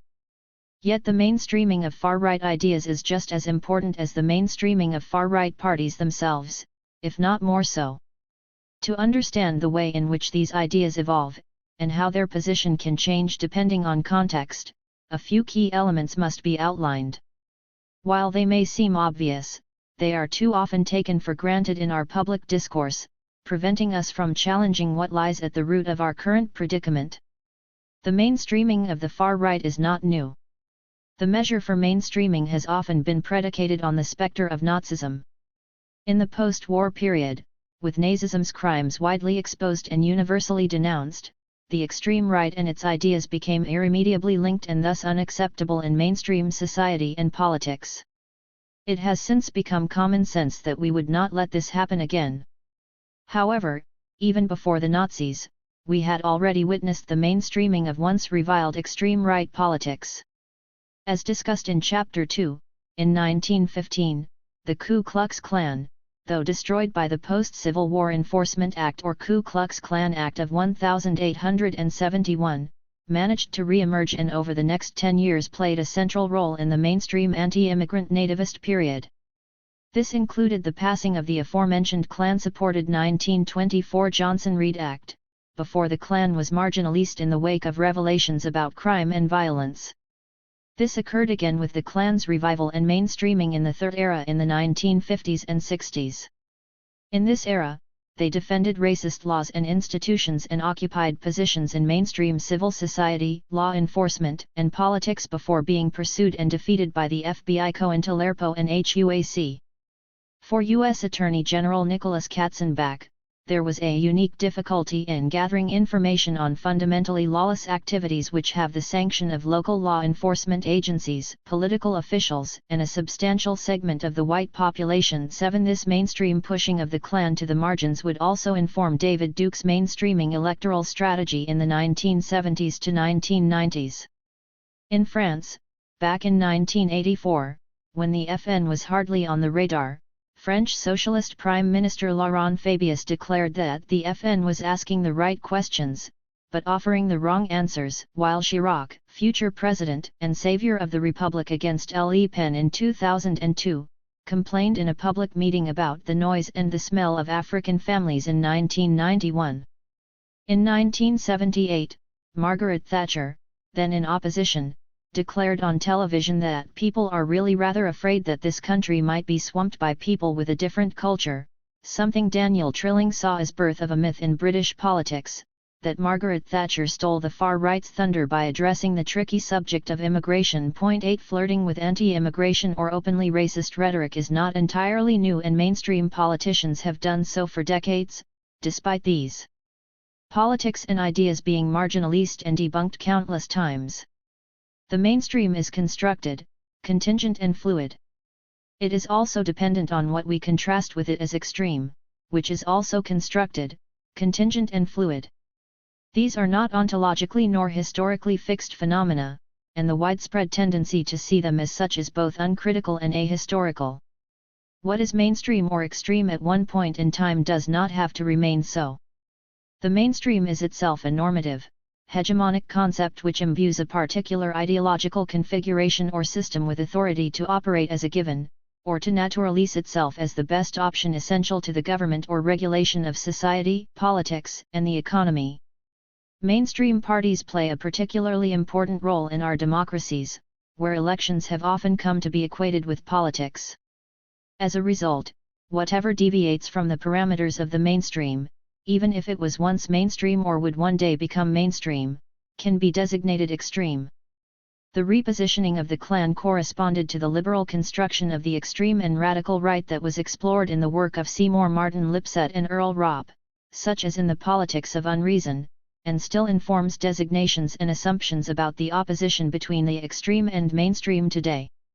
Ideologies such as racism, sexism, and homophobia, once acceptable in the mainstream, can thus be rejected by virtue of their association with the past and the extreme. Yet such tendencies, together with the structures or institutions which underpin them, do not disappear entirely. They may adapt to their new context, and a backlash and revival can always occur. The mainstream is not essentially good or progressive. Mainstream politics, and parties in particular, are often considered reasonable, pragmatic and moderate, despite their record often demonstrating otherwise. As we have demonstrated, however, what are today considered the most extreme historical forms of racism, or those now defined as such in post-racial narratives, were indeed accepted and defended by the mainstream at some stage. The mainstream can be resistant to more radical structural and institutional change, which is essential in decisively countering racism. It typically responds to radical challenges with an appeal to its own hegemonic political procedures and democratic mandate, while giving a nod to the eventual advance of progress. This applies to its attempts to neuter not only reactionary and racist movements, through which it claims its anti-racist, progressive credentials, but also progressive and radical ones that seek to resist and overturn racist and other unjust systems and structures. The mainstream moves both ways, depending on circumstances. This is also true, perhaps more broadly, on the level of mainstream political parties. Mainstream parties can move towards more progressive politics, just as they can move towards reaction, when under real or perceived pressure from far-right parties or public opinion, for example. We must then do away with the idea that the mainstream and center in politics, which often intersect and affirm one another, reflect a range of positions that are broadly realistic, pragmatic, and sensible, as is too often heard in conversation with mainstream elites whose privileged status depends on the defense of the status quo and the negation of any alternatives, be they radically left or right, as evil, impractical, authoritarian, idealistic, and so on. It is worth noting, though, that while the mainstream and center can be normative concepts and positions used to rein in more extreme or radical positions, something mainstream may not necessarily be center, but the center can move to the right as certain politics become more mainstream, as we saw with Reagan in the 1980s. At the current juncture in our cases, the far right is both causing the liberal moderate center to be reasserted and the mainstream to move further right. Therefore, to escape the crises we currently face, and whose roots are systemic, relating not only to racism, but also to the environment, poverty, and inequality, we must think boldly, recalling the simple, obvious statement that the current stage of politics is historically contingent. It is what it is, but does not have to be so. This is particularly clear with regard to the ways in which the idea of the post-racial has been constructed by the mainstream, functioning as a distraction from the racism embedded in and exacerbated by social, political, and economic structures, institutions and political parties. Progress is not unidirectional or inevitable. The narrative typically evoked in defense of liberal democracy, particularly in the post-war period, is that of progress, including in its post-racial version. This narrative sees history and society moving forward in a constant, albeit slow, unidirectional trajectory towards greater freedom and equality of opportunity, based on systemic capitalist inequalities which remain unaddressed, eventually overcoming injustices such as colonialism, gender inequality, and so on. Yet this narrative rarely acknowledges the struggles of anti-racist, feminist and anti-imperialist movements against the resistance of liberal democracies, which have historically been an essential part of any positive change which has taken place in our societies. As history has shown time and again, rights have rarely been bestowed, they have had to be seized. This comfortable dogma also fails to address the persistence of racism, sexism, and homophobia, or the possibility of a backlash by reactionary forces, some of which are mainstreamed through liberal discourses and central to its core mechanisms of control. The most notable case is that of the post-racial already discussed, according to which the supposed overcoming of racism has been predicated on individual achievements by persons of color. This represents racism in terms associated with the bad old days of the Nazis or the Klan, and serves to legitimize liberal racism and Islamophobia in particular.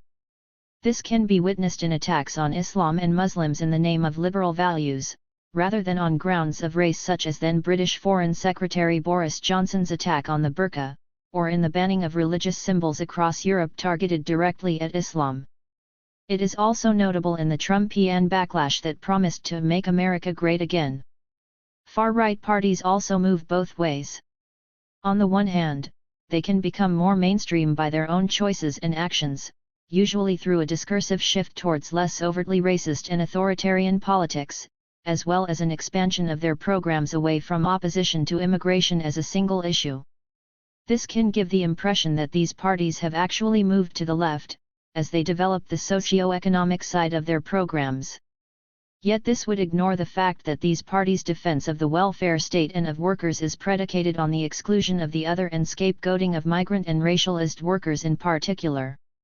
These so-called social policies are also often accompanied by an explicit expression of faith in the capitalist system and perks for the traditional elite, as well as the lower middle class, traditional supporters of the far right, usually through tax cuts, deregulation, the curbing of unions, and other reactionary, right-wing proposals. Yet far-right parties can also be disentangled from the mainstream and rendered extreme as the mainstream itself evolves. One can think here of the interwar fascist leagues, and of the Klan in the US. Even UKIP, as it turned towards more openly racist politics, while the mainstream itself was growing more accepting of racist discourse, reflects this tendency. On the other hand, their position can also be influenced by the actions, or inaction, of other parties and political actors, including the media. By providing media platforms or borrowing ideas during campaigns, elite actors have legitimized the far right. This has reached new heights as academics have started to provide a veneer of scientific rigor to their ideas. Perhaps surprisingly, other approaches have scarcely produced better results. For example, the cordon sanitaire placed around far-right parties towards the end of the 20th century in many European countries, preventing mainstream parties from making alliances with them, has in fact often led to their legitimization as real alternatives. This was exacerbated when this wall of separation started to crumble, as mainstream politicians failed to respond to the growing disillusionment, borrowing increasingly from far-right rhetoric and politics to distract the public from that failure. Party politics and discourse can move together, but they do not have to, or not at the same time. Parties can move left or right, faster or slower than public discourse does, putting them at odds with the mainstream political discussion, and thus alienating or marginalizing them. This can be both positive and negative. At certain moments, figures within various parties have driven faster progress than public opinion seemed to support. On the other hand, we have also witnessed the refusal of elites to adopt progressive positions. To understand this mechanism in all its complexity, various levels of analysis must be undertaken. Does elite discourse circulated by the media, academics, experts, and politicians reflect wider public discourse at the local or individual level? If these operate separately, then who is influencing who, and by what means? Do parties follow public opinion, or lead it? The way in which the far right is perceived can also influence the mainstream, based on a skewed account of its level of support, so much so that the mainstream may appropriate its ideas as a means of slowing a loss of votes. The momentum towards an EU referendum in the UK, for example, was accelerated by the constructed and hyped-up threat of UKIP, which sent both the Labour and Conservative parties into panic mode, as discussed in the following sections of this chapter. Having set out the essential characteristics of the process of mainstreaming, we can now move on to define more precisely how it works. Figure 3.3 attempts to provide a clear, comprehensive model of how mainstreaming takes place. Anything less than this would not offer a precise enough picture, and would in fact create a real risk of misunderstanding the far right and its appeal, and in turn facilitate its further mainstreaming. Figure 3.3. The mainstreaming process. The arrows in Figure 3.3 highlight the importance of seeing both the mainstream and the far-right parties' positions as fluid. Failing to acknowledge this would lead to a dangerous misunderstanding of the forces in play. For example, if it is assumed that only the far-right moves, then the role played by the mainstream in facilitating the acceptance of certain ideas through co-option would be obscured. The figure thus highlights several points. Pull and push factors are essential on both sides. They depend on political opportunities, but also on the way in which parties themselves behave and respond to change. Mainstream parties can decide to tap into far-right support at the expense of their other voters, thereby mainstreaming certain ideas while taking votes away from far-right parties. Far-right parties may decide to radicalize their discourse to move away from the establishment, alienating the more moderate parts of their base, but reinforcing their appeal to disgruntled voters or their more ideological supporters. The borders around the mainstream and the far right are not fixed or impermeable. The dotted lines around each element in Fig 3.3 highlight the necessity of considering each of them as porous. This means there is no such thing as mainstream parties in and of themselves. They are bound to change and evolve depending on context, adopting or rejecting ideas. The mainstreaming process is exactly that. The way ideas once considered extreme switch status through a process that involves both the mainstream and the extreme. This means that ideas and party politics can move independently, and even in opposite directions. Far-right ideas can be mainstreamed while far-right parties lose ground, and vice versa. Mainstream parties' failures, real or perceived, can be used by far-right parties to legitimize their own positions. Increases in unemployment or poverty, for example, are used to blame immigrants and the multicultural approach of the establishment. This process has been central to the politics of reconstructed far-right parties, which have taken advantage of low public trust in politicians following years of austerity and the increasingly similar politics proposed on both ends of the mainstream spectrum. Similarly, the far-right's links, real or perceived, to a liberal racism can be used to delegitimize them. Until the stigmatizing terms far-right, extreme right, radical right and racist came increasingly, and problematically, to be replaced by the term populist, these parties were marginalized through their association with fascism. To this day, many of the most successful far-right parties in Europe have been those that have managed to navigate the line between their fascist and/or racist roots and a more nuanced discourse based on liberal articulations of racism, or else wait for the mainstreaming of racism through its liberal articulations before emerging. While the far right can adopt new strategies and cut ties with the elements of its program and rhetoric that are viewed as more extreme, it can also passively benefit from the fact that mainstream parties borrow ideas from its toolkit, as well as from their failures to address new crises, real or perceived. One element we have deliberately omitted from Figure 3.3 is the role of public opinion, and the demand which may result from it. The mainstreaming of the far right has been driven by elite discourse, see Chapter 4. This is successfully navigated by the reconstructed far right to gain undeserved prominence in the media and politics, given the level of popular support it enjoys even in the most favorable circumstances. Mainstreaming in practice. The line between what is liberally acceptable and what is not is thus in constant flux, and always contingent. It is generally assumed that much of the political discourse in liberal democracy has been based on what is good for the majority or the mainstream, while frequent warnings are issued about the threat posed by radical politics, whether from left or right. Yet this prevailing, commonsensical understanding of politics has failed, often willfully, to engage with the more complex, constantly evolving nature of ideology. What is considered mainstream or moderate today was radical or reactionary only yesterday, and may once again be so tomorrow. The resurgence of reconstructed far-right parties and politics in the late 20th and early 21st century has helped blur these lines further, changing the level of acceptability of certain discourses. While it is commonly assumed that political change takes time, recent events have demonstrated otherwise. For example, in Australia, Robert Mann pointedly noted about a racist letter published by political newcomer and future far-right leader Pauline Hanson, that by the political standards in early 1996, it was dynamite. By the political standards of 1998 such a letter would occasion hardly a stir. 9 While the Australian case is not central to this book, it remains an interesting example, as we have argued elsewhere that it has been at the forefront of the mainstreaming of far-right politics.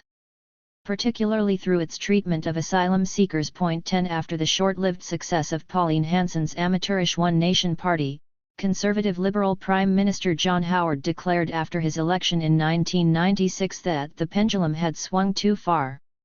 He managed to succeed in turning the clock back, returning to a parochial vision of the Australian nation based on stringent immigration and asylum laws and strong nationalist rhetoric.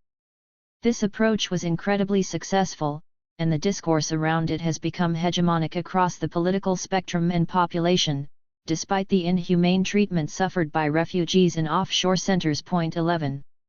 To illustrate the various ways in which the mainstreaming process has taken place in recent years, the US, French and British cases provide interesting insights.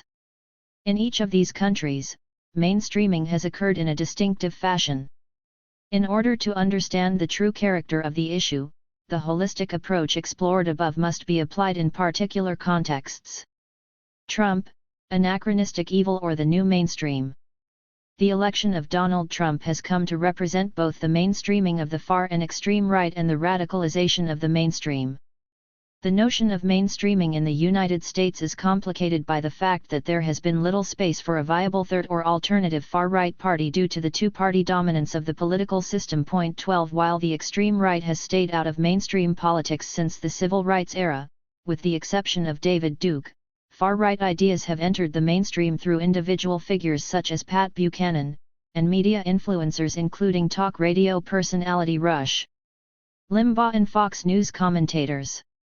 For many, and certainly in much of the public discourse, the election of Barack Obama in 2008 heralded a new step forward in post-racial and liberal politics in the United States and beyond.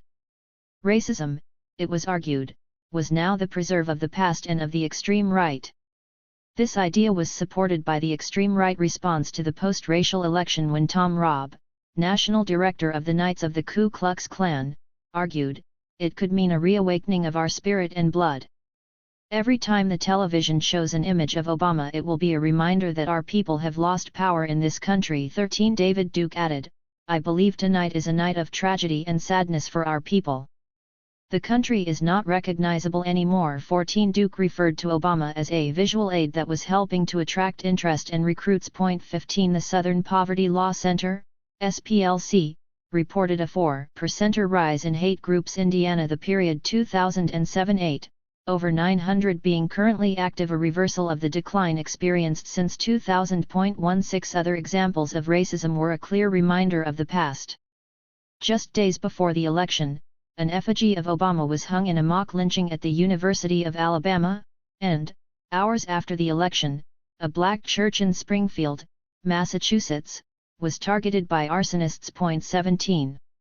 In April 2009, U.S. Homeland Security issued a report titled Right-Wing Extremism, Current Economic and Political Climate Fueling Resurgence in Radicalization and Recruitment, warning of the rise of right-wing extremism. 18. Yet this was not limited to the extreme right. The Anti-Defamation League highlighted that conspiracy theories about Obama and the federal government had slipped into the mainstream. 19. One example of this was the birther conspiracy, pushed by Jim Garotti of the National Review Online, Donald Trump and Jerome Corsi, as well as Breitbart.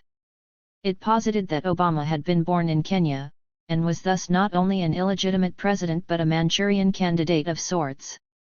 This was bolstered by claims that he was also a Muslim, which were particularly powerful at a time when Islamophobia was spreading in the mainstream through both the far-right Stop Islamization of America and the liberal Islamophobia of Sam Harris and Bill Maher, who despite this continues to oppose Trump. The Tea Party movement, taking its name from the rebellious anti-colonial Boston Tea Party, also played a key part in the mainstreaming of the far right and the radicalization of the mainstream. Like Trumpism, it was represented as a populist insurgency, as a symptom of or solution to the crisis in the traditional conservative movement and Republican Party. This fiscally conservative, anti-tax movement within the Republican Party, which opposed itself to the federal government, claimed to be a grassroots movement that represented and mobilized the social base of the party to oppose Obama's policies. 20. It was later shown to be more akin to an AstroTurf movement, propped up by funding from the Koch brothers' Americans for Prosperity and Freedom Works. 21. It was this precise movement in opposition to Obama, combined with an insurgent conservative base, notably within the establishment, and notions of white loss of power and privilege, couched in racism both overt and latent, that Trump mobilized in his campaign. He did so through a narrative of national decline and of a white working class that had been left behind in the process, scapegoating Muslims and Mexicans, promising to build a wall on the border, trading in coded anti-Semitism, and appealing to white resentment and nativism. The idealized past implicit in his pitch to voters was condensed in his motto, "Make America Great Again." According to Henry Louis Gates, Jr., Trump's campaign and election clearly represented a backlash against the progress black people have made since 1965. 22.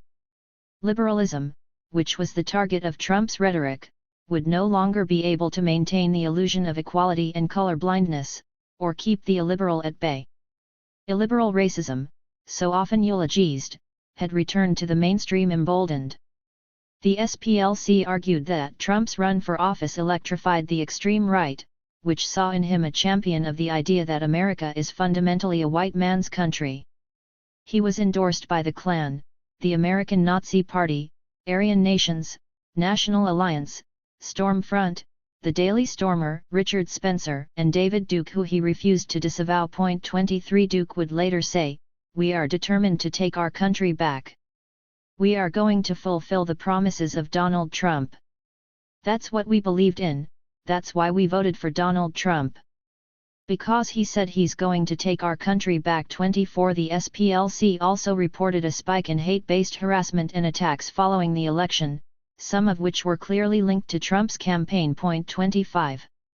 On the back of his campaign, the extreme right drew attention from the media, which offered a platform to the new alt-right, as if its leaders were important figures and represented a significant constituency.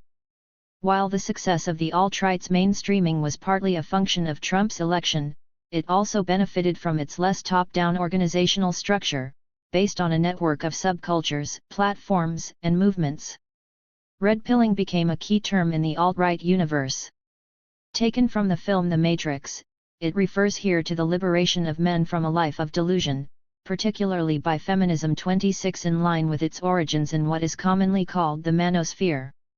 The radicalization of the passive online lurker, as opposed to formal membership, can occur when an individual has their grievances affirmed, and becomes enculturated into a worldview that is increasingly extreme, reactionary, misogynistic, and racist in some cases, even fascist. Point 27. This process entails shifting what the alt-right, as well as political and social scientists studying such phenomena refer to as the Overton window, that is, modifying and expanding the range of acceptable options and ideas seen as publicly acceptable. Point 28. This is something that the alt-right and wider liberal free speech discourse also promote, and Trump has repeatedly tested with his rhetoric.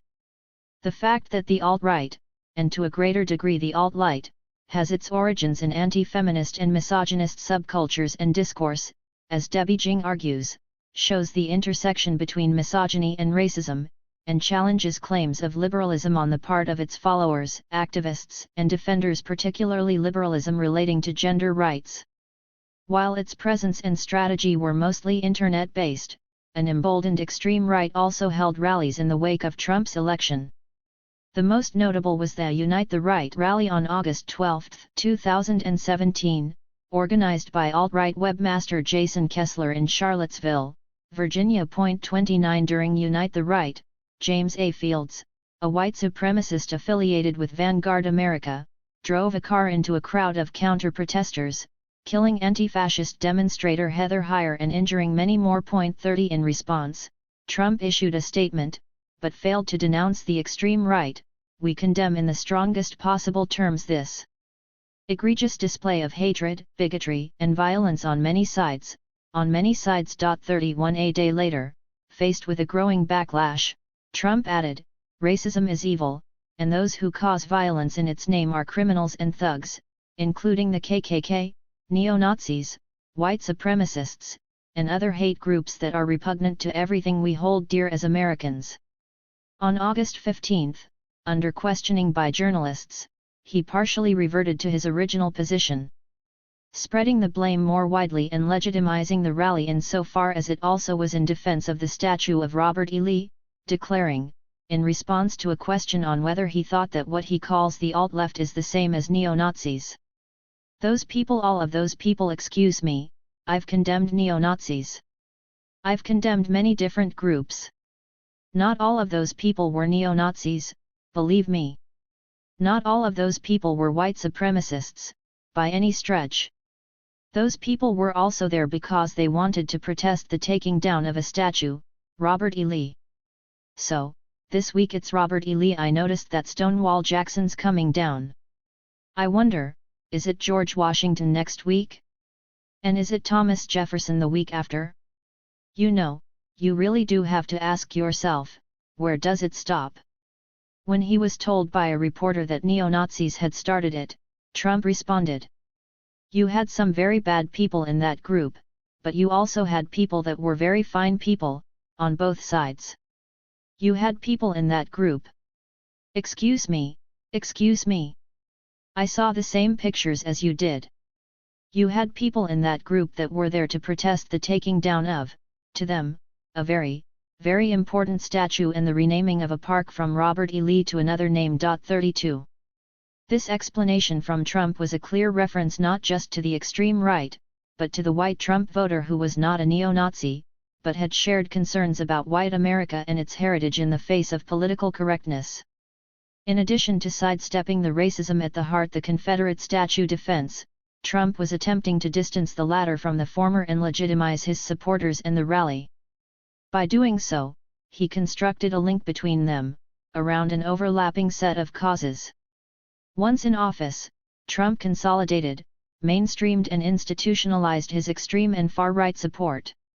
He appointed Breitbart's Steve Bannon and white nationalist Stephen Miller to his administration.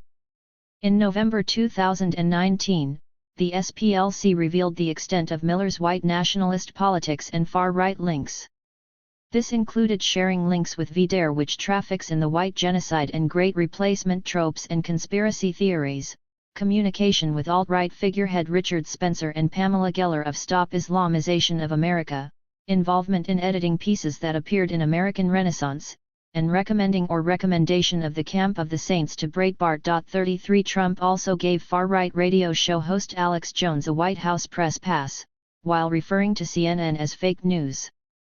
and appointed the former Alabama Senator Jeff Sessions to the position of Attorney General. When Sessions had been nominated as a federal district judge in the 1980s, he was seen by many, including Coretta Scott King, who opposed the appointment in a letter to the Judiciary Committee, as a racist. 34 He had been accused by Thomas Figures, a black senior prosecutor who had served under him in the U.S. Attorney's Office, of calling him boy.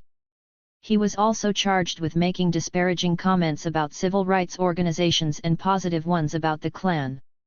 In a 2015 Breitbart interview with Steve Bannon, Sessions expressed admiration for the 1924 Johnson-Reed Act. 35 He was therefore at home in an administration that had removed the Civil Rights page from the White House website. 36 And had been accused of degrading the Department of Justice's Civil Rights Division and undermining civil rights protections. 37 On January 27, 2017, Trump signed Executive Order 13769, protecting the nation from foreign terrorist entry into the United States, which banned travel from 7 Muslim countries, lowered the number of refugees admitted to the country, suspended the U.S. refugee admissions program, and halted Syrian refugee admissions. He also pushed for the construction of the Mexican border wall, which had been a central feature of his campaign, precipitating the longest government shutdown in history. Although they have not always been successful, Trump's capacity to garner support for these ideas and policies has promoted them into the new mainstream. While illiberal racism has increasingly encroached on the mainstream, some liberal limits remain. For example, Trump was opposed for separating refugee parents from their children at the border, a policy which Stephen Miller played a significant role in, and forced into a climb down in 2018, albeit after many had already suffered terrible consequences. In January 2019, Republican Senator Steve King, who had been elected on the Trump wave, faced a backlash from the Democrats and some Republicans when he asked, "White nationalist, white supremacist, Western civilization, how did that language become offensive, and why did I sit in classes teaching me about the merits of our history and our civilization?" 38 It was perhaps ironic that he should have received a backlash. Not only was he elected as a known white nationalist, but his questions adopted the language of Trump. They also appeared to be an appropriation of the discourse of the more mainstream liberal IDW and free speech activists' opposition to anti-racist critiques of Western civilization, the canon, and enlightenment in higher education, and deriding those making accusations as being easily offended snowflakes. France and the rise and fall of the unabashed right. As we have seen, the mainstreaming of the far right has a long history in France. It differs from our other case studies in that it is perhaps easier to track, since it has taken place in relation to one key organization, the Front National. However, it would be mistaken to think that the FN has been solely responsible for the process. Instead, mainstream politicians and the media have played a key role in the situation in which France currently finds itself, whereby Marine Le Pen's renamed Rassemblement National, National Rally RN, has become an almost normal contender for power. While some of the issues and events around FN/RN have already been touched upon in previous chapters, it is worth retracing key moments in its mainstreaming. 39 It was the left, and socialist President François Mitterrand in particular, who first helped prop up the FN in 1982, at a time when it was electorally irrelevant. Having turned to austerity politics, and facing bleak forecasts for the upcoming local elections, Mitterrand attempted to use the FN to split the right-wing vote, and thereby provided Le Pen with a platform on France's key political show on public television. 40 This lent the FN a degree of legitimacy that other parties of a similar size could only have dreamed of. It also allowed Le Pen to consolidate his leadership on the far right, and led a number of smaller extreme right formations to join him and toe the line. While it would be simplistic to assign Mitterrand sole responsibility for the rise of the FN, it was at this stage, in the fertile context of austerity politics, that the far-right party began to register its first electoral breakthroughs.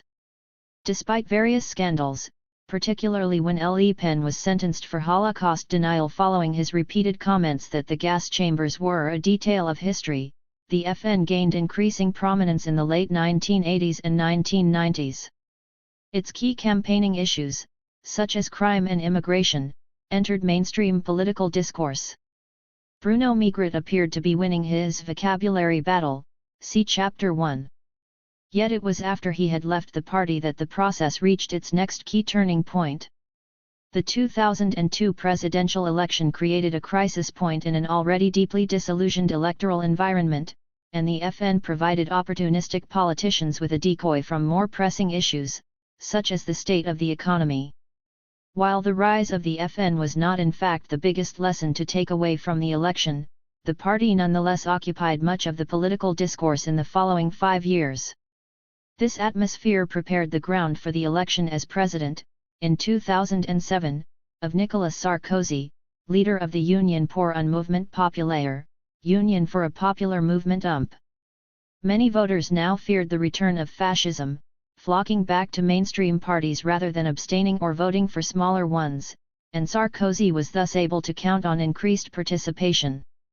Turnout jumped from 71.6% to 83.8%. Yet, despite this unsurprising trend, which meant the FN was unlikely to be a threat, Sarkozy ran a campaign based on a sharp right-wing turn on both economic and social issues, bolstered by his recent authoritarian stint as Minister of the Interior. His focus on crime, national identity, and immigration was particularly appealing to the many voters who had been seduced by Le Pen's discourse but felt that he would never be able to reach power. It was thus no surprise when, a few months before the election, Sarkozy declared, "Yes, I am trying to appeal to the Front National electorate," and that he would go and get them one by one if necessary. 41 This approach proved successful, and FN voters turned to Sarkozy in droves, leaving Jean-Marie Le Pen with only 10% of the vote. Surveys suggested that between 21 and 38% of Le Pen's 2002 electorate had jumped ship. In the second round, 2/3 of Le Pen's voters transferred to the UMP candidate. The Lepno-Sarkozysts surveyed showed that this shift was directly related to Sarkozy's borrowing of Le Pen's rhetoric and political themes. 42. On the broader political scene, Sarkozy positioned himself as a torchbearer for an acute sense of nationalism, based on pride in a simplistic and glorified history and an unapologetic posture in relation to France's past, including colonization. His denunciations of the intelligentsia and their culture of repentance were central to his discourse, and reminiscent of typical far-right strategies.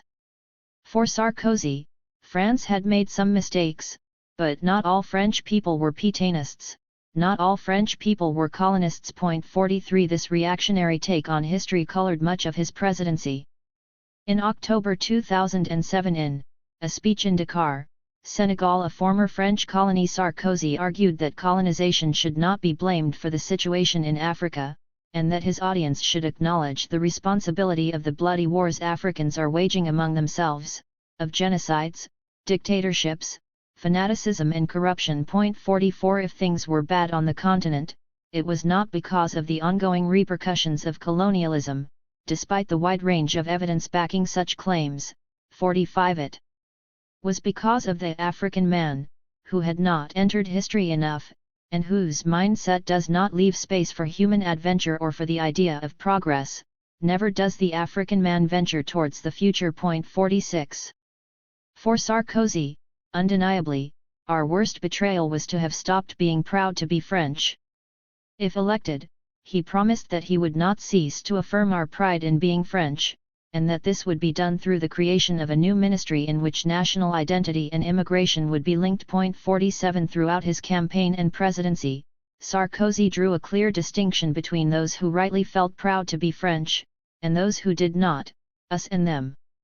He pushed the process of cognitive liberation to its extreme. Despite the looming financial crisis, Sarkozy believed urgency lay elsewhere. Our Republican model is in crisis. This crisis is first and foremost a moral crisis. This moral crisis is a crisis of values, a crisis of landmarks, a crisis of meaning, a crisis of identity. The denigration of the nation is at the heart of this crisis. 48 His understanding of the situation, and in particular his deployment of the idea of crisis, echoed traditional discourse on the far right, the focus on decadence, on one particular symbolic event as responsible for this situation, be it the Revolution, the Popular Front or May 1968. In line with far-right thinkers, it was thus no surprise that Sarkozy argued for an authoritarian solution based on ethno-exclusivist values and the singling out of the French people and French identity as superior. The subtle negation of the revolution was present throughout Sarkozy's campaign. It was not the revolution or the Enlightenment that had brought human rights into being, but rather millennia of national identity, 2,000 years of Christian values. 49 Sarkozy's conception of the nation and national identity was esoteric. France was a soul, a spiritual principle, a carnal soil to which one is bound by a mysterious link, that cannot be broken without losing part of oneself. Sarkozy's conception echoed the concept of the Déracines, uprooted, circulated by turn of the 20th century far-right intellectual Maurice Barrès, an author to whom he sometimes referred. 50. Throughout his campaign and presidency, Sarkozy mainstreamed much of the discourse that had been more or less successfully kept to the margins by the anti-FN Republican Front.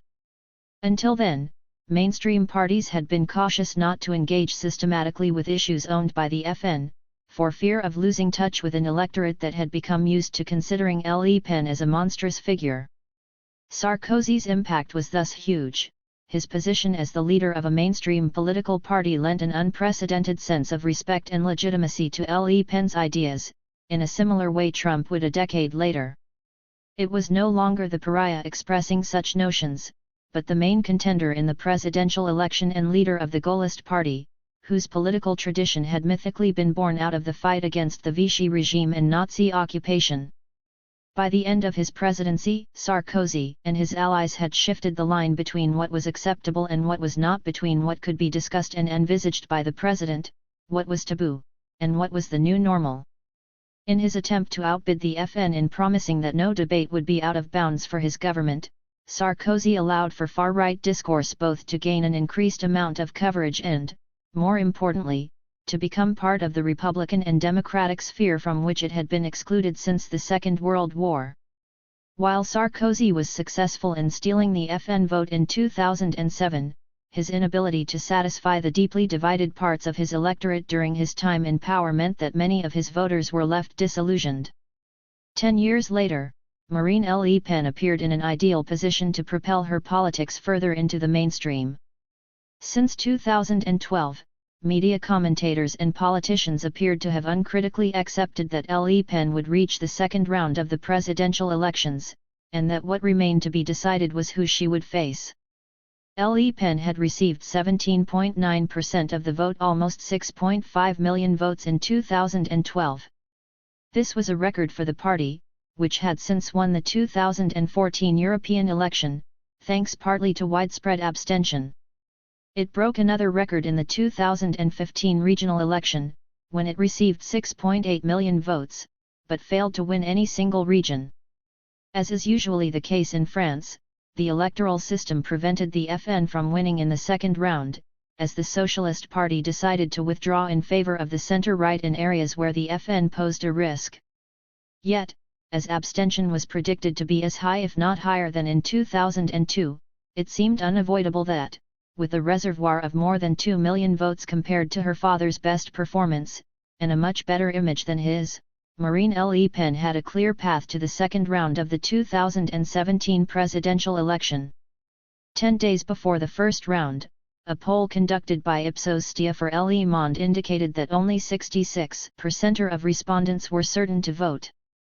While it was certainly a shock, the reaction to Marine Le Pen's accession to the second round was much more tame and resigned than had been the case in 2002, and did not provoke mass demonstrations. This was a clear sign of how mainstream the party had become. However, the unexpected rise of Emmanuel Macron and his successful, albeit fragile capture of much of the uncertain vote led to the worst possible outcome for Le Pen, forcing her to face another outsider in the second round, rather than a member of the establishment. In fact, she was the one who now came across as the typical politician, having spent most of her life in electoral politics.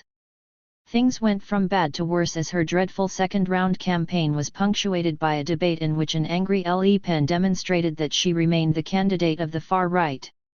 She was defeated by a wider margin than expected. Le Pen received fewer than 11 million votes, 33.9%. While this was a new record for the party, it was clearly below what had been expected, and led to a number of complaints from prominent FN cadres regarding the strategy of the leadership. A further blow took place in the legislative elections, in which despite increasing its number of parliamentarians from 2 to 8 the party performed rather poorly. The number of votes the FN received in the 2017 legislatives was in fact similar to previous years. As we have seen, however, the fate of a party at a particular election is much less important than whether the ideas it espouses are absorbed in mainstream discourse.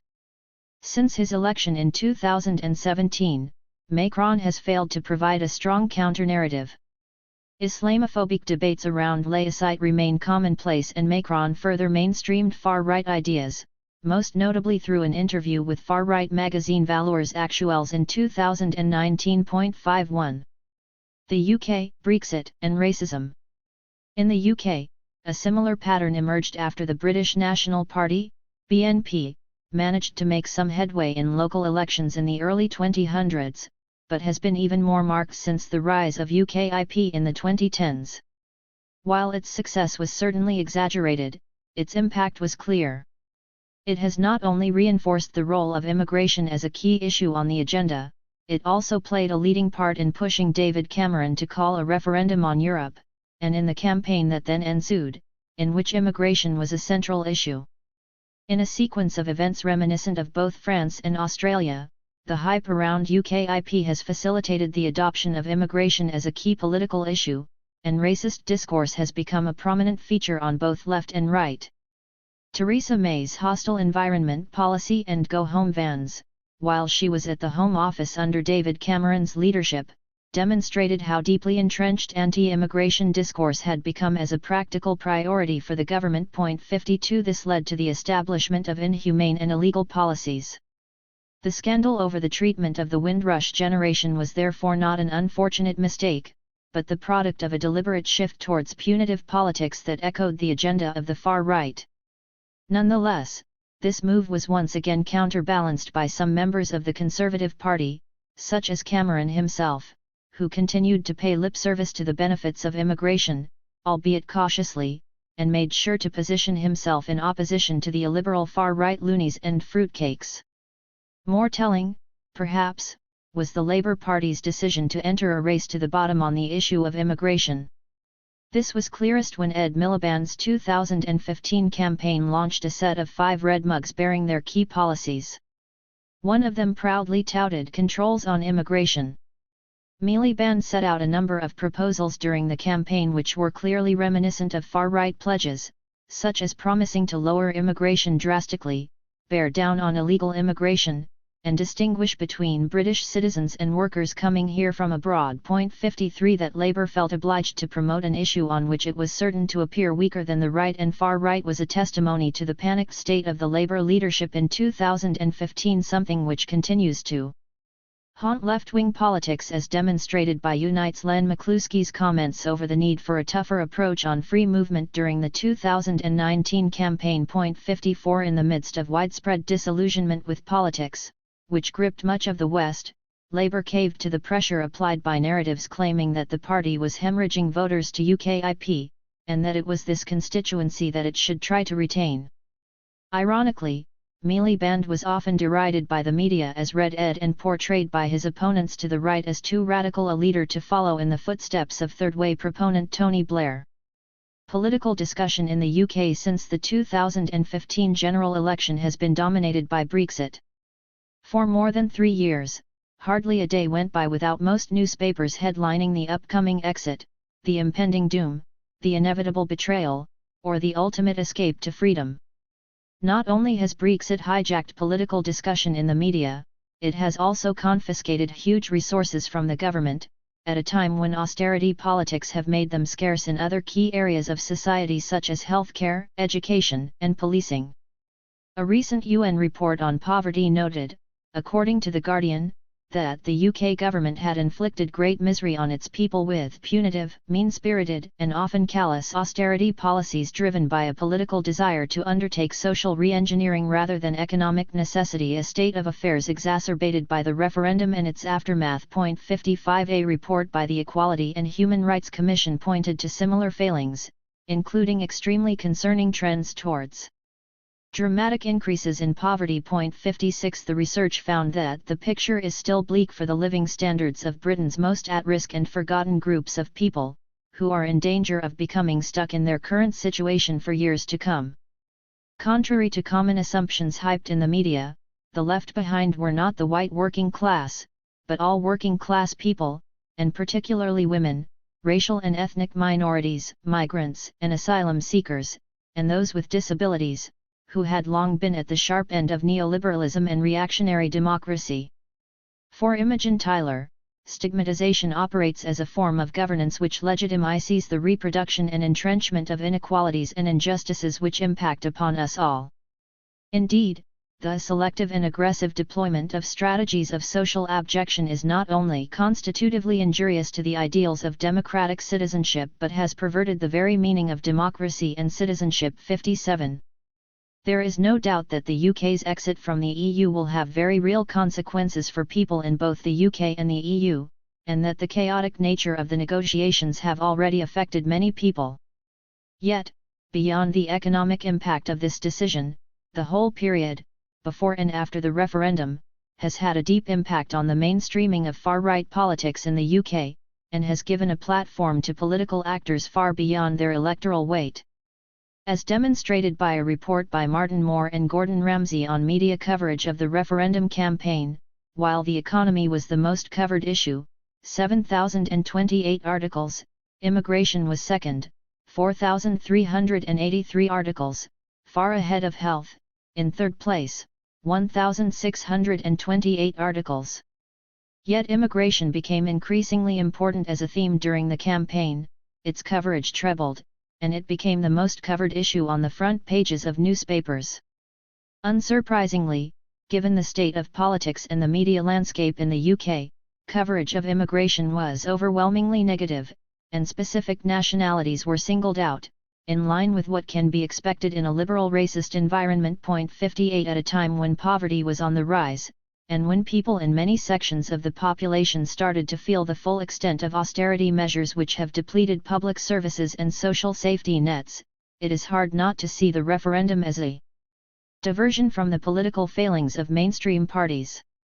The use of the far right as a harbinger of an alternative future has furnished an excuse not to look at systemic issues rooted in the neoliberal politics espoused by both the UK and EU, and thus unlikely to be solved by the referendum. This impression is compounded by the context within which the referendum was set up and conducted, which was bound to unleash nationalist forces.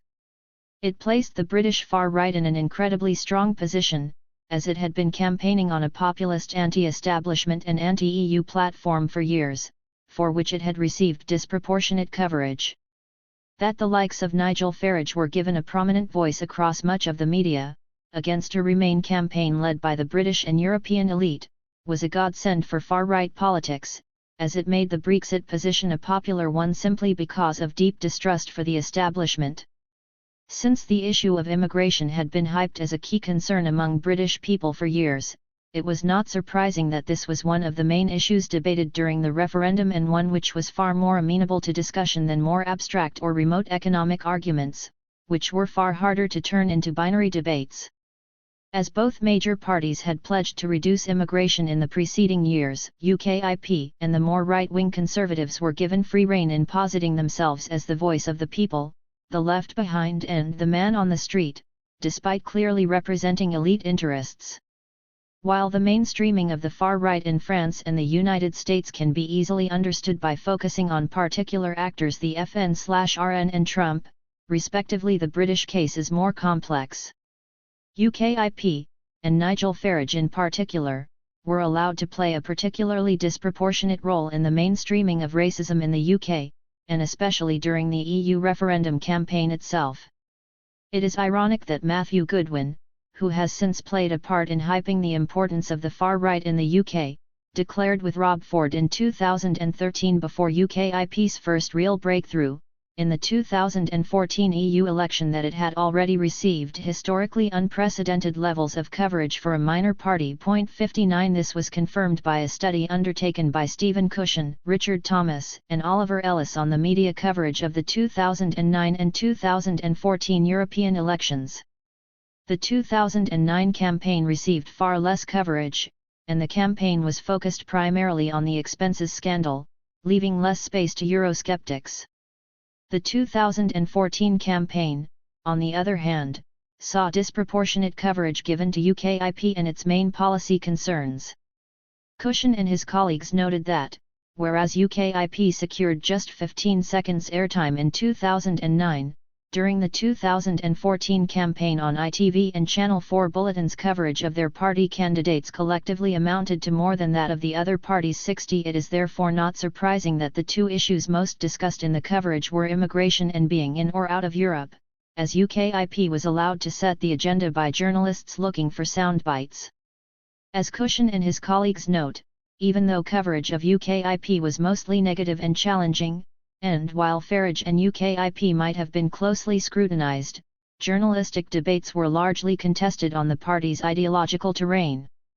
This is fascinating when we consider that, of the major parties, only UKIP ran on a platform to leave the EU.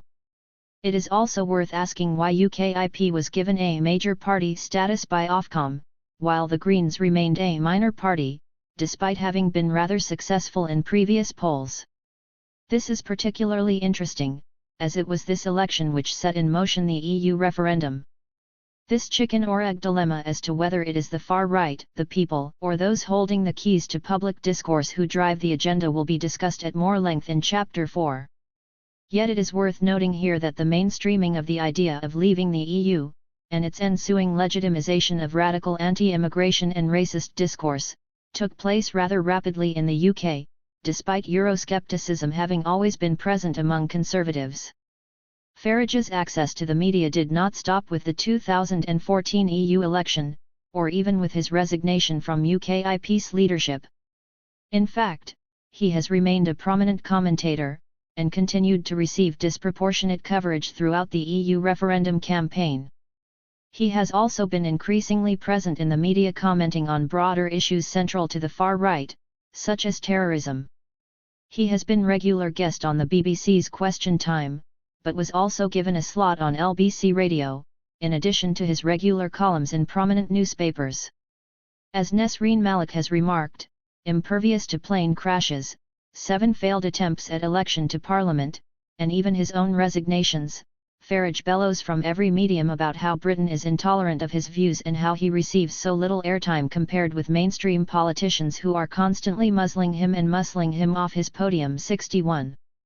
The media platforming of the far right in Britain has been an ongoing issue, particularly in relation to the issues of immigration and Islamophobia. Former EDL leader Stephen Yaxley Lennon, also known as Tommy Robinson, has been given numerous platforms by the media. For example, he was invited as a guest onto ITV's Good Morning Britain, following Darren Osborne's attack on worshippers at the Muslim Welfare House in Finsbury Park in 2017, in which Makram Ali was killed. It was later revealed that Osborne was one of his followers. He also received widespread coverage following a stunt which put at risk the trial of a number of men accused of sexual abuse, where he confronted them for being Muslim. When he was given a 13-month sentence for contempt of court at Leeds Crown Court, 15,000 people marched to free Tommy Robinson, in what became a widely covered event. The demonization of Muslims and construction of them as a suspect community in terms of not only terrorism, but grooming gangs by Robinson and others has become increasingly mainstream in the UK, and was notably indulged in by Sajid Javid in his role as Home Secretary. This has been greatly aided by Quilliam, a prominent counter-extremism think tank with links to the government, which published a report in 2017 alleging that over 80% of grooming gangs were Asian. This claim widened the issue beyond Muslims, but also foregrounded race and legitimized racism in addition to Islamophobia. While these statistics were powerfully rebutted by experts in the field, such as Ella Cockbain, it received intense coverage. 62 The process of mainstreaming was particularly well illustrated by former Tory minister Baroness Sayeeda Warsi, who described Quilliam members as a bunch of men whose beards are tame, accents crisp, suits sharp, and who have a message the government wants to hear. 63 Following the Finsbury Park attack, Hope Not Hate's Joe Mulhall pointedly argued, the reality is that in Britain there has been a creeping process of normalisation of anti-Muslim rhetoric, with some mainstream media outlets such as the Daily Mail, The Sun, and the Daily Express and some politicians adopting positions not dissimilar to those promoted by anti-Muslim counter-jihadists. 64 This situation has not escaped the UN Special Rapporteur on Racism, Etende Akiem, who argued that Brexit, austerity and the hostile environment had made racial and ethnic minorities more vulnerable to racial discrimination and intolerance, and that anti-migrant and anti-foreigner rhetoric around the campaign had led to a normalization of hateful, stigmatizing discourse even among high-ranking officials. 65 In its report Racial Violence and the Brexit State, the Institute of Race Relations argued that the boundaries between the mainstream and the far right were porous, citing the fact that perpetrators of hate attacks often repeat the same racist discourse used by the media, far-right activists, and politicians, and government officials, such as references to go-home vans. 66 Conclusion: mainstreaming the far right, radicalizing the mainstream. We have focused here particularly on discourse, rather than electoral politics as such. This allows us to take a more holistic approach to the process underpinning the mainstreaming of the far right, in which electoral success and failure are not the only legitimate indices of the spread of ideas within mainstream political discourse. As we have demonstrated in our case studies, the electoral fate of a political party or movement is not always relevant if its ideas are pushed to the front and center of public discussion. This is something the far right has managed to turn to its advantage, partly through a radical transformation of its strategy initiated in intellectual circles in the 1960s and 1970s. Building on and perverting Antonio Gramsci's theories on hegemony, far-right intellectuals in France, in particular, devised their own way out of the oblivion to which they had been consigned after the end of the Second World War, with the defeat of fascism and Nazism and establishment of the hegemony of liberal democracy. Their revival was based on the simple hegemonic principle that cultural power must precede political power, an insight that the alt-right has taken up in the United States, and Steve Bannon has put to use in his efforts on behalf of right-wing populist movements throughout the West. 67 In the UK, the demise of UKIP came only once its ideas had come to be ingrained in the Conservative Party's discourse. Interestingly, at the time of writing, it appeared that Farage's Brexit Party could suffer the same fate as it has successfully managed to put pressure on Johnson to run on a hard Brexit platform.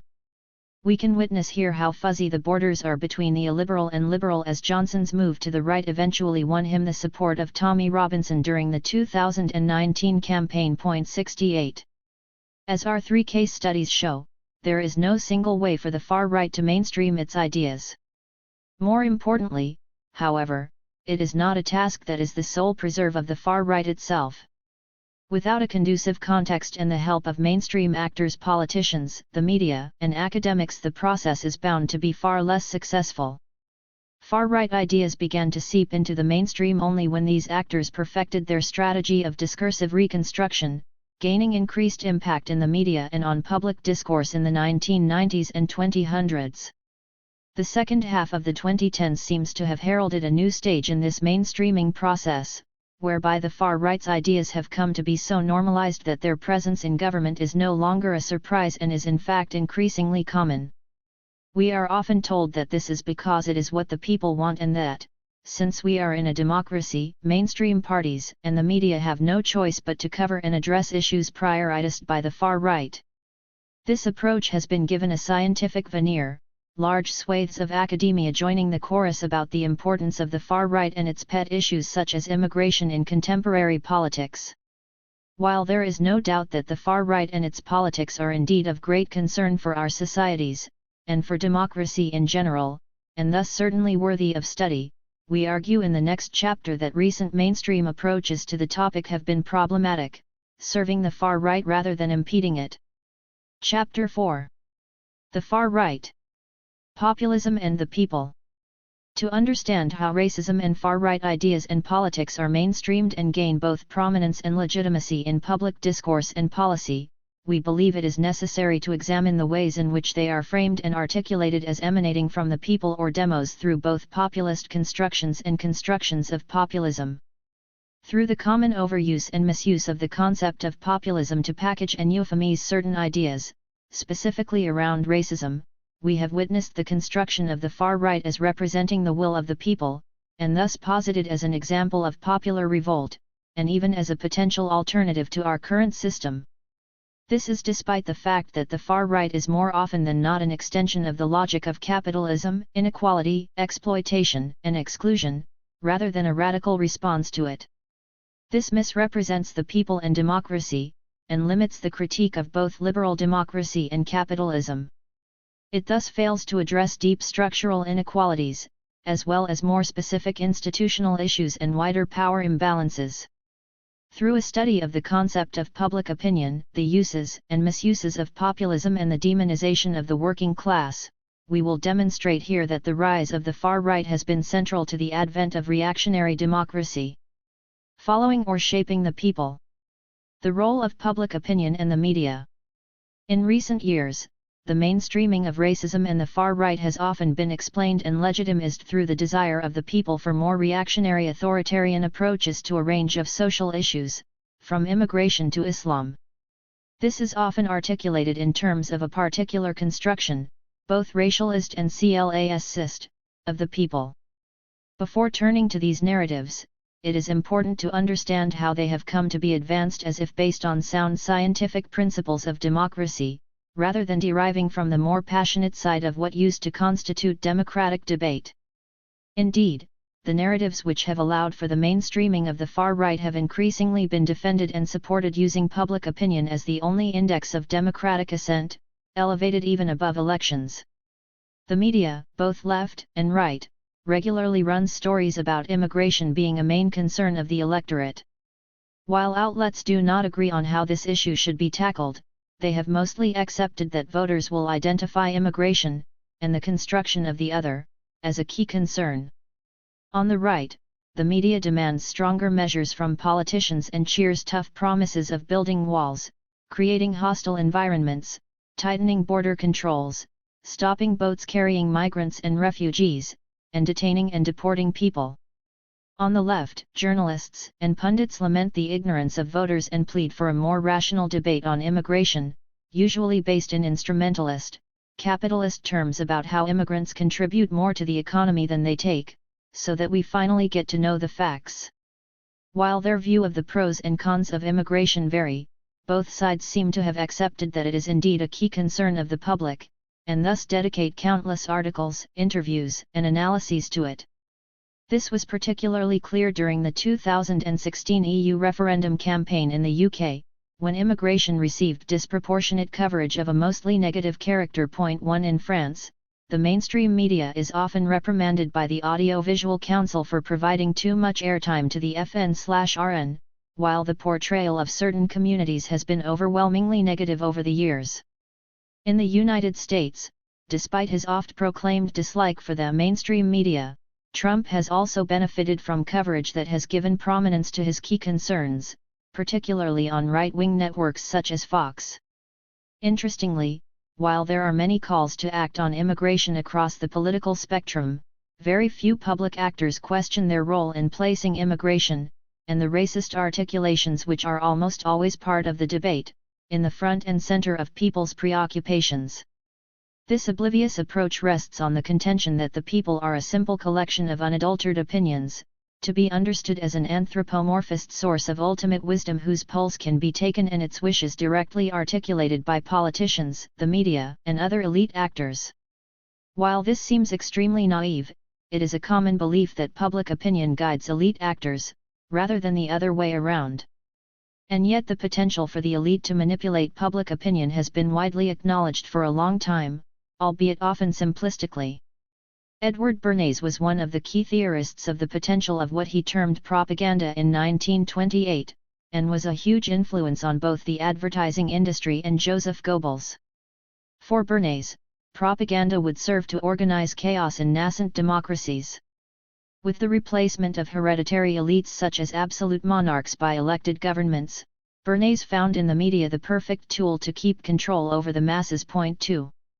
Bernays took his cue from the rise of democracy, but also from the Industrial Revolution and the development of ever easier means of communication, with the printing press and the newspaper, the railroad, the telephone, telegraph, radio, and airplanes. Ideas can be spread rapidly and even instantaneously over the whole of America. 100 years later, technology has continued to improve and make the world ever smaller, placing information within every citizen's reach, and its quantity and diversity ever more daunting. Political acumen is no easier for citizens to achieve today than it was 100 years ago. We have no choice but to rely on mediated information to make political decisions over the fate of increasingly complex and interconnected matters. While this is not to say ordinary people are not active agents, it would be wrong to assume that our knowledge of the world, no matter our status in society, is not mediated by various factors, and that among them elite discourse is a powerful one. Something similar is highlighted by Safiya Umoja Noble in Algorithms of Oppression, where she describes a campaign denouncing the prominence of sexist search results on Google. While the campaign targeted the right issues, it identified the wrong culprit. The campaign suggests that search is a mirror of users' beliefs and that society still holds a variety of sexist ideas about women. What I find troubling is that the campaign reinforces the idea that it is not the search engine that is the problem but, rather, the users of search engines who are. It suggests that what is most popular is simply what rises to the top of the search pile. While serving as an important and disturbing critique of sexist attitudes, the campaign fails to implicate the algorithms and search engines that drive certain results to the top. Point 3. In our view, this campaign failed to hold the powerful to account, just as our media and politicians often fail to acknowledge their influence on the spread of ideas, whether good or bad. Point 4. This has obviously been exacerbated when such narratives oppose the powerful to those without access to public discourse in general. To put it simply, did the British people want a referendum on the EU, or were they told they wanted one? Did all Trump voters vote for a white supremacist leadership, or did they simply vote for the party they had always voted for? What happens when non-voters are taken into account? Does public opinion shape politics from scratch, or do politicians and the media shape public opinion? As Maxwell McCombs noted, most of the issues and concerns that engage our attention are not amenable to direct personal experience. Here he built on Walter Lippmann's idea that the world that we have to deal with politically is out of reach, out of sight, out of mind. Point 5. This means that our knowledge of the world beyond our very limited direct experience has to be mediated, and, while mediation can be performed by a number of sources, family, friends, work, and so on, much of our political knowledge today is acquired through the media and the way in which politics is discussed through it, with certain actors having more powerful voices than others. Of course, it is essential not to fall for conspiracy theories about a world governed or controlled by a small intellectual and economic elite here, as these are simplistic and often contain anti-Semitic tropes and can play in the hand of anti-Semites of all kinds. It is also important not to imply that the media can make people believe one thing or another. Instead, its impact is less direct, and is based on making certain issues more or less salient in public discourse. The media does not tell us what to think, but what to think about. Point 6. This is crucial as the logic behind the contemporary mainstreaming of the far right has been based on the simplistic idea that, for example, tougher immigration measures are what the people want, or that Islam is not compatible according to majority of people of a given nationality. While the data, whether based on election outcomes or opinion polls, can only lead to selective interpretation, they often give the impression that it is the people qua demos who are driving the mainstreaming process, rather than the elite through its misguided perception, its inability to respond to current political crises or in defense of its narrow self-interest. This is a particularly pressing issue at a time when our governing elite has become increasingly disconnected from the rest of the population, and ever more unrepresentative, allowing so-called populists to claim to be representative of people. Point 7. The role of the media and its continuing ability to shape the political discourse and agenda for good or bad is also key to the mainstreaming process. It is important to take account of this when trying to interpret what motivates voting behavior, responses in opinion polls or vox pop interviews. These effects were recently highlighted with the much advertised rise of fake news. There is some irony that this slippery and potentially unhelpful concept was originally popularized by the mainstream press, as if their status was undeniably that of purveyors of real news. Obviously, we do not claim that the mainstream press peddles lies, and we would certainly not want to equate more serious news sources with straightforward propaganda outlets such as Breitbart, but it is again naive to assume that there is any such thing as straightforwardly real news. In 1807, U.S. President Thomas Jefferson was already lamenting, "Nothing can now be believed which is seen in a newspaper. Truth itself becomes suspicious by being put into that polluted vehicle." The real extent of this state of misinformation is known only to those who are in situations to confront facts within their knowledge with the lies of the day. I really look with commiseration over the great body of my fellow citizens, who, reading newspapers, live and die in the belief that they have known something of what has been passing in the world in their time, whereas the accounts they have read in newspapers are just as true a history of any other period of the world as of the present, except that the real names of the day are affixed to their fables. This passage would not be out of place today in an opinion column in one of our major newspapers. Indeed, the role of the news media in our democracy remains as important and contentious as ever. For Joshua Habgood Coote, there are three compelling reasons why we should simply abandon the term fake news, and its extension post-truth. Fake news and post-truth are linguistically defective, they do not have stable public meanings, and it is not clear what is expressed by sentences that contain them. Fake news and post-truth are unnecessary, they do not add any useful descriptive resources to our language. Fake news and post-truth are propaganda. Both fake news and post-truth have been weaponized for political ends, and are closely connected to bad ideology. Point 8. The idea that there is now suddenly such a thing as fake news stems from the fact that we generally believe that there must be real news. Yet this assumption is based on a simplistic understanding of the news, and in particular of news reporting. While a naive understanding of the news would be limited to journalists relating facts to us, the reality is very different. As only some facts and events can be reported on, journalists focus our attention and influence our perceptions of what are the most important issues of the day. Point 9. This does not necessarily mean that journalists aim to manipulate or deceive their readership, but simply that they are limited by a number of factors, some of which are physical, logistical constraints of geography and time, for example, while others are ideological in nature, editorial guidelines, ownership, and so on. While it is true that the Internet, and in particular social media, have had a huge impact on news creation and dissemination, and may have somewhat diluted or even democratized the process, the big news players, newspapers, network channels, and so on, remain gatekeepers of what is discussed by the wider population. Besides, as Safi Yahumojin Noble demonstrates, Google, as a privileged purveyor of news on the web, is not unbiased. Algorithms that determine which piece of information and sites are privileged in searches are designed with particular interests in mind.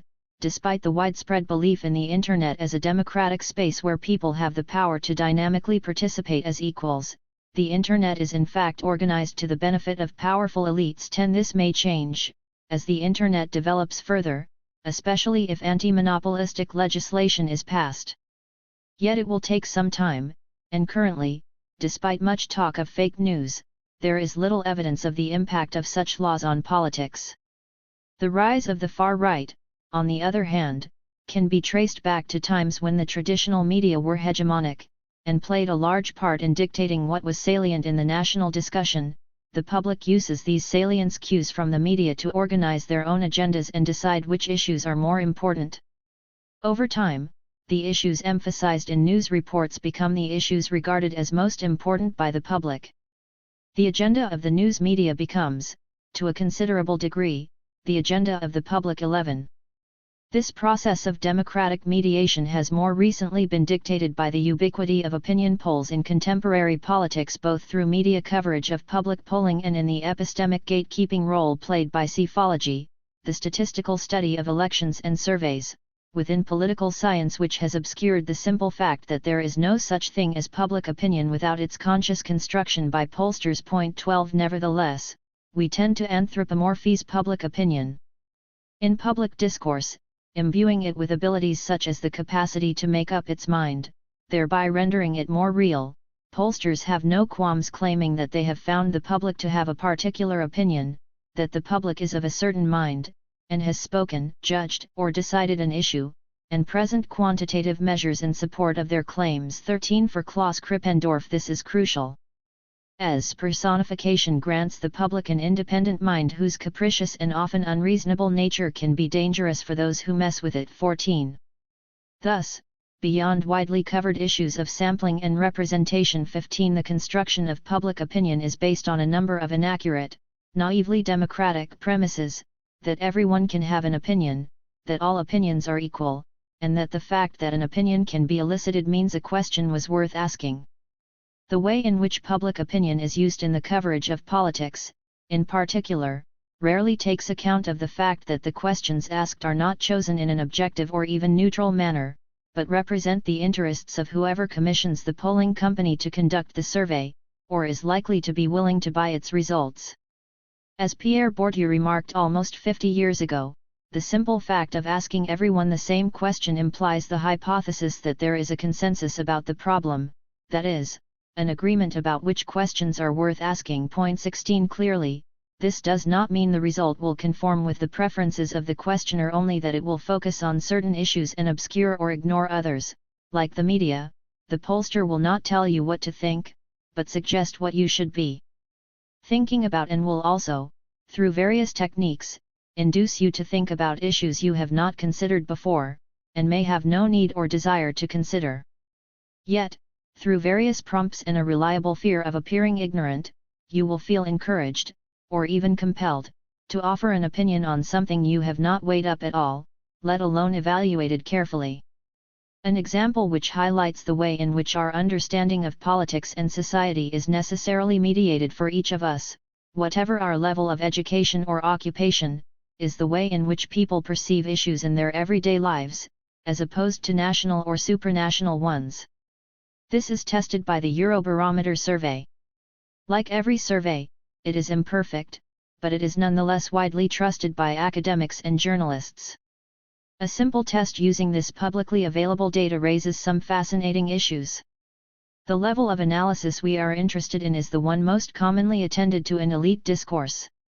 What we demonstrate is how data available to those in control of public discourse can be used to push particular narratives while obscuring others. The data we have examined are not only publicly available, but its calculation and interpretation does not require any particular training. While the narratives privileged by elite discourse might be chosen unconsciously, this is not a valid excuse for what we see as a lack of accountability and the widespread ignorance of the impact such narratives can have on the people at the sharp end of inequality, oppression, and discrimination. Our objective, therefore, is not to engage in in-depth quantitative measurement of public opinion, but to highlight the fact that the data easily available to and used by academics, journalists, and politicians can be read in a number of ways. We do not intend to show that the people care about immigration, or that they do not, but instead to demonstrate that different narratives can be drawn from the data available, that some are privileged over others, and that this has consequences for public debate. In a section of the Eurobarometer survey, respondents were asked a series of 3 slightly different questions. What do you think are the 2 most important issues facing our country at the moment? What do you think are the 2 most important issues facing the EU at the moment? And personally, what are the 2 most important issues you are facing at the moment? For each of these questions, respondents were asked to choose a maximum of 2 issues from among the following 17. Crime. Defense/foreign affairs. Economic situation. The education system. Energy. Energy-related issues. The environment.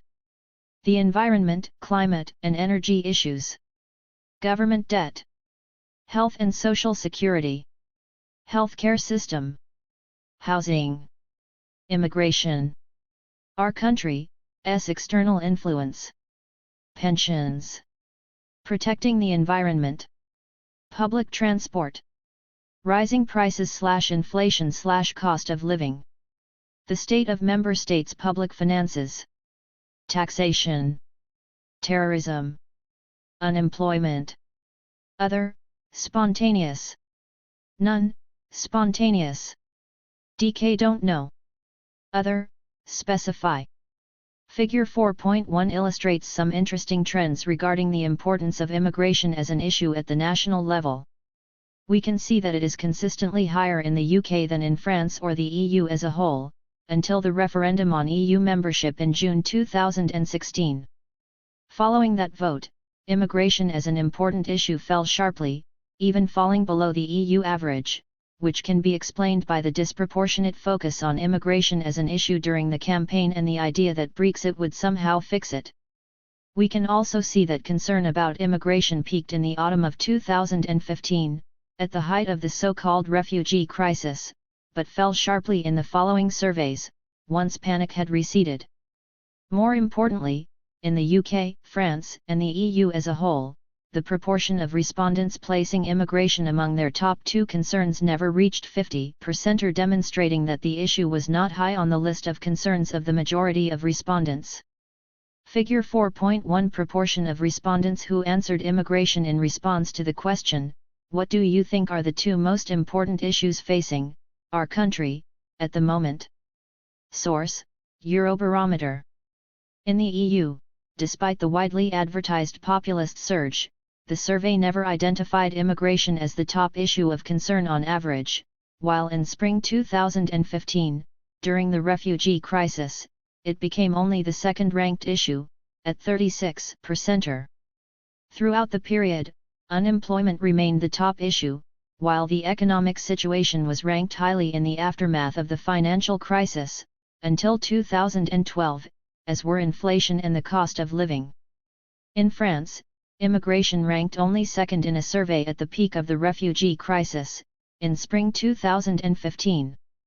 Yet it is worth noting that, at the national level, terrorism became the second most cited issue from spring 2016, following a string of terrorist attacks, and has remained so up to the time of writing. Finally, the UK appears to have been an outlier, immigration being cited by respondents as the most important issue between autumn 2014 and spring 2016 from UKIP's success in the European election until the Brexit referendum. Before that period, unemployment was the chief concern, and the economic situation was in second place for a number of years following the financial crisis. Following the referendum, health and social security rose to the top of key issues, while terrorism was in second place, and so it has remained up to the time of writing. As in France, this followed a string of domestic terrorist attacks. When the same panel was asked what the most important issues were for them personally, there was a dramatic change in their responses. In Figure 4.2, immigration reached 10% only once Indiana, the UK, at the height of the European referendum campaign, and never reached that threshold in the EU as a whole. In France, it barely reached 5%. Compared to the national level, where immigration is thought of as a concern by almost half of all respondents, and might therefore justify headlines such as "immigration, largest concern among voters of a particular nationality," a different reading shows that a maximum of 1 voter out of every 10 feels it is a concern in their day-to-day lives. In the UK, the most important issue throughout the period studied was rising prices, with immigration appearing consistently among the issues of least concern even during 2016. A similar pattern emerges in France, where immigration was usually among the least cited issues. In fact, until 2015, only terrorism ranked lower. 18.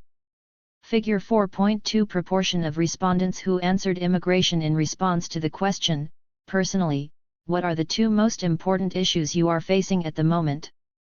Source: Eurobarometer.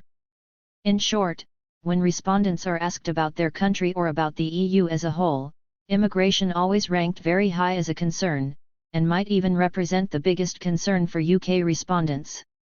Yet when the very same people were asked about their own day-to-day lives, immigration vanished from the top of the list. Instead, issues given priority were more closely associated with the day-to-day concerns of most, whether immigrants or not: employment, education, pensions, housing, and so on. While it might be inferred that the respondents thought beyond their own immediate lives when asked to identify national or supranational issues of concern, and that this may have led to a variation in expressed priorities, we must also ask ourselves what informed them in making such assumptions about what mattered for millions of people in various countries and across Europe, and why there was such a disparity between the individual level, on one hand, and the national and supranational levels, on the other. Clearly, the difference did not derive from direct knowledge of their millions of co-citizens, regardless of their political expertise. As we have noted, in order for us to make decisions at a level beyond our reach and for the sake of our imagined community, we must rely on mediated knowledge. Point 19. For Benedict Anderson, any nation is indeed an imagined political community. It is imagined because the members of even the smallest nation will never know most of their fellow members, meet them, or even hear of them, yet in the minds of each lives the image of their communion. It is imagined as a community, because, regardless of the actual inequality and exploitation that may prevail in each, the nation is always conceived as a deep, horizontal comradeship. Ultimately it is this fraternity that makes it possible, over the past 2 centuries, for so many million people, not so much to kill, as willingly to die for such limited imaginings. That our political knowledge is mediated is not necessarily negative. In fact, it is essential in order to make any decision that pertains to the political future of our large communities, since one will never meet all their inhabitants or understand every aspect of the system. However, given what is at stake and the interests which stand to lose or gain from the democratic struggle, it is also possible that mediated knowledge can be manipulated, some information being highlighted, some obscured or downplayed. This does not mean that those pushing for immigration to become a key concern are necessarily opposed to immigration or racist by intention, but the effort does serve a purpose, be it commercial, such as increasing the audience by offering lurid scare stories, or political, such as diverting attention from more difficult issues like the economy and inequality, and the powerlessness of the political elite in a capitalist system to address them. All of this partly explains why Eurobarometer's respondents express very different levels of concern regarding the same issues when they reflect upon their impact on their country or continent, as opposed to in their own everyday lives. This raises broader questions about what the mainstream actually is, how it is created, and what effects it has. Selective use of data and ignorance of the way public opinion is constructed and can be influenced by elite discourse has had dramatic consequences, particularly in societies where democracy is almost uniquely associated with electoral primacy. In short, as Bourdieu noted, the most important function of opinion polls is perhaps to impose the illusion that a public opinion exists, and that it is simply the sum of a number of individual opinions. It imposes the idea, for instance, that in any given assembly of people there can be found a public opinion which would be something like the average of all the opinions or the average opinion. The public opinion, which is stated on the front page of newspapers in terms of percentages, 60% of the French are in favor of, is a pure and simple artifact whose function is to conceal the fact that the state of opinion at any given moment is a system of forces, of tensions, and that there is nothing more inadequate than a percentage to represent the state of opinion. Point 20. This brings us to another caveat: even if opinion polls adequately reflected public opinion, it would be a mistake to argue that we are obliged to listen to it. In his book The Perils of Perception, based on decades of work in the field, Bobby Duffy demonstrates convincingly that our perceptions around what are often considered key political issues, immigration, religion, crime, the economy, are based on a number of shaky, mediated foundations. Point 21. The question this raises is whether democracy can be limited simply to majoritarian elections when it is clear that the majorities concerned base their decisions on limited questions and skewed, ideologically loaded knowledge in a deeply inegalitarian setting, in which conservative hegemonic voices conduct most of the public discourse. In a political and media landscape which places great emphasis on Islam, immigration, and horror stories, it is not surprising that, for example, people report immigration percentages way above the real levels. For example, when asked, "What is the proportion of immigrants among your country's population?" the average guess for respondents in the United States was 33% compared to the reality of 14%. In Great Britain, respondents give a figure of 25%, inflating the reality of 13%, and in France, 26% rather than the real 12% figure. Part of the fear that motivates this imaginary inflation of immigration levels is the result of the zero-sum argument too often pursued by the media and politicians, in which one immigrant means one job that is no longer available to local people. While this idea has been widely debunked, it remains an incredibly potent one, as was demonstrated during the EU referendum campaign in the UK, in which immigration was hyped throughout. When asked what kind of people respondents have in mind when they are prompted to think about immigration, it is also not surprising that refugees and asylum seekers are cited disproportionately, since they are regularly featured on the news and dehumanized as scapegoats by politicians and pundits. Point 22 While it would be simplistic to blame anti-immigration sentiment solely on elite manipulation of the agenda, the Australian case in which John Howard, then Prime Minister, shamelessly scapegoated a few thousand asylum seekers, most of whom would eventually be found to have legitimate claims to refugee status, demonstrates how a moral panic can be created out of thin air, shifting the entire political agenda on issues like immigration. Between 1998 and 2001, approximately 12,000 people arrived by boat on Australian shores, an insignificant number compared to the quantity of migrants from Europe or the United States who regularly overstay their visas in Australia. Point 23 Yet it was those in the weakest possible position who would be used to reignite fears of invasion deeply rooted in the Australian national narrative. The focus on asylum seekers led to their extremely inhumane treatment. They were sent to camps on indefinite detention, and even transferred to third countries such as Nauru. Despite widespread international condemnation and clear misrepresentation and exaggeration of the issue for political ends, there is now a consensus in Australia around the tough new approach to asylum seekers, an approach more recently being emulated by the EU. Perceptions become even more skewed when the focus of public discourse turns to the size of Muslim populations. The average guess of respondents in the United States was that 17% of the population was Muslim, while the reality was that it stood instead at only 1%. The corresponding figures were, in the UK, 15% as against 4.8%, and in France 31% as against below 10%.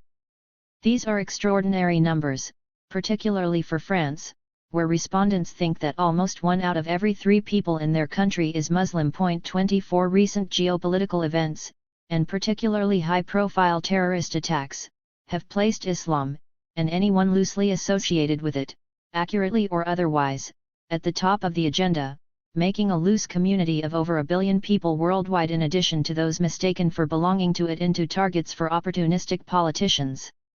As we noted in previous chapters, Islamophobia has been a particularly convenient vector for the mainstreaming of liberal racist arguments.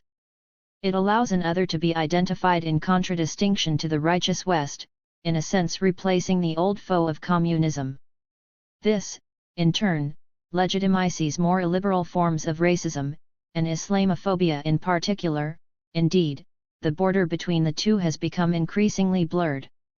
What is true of opinion polls may certainly be extended to elections as processes that reinforce the status quo, supported by an apparatus, media, parties, state bureaucracy, dedicated to sustaining their position of power over others, and thus attempting to conceal the very possibility of alternatives, and by extension their viability. This also impairs our ability to imagine new futures, something essential to understanding the fundamental truth that our political circumstances are contingent in a variety of ways, and that we have the capacity to transform them. Miscounting the people, majority as a democratic horizon. It is not only our perception of the news and political developments that has an impact on how we see the world, but also the way in which we understand politics and democracy.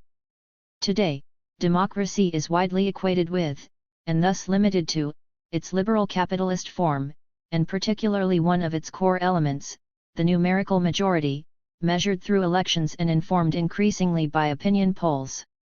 This is obviously rendered problematic by the factors mentioned above, related to agenda setting and the true nature public opinion and whether it can even be said to exist. The contingent and limiting relationship between voting, the majority, and democracy further complicates this picture. As Josiah Ober pointedly noted, in modernity, democracy is often construed as being concerned, in the first instance, with the voting rule for determining the will of the majority. The power of the people is thus the authority to decide matters by majority rule. This reductive definition leaves democracy vulnerable to well-known social choice dilemmas, including Downs' rational ignorance and Aaro's impossibility theorem. If democracy as a political system is reducible to a decision mechanism based on a voting rule, and if that voting rule is inherently flawed as a decision mechanism, then, as critics have long claimed, democracy is inherently flawed as a political system. 25. This understanding of democracy has become hegemonic in the West, and is hardly challenged any longer. Leaving aside the accuracy of this definition and its desirability for our conclusion, and taking it for the moment at face value, we can nonetheless already point to some interesting problems in linking the rise of the far right, racism, and nationalism to a democratic push. One of these issues arises when abstentions are taken into account. Even though electoral abstention has become a growing concern in many established democracies, and it is common to hear politicians, pundits, and the media lament poor voter turnout, very little academic attention has been paid to the phenomenon.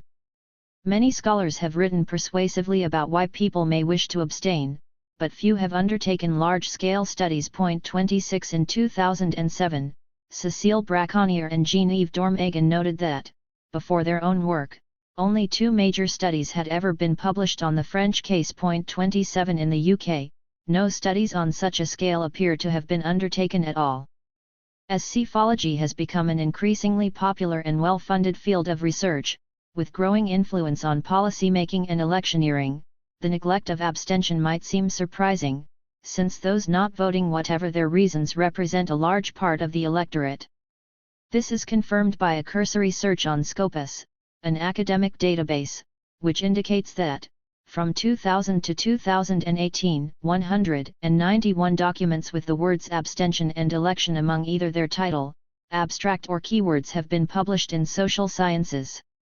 A closer analysis demonstrates that most publications are concerned with voting rather than non-voting, 2 out of 20 in 2014, the year when most articles were published.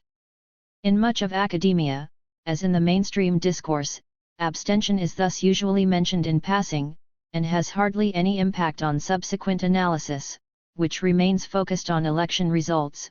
Whatever the level of abstention, the majority of votes or seats decides. While some academics have devoted their efforts to studying abstention and abstainers despite the difficulties, the interpretation of electoral results that most academics, the media, and politicians generally take to be democratic benchmarks routinely ignores abstentions. This would be surprising to anyone unfamiliar with our self-acclaimed democracies. Abstention encompasses in the best-case scenarios 1/5 of the electorate in France and the UK, and up to half in major elections in the United States, though far more in second-order elections. This should highlight, despite the universal suffrage now enjoyed by liberal democracies, the distinctly partial nature of the model of democracy they observe in reality. While an exploration of the democratic credentials of universal suffrage is beyond the scope of this book, the contempt with which this growing phenomenon has generally been treated is certainly telling. Despite its scale and plethora of political meanings, it has become normal to ignore abstention, or to mention it only in passing, while at the same time uncritically reporting partial electoral results as the expression of popular sentiment, public opinion, or the people. Inevitably, when the media, politicians, and even academics talk about election results, they refer to the percentage of votes cast, habitually leaving aside the share swallowed up by abstention. While some might argue that abstainers choose to remain uncounted, this justification falls apart when we consider blank and spoiled ballots. These usually suffer the same fate as abstention, their impact on the election is null, despite a rise in recent years across various democracies. While abstention is often simplistically considered a fault linked to laziness or low political knowledge or interest, the lack of recognition of blank votes and spoiled ballots appears counterintuitive, as those who have chosen this path recognize the system, participate in it, and yet remain uncounted.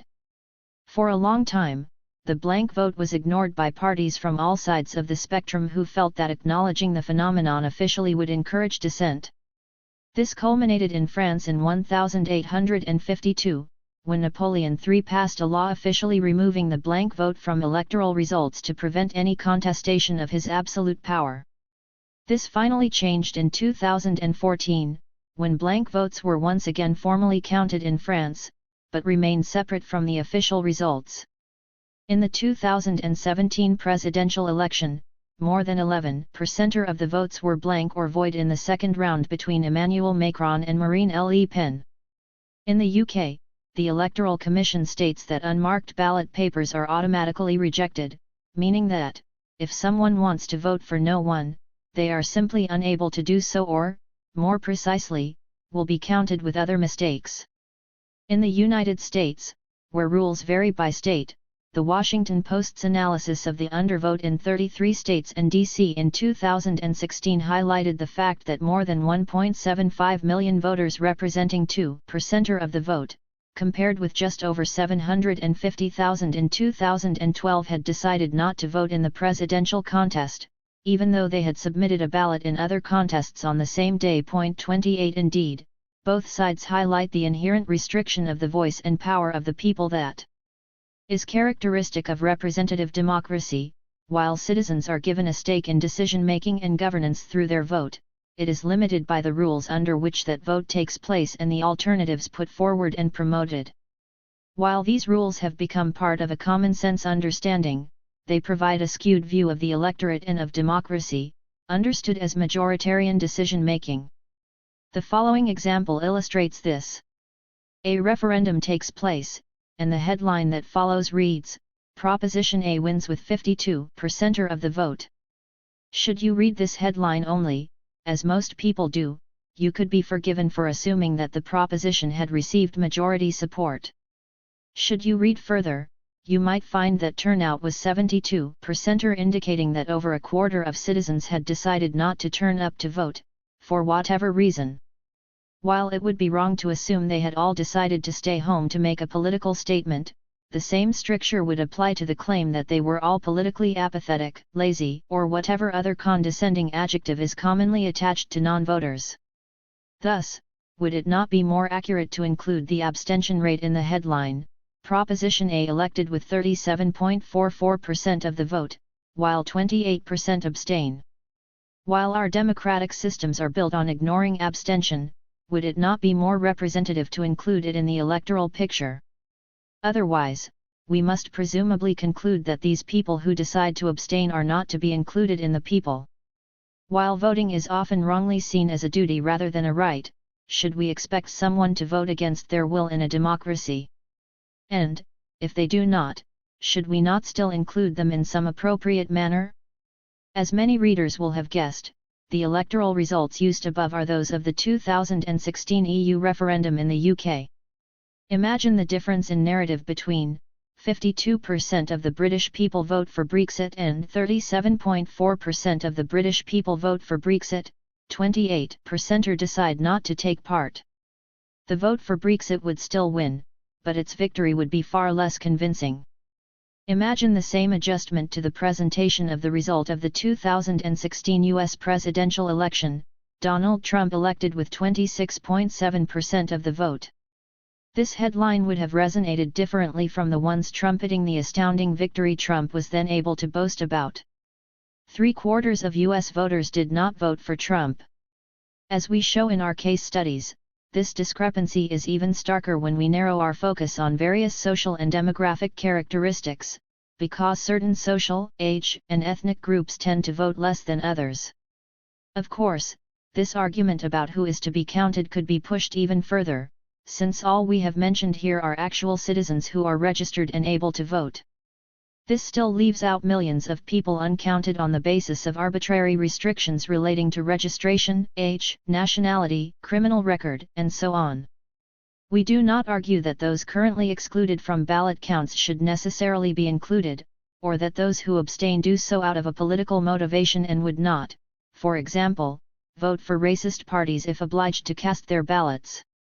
We simply question the narratives advanced to justify incredibly important decisions. Equally, we do not believe that compulsory voting, which applies in Australia for example, represents a solution. The option of abstaining should not be removed, particularly in an authoritarian or punitive manner.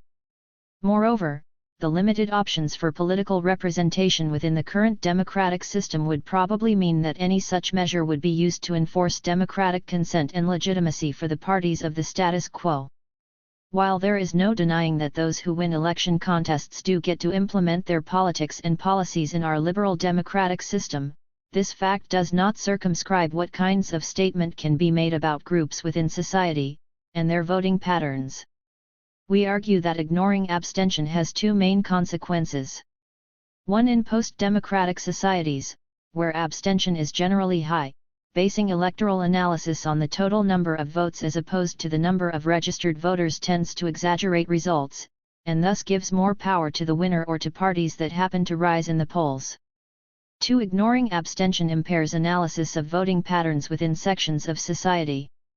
As Table 4.1 shows, abstention in the 2014 European elections was not evenly spread, and as is common between various countries and types of election, some categories, such as younger voters and those from lower social classes, tend to abstain more than their older and wealthier counterparts. In France, Braconnier and Dormagen found a correlation between the rate of electoral participation in Paris and the price of property per square meter. Abstention was clearly not spread equally throughout the population. 29 This effect is compounded by the number of people unregistered or improperly registered voters, who were to be found predominantly in more deprived areas. This was sometimes most notoriously in the United States a result of active voter suppression. The working class, populism, and the far right. In recent years, the working class has made a return to the forefront of political discourse. 30 It is no longer represented through the lens of class struggle, however, but instead argued to have turned to the far right in something more akin to a race struggle. This notion is based on the spurious or partial, and often ideological reading of data, and has a serious impact on the way in which the public views the working class, inequality, and democracy. In October 2016, as the U.S. election loomed, Nigel Farage wrote in an opinion piece in the Sunday Telegraph. The similarities between the different sides in this election are very like our own recent battle. As the rich get richer and big companies dominate the global economy, voters all across the West are being left behind. The blue-collar workers in the valleys of South Wales, angry with Chinese steel dumping, voted Brexit in their droves. In the American Rust Belt, traditional manufacturing industries have declined, and it is to these people that Trump speaks very effectively. Statements of this kind were not limited to far-right politicians claiming political support from the working class, but were common in much political commentary in both the UK referendum and US election campaigns. For the New Statesman, Trump and Brexit represented a working-class revolt. In March 2016, Fox News called Trump the working-class candidate. In the UK, the Daily Express talked about a working-class revolution on the day of the referendum, and right-wing libertarian Spiked claimed the Brexit vote was a revolt against the establishment, its editor arguing that Britain's poor and workless have risen up. In The Guardian, John Harris claimed that Britain is in the midst of a working-class revolt, while Drita Say Mitchell compared the anger felt by Remain voters to the way working-class people feel. In the New York Times, David Brooks referred to Trump's election as a revolt of the masses, while Nate Cohn claimed that Trump had won working-class whites. The same tendency can be seen in the work of scholars and analysts, some of whom we discussed in Chapter 3. According to Robert Ford and Matthew Goodwin, support for Brexit was to be found within the working class left behind, who feared a loss of order and identity in a more diverse and rapidly changing Britain, championed by a homogenist and mythologized socially liberal elite. 31 As we have noted, J.D. Vance argued that Trump's support and success could be understood by looking at the economic and cultural crisis of the white working class and underclass in rural America. 32 While Arlie Hochschild suggested that Trump offered a solution for white, native-born, heterosexual men who were the left-behinds of the celebration of other identities associated with the 1960s and 1970s. 33 The argument that Brexit was a white working-class revolt became so widely established that, for some, accusations of racism and far-right activism during and after the campaign were to be condemned as automatically classist. The assumption of classism in criticism of Brexit and Trump support was of course informed by the notion that these were left-behind working-class votes, as well as their populist framing as the people vs the elites. This sense of abandonment was reinforced and given extra power by Hillary Clinton's patronizing and insulting reference to Trump supporters as deplorables in a 2016 speech. "You know, to just be grossly generalistic, you could put half of Trump's supporters into what I call the basket of deplorables. Right? They're racist, sexist, homophobic, xenophobic, Islamophobic, you name it." The term would continue to be used to prove the contempt political elites have for the people and support the rationale for the votes.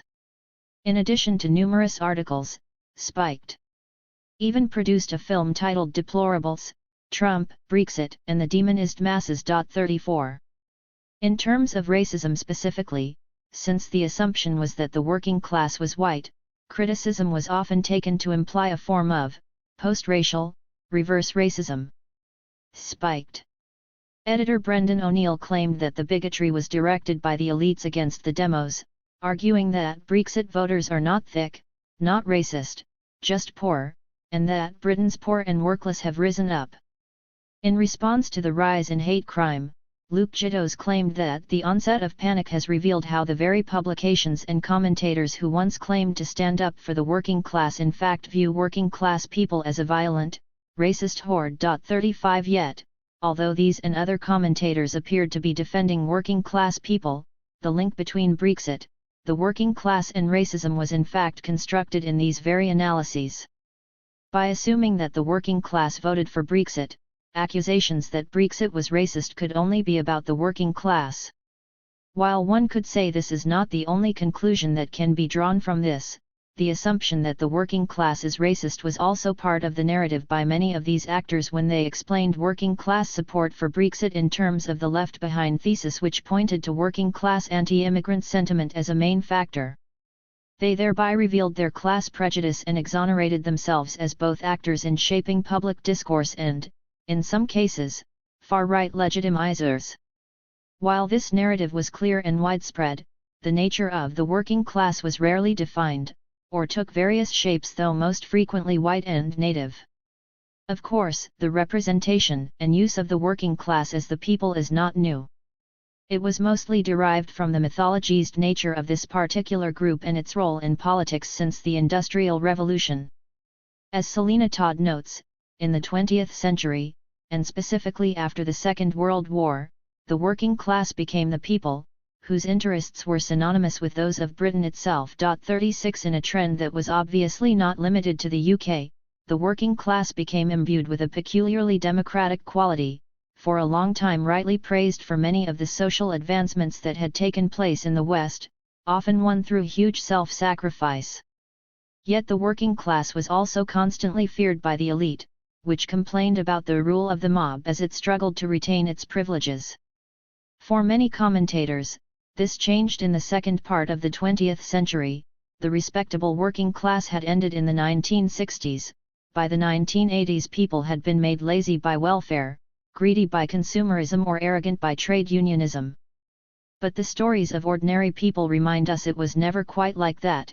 There was no golden age. 37 Falling victim to this simplification and away from its traditional emancipatory meaning, the conception of the working class identified with the far-right vote has taken on a different meaning, in which it is no longer the beating heart of democracy but has instead become synonymous with white reaction. The elite, seen as out of touch and contemptuous, is still targeted through populism.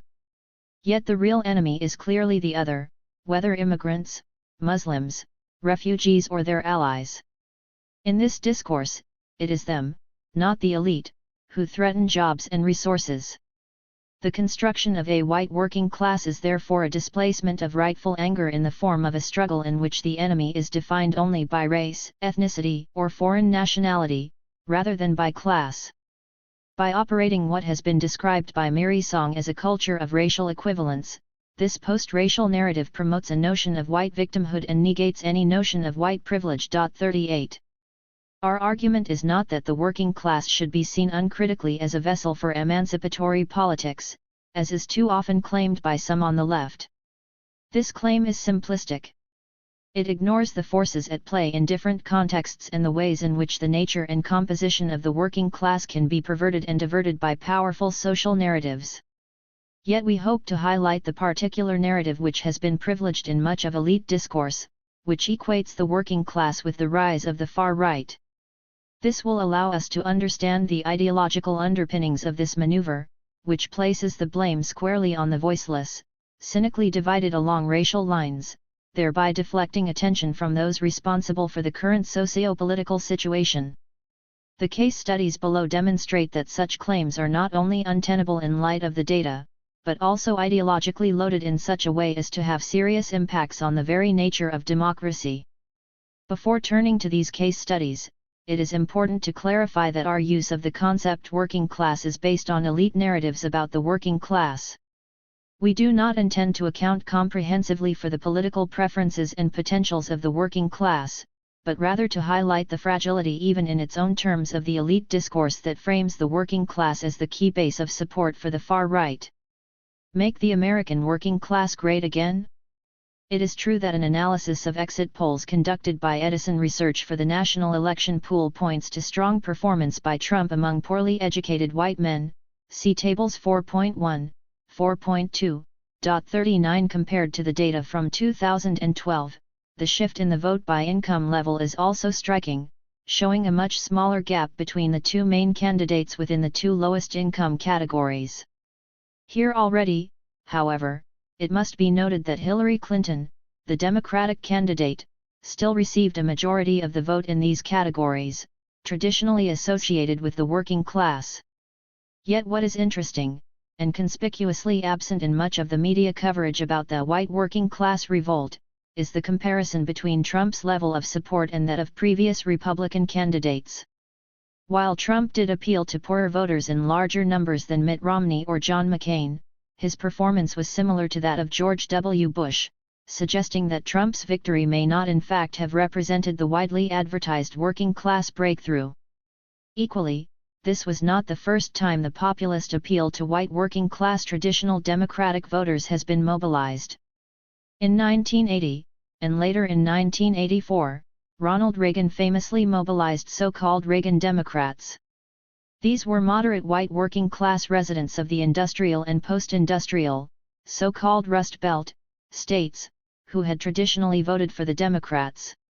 Reagan targeted and mobilized this bloc, bringing it over to the Republicans with his narrative of renewal, morning again in America, rhetoric of the silent majority, and conservative outlook on cultural issues such as abortion, race. As governor of California, Reagan had a history of opposing civil rights and the Black Panthers, immigration, national security, particularly during the Cold War and in the wake of the Iranian Revolution, and economic issues. Reagan not only promised to avoid the crises which beset the 1970s under Carter, such as the oil crisis, but managed to lend a democratic tone to his advocacy of free markets and trickle-down economics.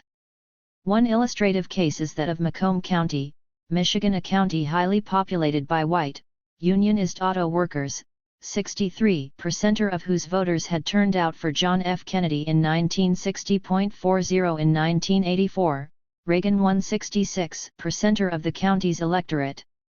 This constituency allowed Reagan to be seen as the president of the white working class while he oversaw mass deindustrialization and the farm crisis that led to the revival of the far right. And this strategy was not new. Richard Nixon, whose silent majority concept was used by Reagan, had already created a Southern strategy, which appealed to racism and fears about the impact of civil and voting rights amongst white voters, and notably white conservative Democrat voters. 41. While income levels of voters already provide reason to question the hegemonic narrative around Trump's breakthrough, the same is true in relation to education. Romney and McCain did particularly poorly against Obama within the least educated voter categories, making Trump's appeal within these categories seem like a real breakthrough. However, Trump's performance appears far less exceptional when compared to that of George W. Bush in 2004, see Table 4.3. There is no denying, however, that Trump managed to appeal to more less educated white men than his predecessors. While Bush and Romney attracted the votes of 61% of the whites without a college degree, and McCain 58%, Trump won the support of 67% in that category. Yet the narrative of Trump's breakthrough is nuanced further by Konstantin Keely-Barta and Daria Reutmayer's analysis of the myth of the Rust Belt Revolt, which demonstrates that Clinton in fact lost more white working-class votes compared to Obama than Trump gained compared to Romney in 2012.42. It is also worth noting that Trump also won the majority of white professional males with a college education, and over 40% of white professional females with a college education, pointing further to race, specifically whiteness, over class as a factor. This insight is supported by a Public Religion Research Institute survey showing that Trump's appeal could be better explained by a fear of cultural displacement, such as the loss of white, male, Christian privilege, shared by whites across classes, than by real or feared economic displacement. 43. Interestingly, responses to supplementary questions in the exit poll suggest that, beyond the traditional Republican electorate of middle and upper-class conservatives, Trump managed to appeal to an electorate demographically similar to the one that has underpinned the resurgence of the far right in Europe. This particular segment feels insecure about its future, even though it remains in a relatively privileged position, and is more interested in issues such as immigration and terrorism than the economy.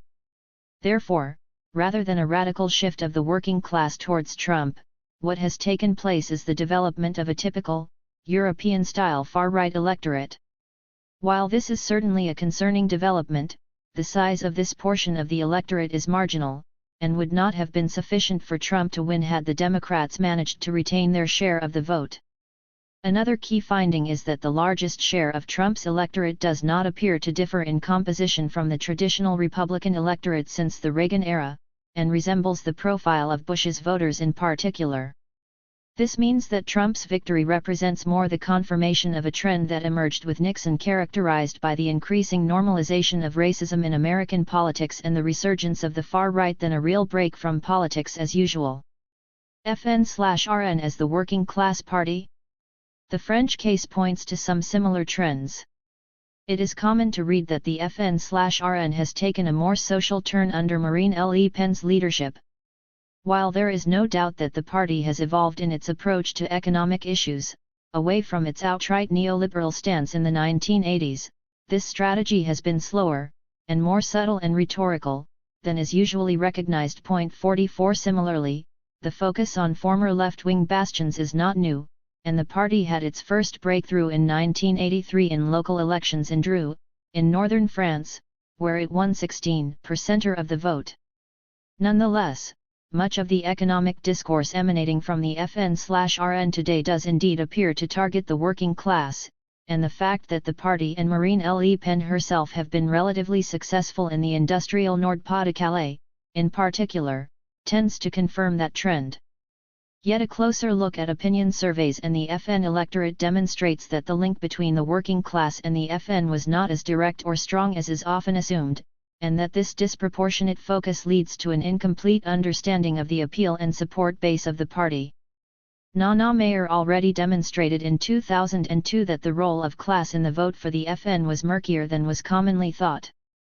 Contradicting the theory of left-wing Lepnism, Gaucho-Lepnism, 45, Mayer argued that the FN did not draw its support from former left-wing working-class voters, but rather from those alienated from previous forms of political socialization, whom she called the Ninestes, neither nors.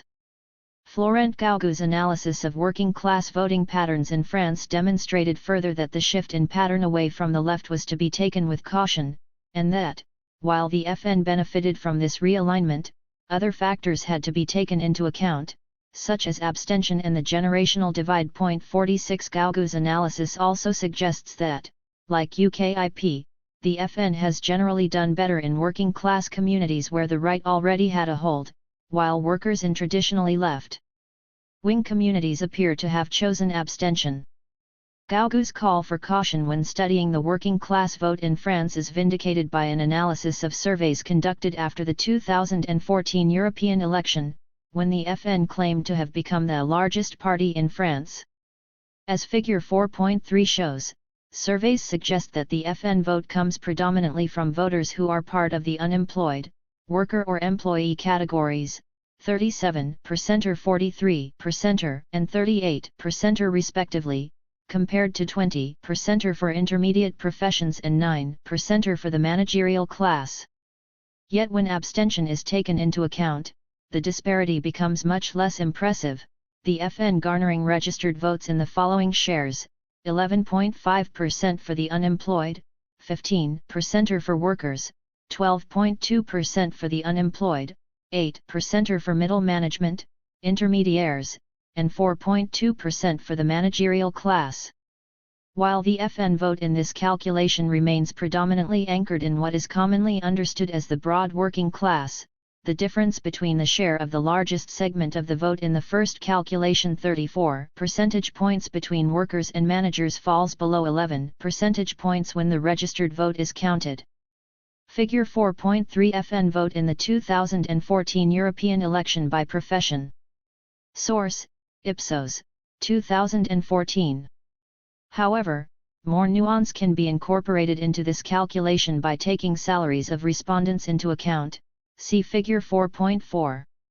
In this case, it is those in the middle categories of the salary range who appear to have voted predominantly for the FN, rather than the poorest.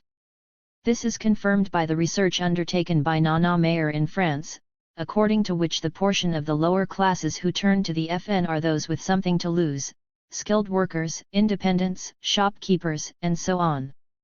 This significantly alters the narrative of the FN as the party of the working class, as only 9% of those on the lowest incomes voted for Le Pen's party, compared to 13% of those earning between €20,000 and €30,000, and even 12.2% for those earning between €30,000 and €50,000. The difference between the lowest and highest earners is a mere 2 percentage points once registered voters, and thus abstentions, are taken into account.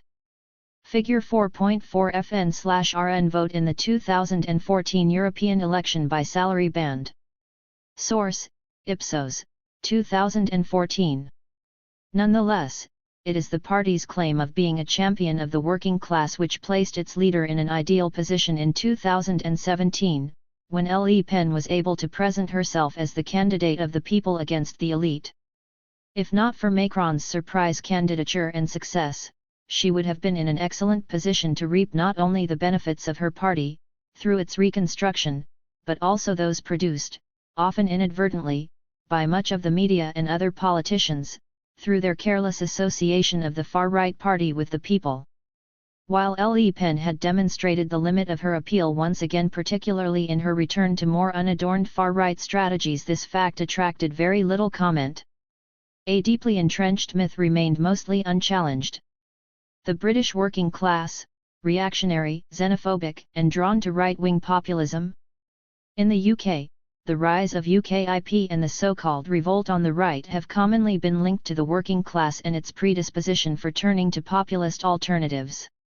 Yet the claim made most forcefully by Goodwin and Ford, namely that UKIP is the most working class party, is not only untenable, but damaging. 47 Most obviously, the working class, understood in socio-economic terms, continues to vote predominantly for Labour and the Conservatives, see Table 4.5.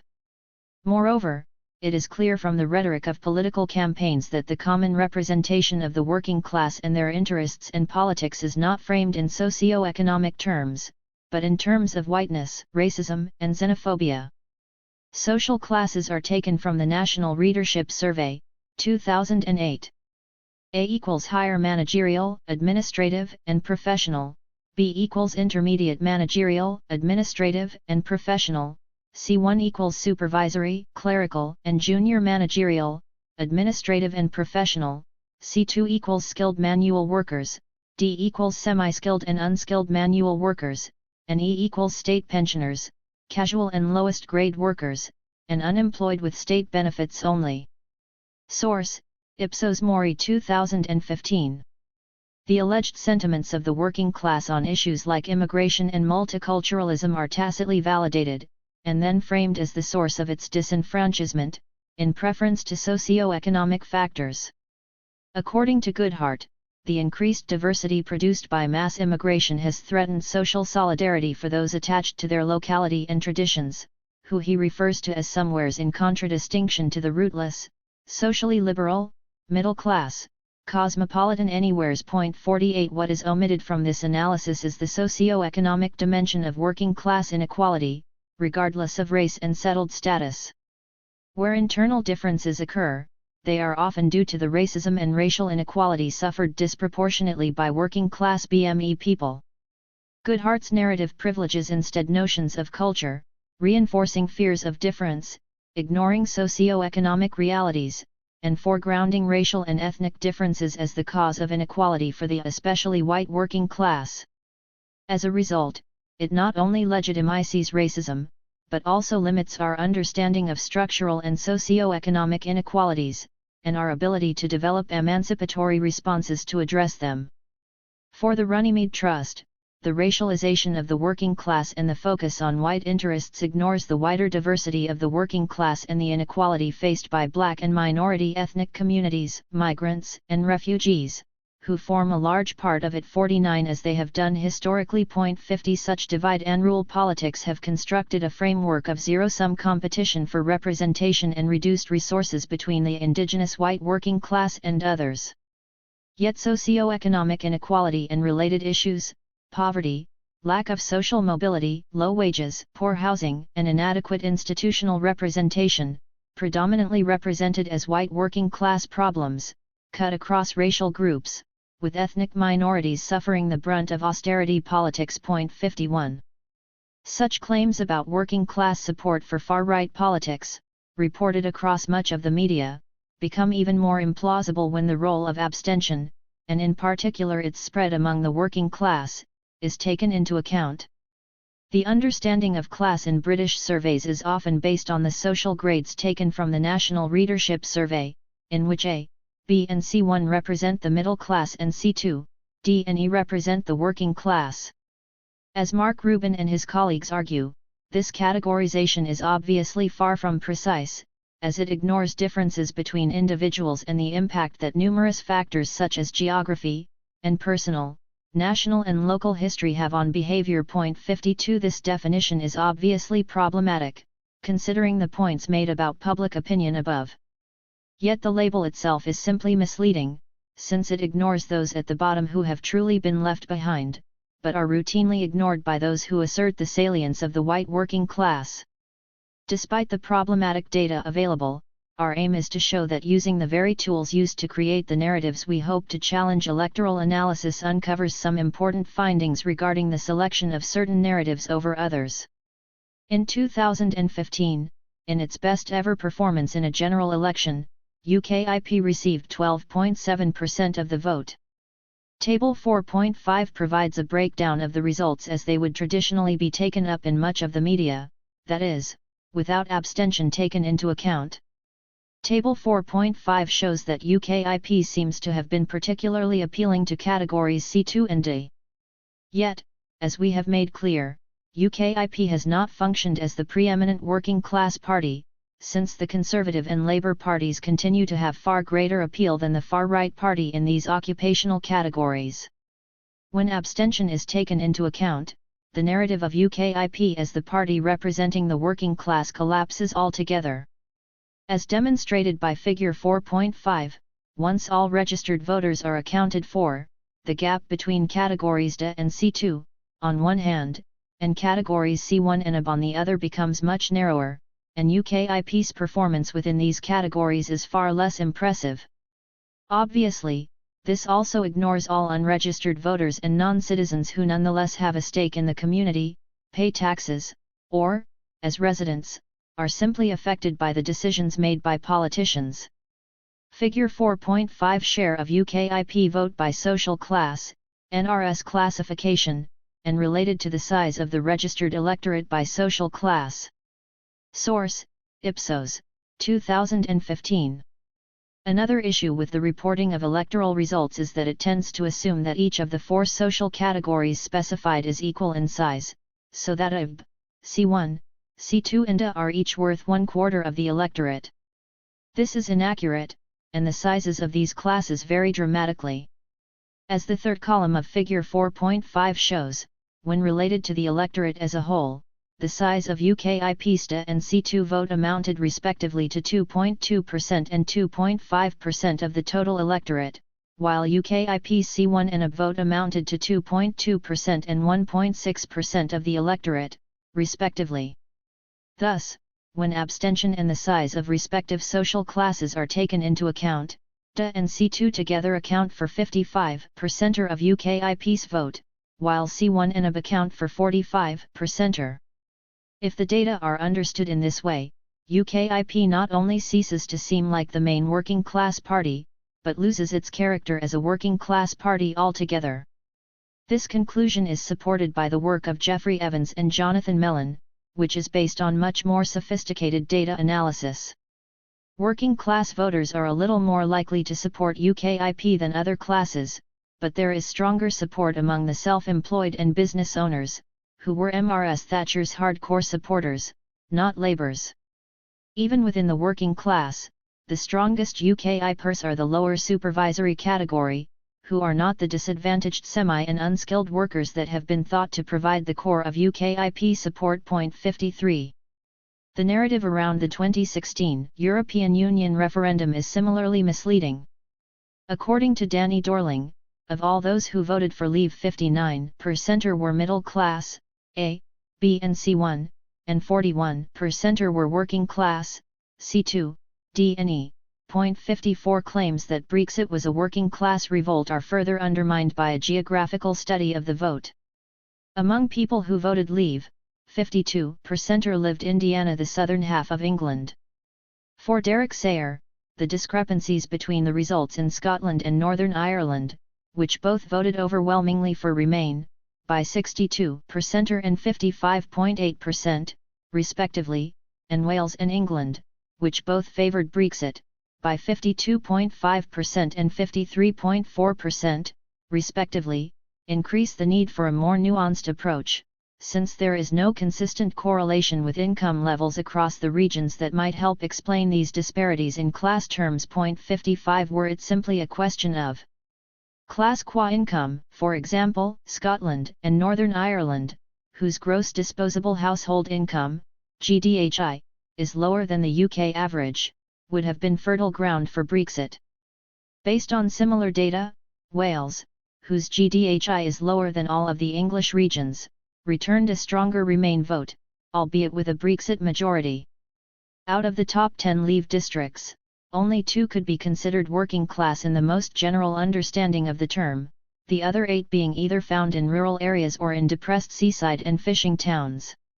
While analysis of the vote already provides us with a number of qualifications to the hegemonic narrative placing the blame for the Brexit decision squarely on irrational working class voters, the inclusion of abstention as a variable weakens such generalizing claims even further. Unfortunately, the Ashcroft poll, which we use in our analysis, does not provide estimates of abstention by social class, but applying the data available for the 2015 general election regarding participation, see above, while not a perfect match, raises some interesting questions, the most obvious being the neglect of abstention as an important variable in our democracies. 56 The following results were therefore calculated assuming a similar rate of abstention within each election, but adjusted according to their overall turnout, 27.8% versus 33.9%. Taking abstention into account renders the difference between social classes far less convincing, since the DA and C2 groups register a lower turnout than C1 and IB, causing the gap between C2, 42.3%, and IB, 35.2%, to narrow from 21 percentage points when taking only the number of votes into account to just 7 percentage points when taking abstention into account. With this calculation, the difference between C1, 38.3%, and A, 39.8%, becomes marginal, thus refuting the working class nature of the vote. This differential between classes is further undermined when taking account of the size of each of these social classes within the entire population, see figure 4.6. IB, 9.5%, and C1, 11.1%, become the largest sources of Leave voters, above both C2, 9%, and A, 9%. This more nuanced picture further undermines the claim that the poor, the working classes, or ordinary people rose up against the well-off elite. Figure 4.6 Leave vote by social class. Source: Lord Ashcroft, June 24, 2016, Ipsos Mori, 2015, Mondon, 2017.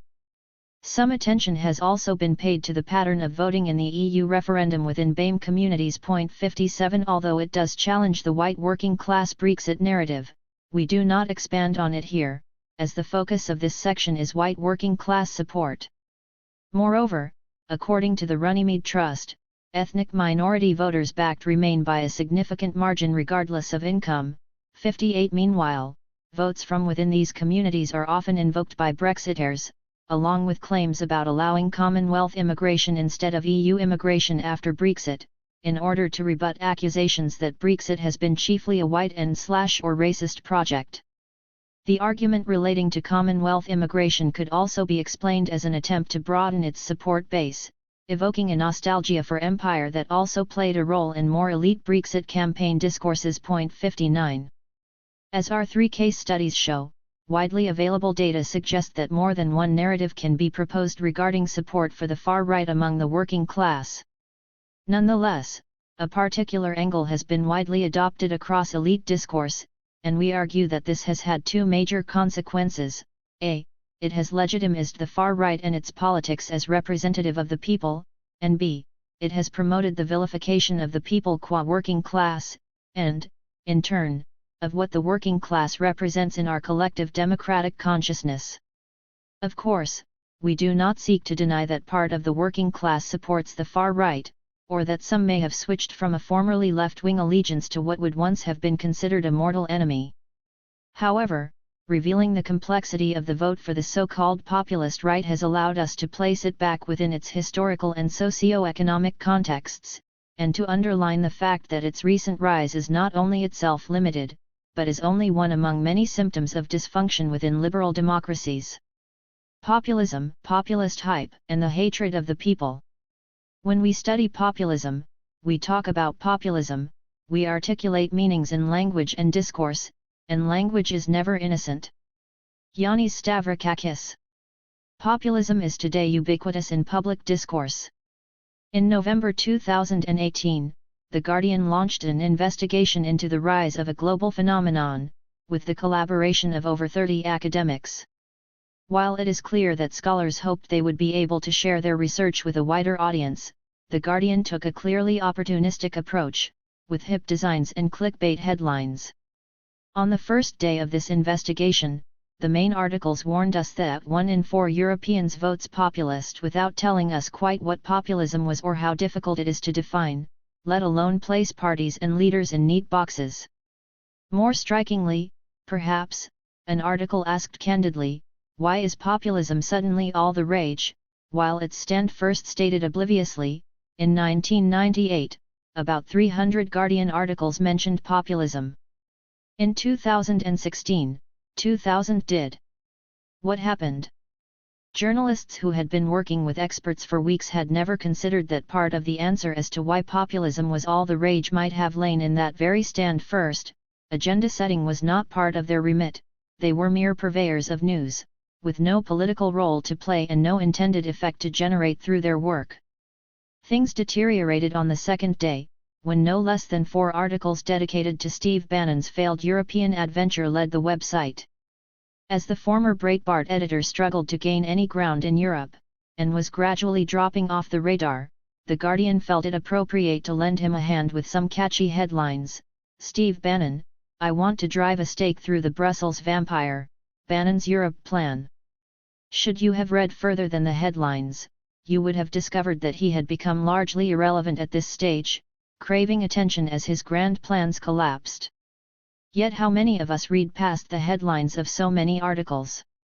The Guardian later published an interview with Hillary Clinton, whose headline declared, Europe must curb immigration to stop right-wing populists. If you can't beat them, join them. These are just examples from one outlet.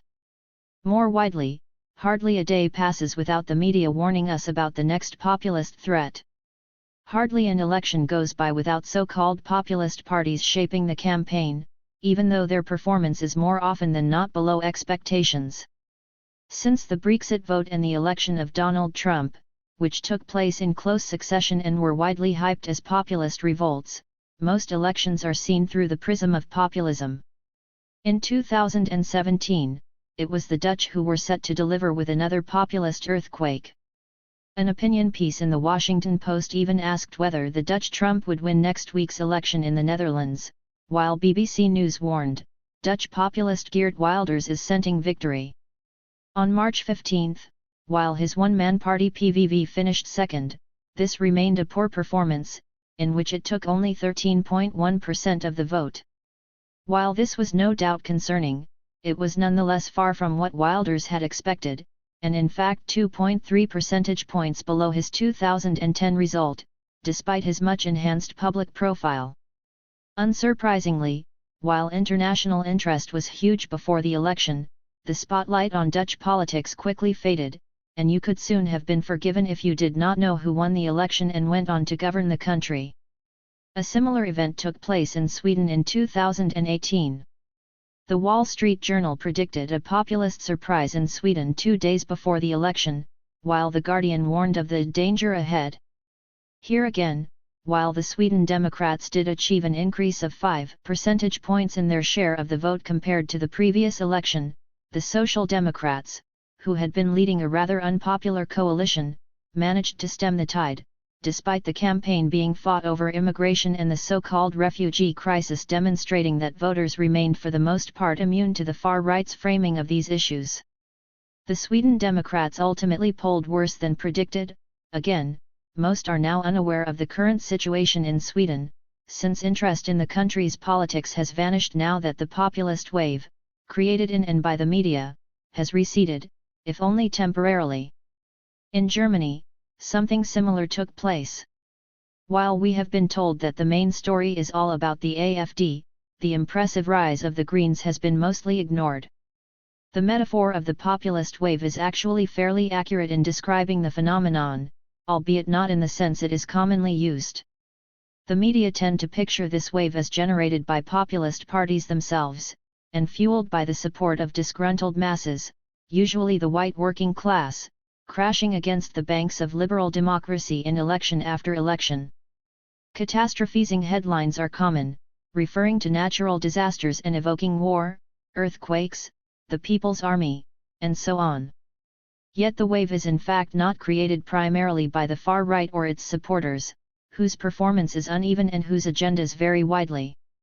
While they may increase in certain cases, they usually remain in the minority across the board, more often than not polling closer to 10% or than 50%, or particularly when abstention is taken into account. Instead, the wave, such as it is created by media frenzy and fueled by opportunistic mainstream politicians and pundits warmly welcomed by the far right.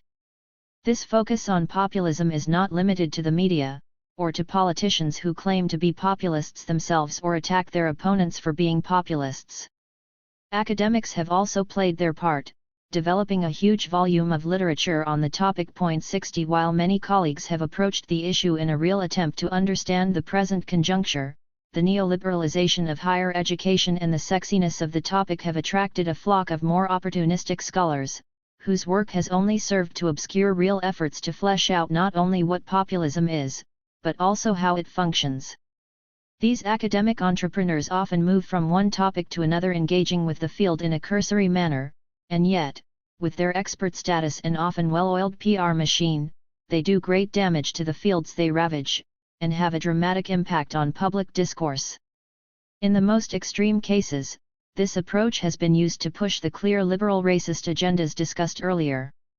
Our aim here is not to engage with the academic debates on populism, something we and others have done elsewhere, at great length, and which is not directly relevant to this book. Point 61. Instead, we have addressed the way in which populism is discussed more generally, and the impact it has on the wider public discourse.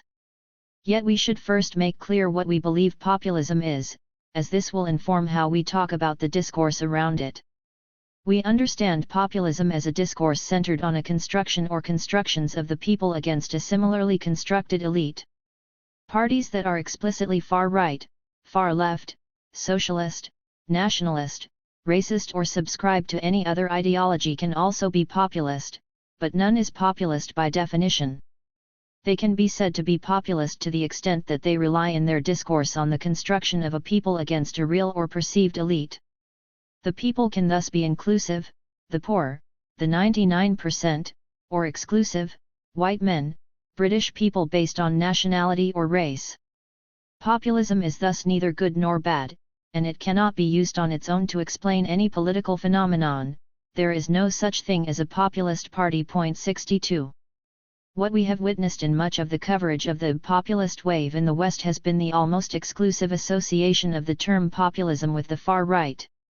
While in other parts of the world, such as Latin America, populism has been more commonly associated with left-wing politics, in Europe and North America it has predominantly been linked to racist parties and movements such as the FN/RN, UKIP and the Republican Party under Donald Trump. This link is problematic for two main reasons: it legitimizes the far right and its ideas and delegitimizes the people as central to the democratic process. The etymology of the term populism suggests that populists may represent the true wish of the people. When linked to the far right, this means that the people come to be represented as an irrational mass which turns to authoritarian solutions in times of crisis, political, civilizational, and economic, real or perceived. This understanding is in fact reminiscent of John Stuart Mill's theory of democracy, Gustav Le Bon's theories of the crowd, and Bernays' use of political propaganda as a necessary tool for democratic subjugation. Point 63. In a logical but perverse development, the far right thus acquires a legitimate facade denied to it since the end of the Second World War, when it was classified under the terms fascist, extreme right, radical right and far right.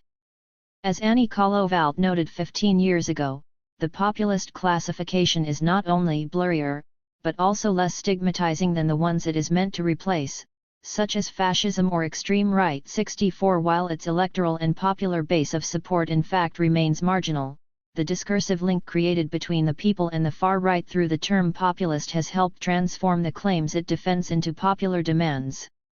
This has, in turn, legitimized its racist and exclusionary ideals, laundering them as popular and democratic demands through the skewed interpretation of the rise of the populist right.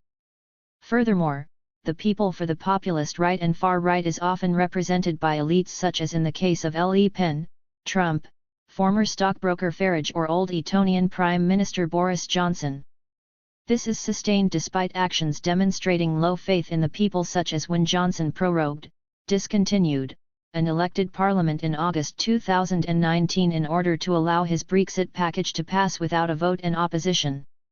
In the following campaign, Farage decided not to run for election or stand 317 of his Brexit party candidates in seats where it could split the Tory vote in the December 12, 2019 election. 65. Together with the process of legitimization of the parties and their ideas, a concurrent process of delegitimization has occurred with regard to the concept of the people. Beyond its potential as a term legitimizing the far right, populism has been used by the social and political elite to imply what Jacques Rancière has described as the supposed ungovernability of democracies. 66. The rise of the far right has become the perfect excuse to explain the inability of mainstream parties to gather consequent and consistent support during elections, the people and their irrational and irresponsible behavior are to blame for the rise of extreme parties. While the use of populism to describe the far right has reduced the stigma which has marginalized them for decades, the creation of a link, albeit a semantic one, between such parties and the people has transferred blame for the situation onto the latter. What appears as menacing in the far right is thus no longer its ideas per se, but its role as the voice of the people. The link between the irrational and shameful vote for the far right and the people in general, through the term populism, has allowed governing elites to feel more secure in their position. If the people have become more authoritarian and reactionary, it is because of their own ignorance and naivety, not because those who are meant to represent the people have failed in their task. 67 This, in turn, has justified the increasing prevalence of the notion that the sole purpose of elections is the transfer of approval to those who are judged or judge themselves qualified to lead the people, leaving the demos with no choice or power. Kratos. The media panic caused by the recent rise of the populist right can be partly explained by reference to the psychoanalytical concept of theft of enjoyment in a loose fashion. Our own enjoyment exists in relation to that of others. If the enjoyment of others is seen as taking away from our own, a powerful emotional response becomes inevitable. This theft of enjoyment is central to the electoral performance of the far right, inasmuch as its supporters feel that their enjoyment of their nation, land, and so on, has been stolen or spoiled by immigrants or other races. Yet such a feeling is not limited to far-right voters. In our view, it is also central to the reaction elicited by the far-right vote and its exaggeration. In voting for irrational, racist and xenophobic options, the populist right voter throws the contingency of the concept of liberal democracy into full daylight, highlighting the boundaries between acceptable and unacceptable choices. In this case, others, those voting for the populist right, derive irrational enjoyment from their democratic freedom as they vote for seemingly radical options.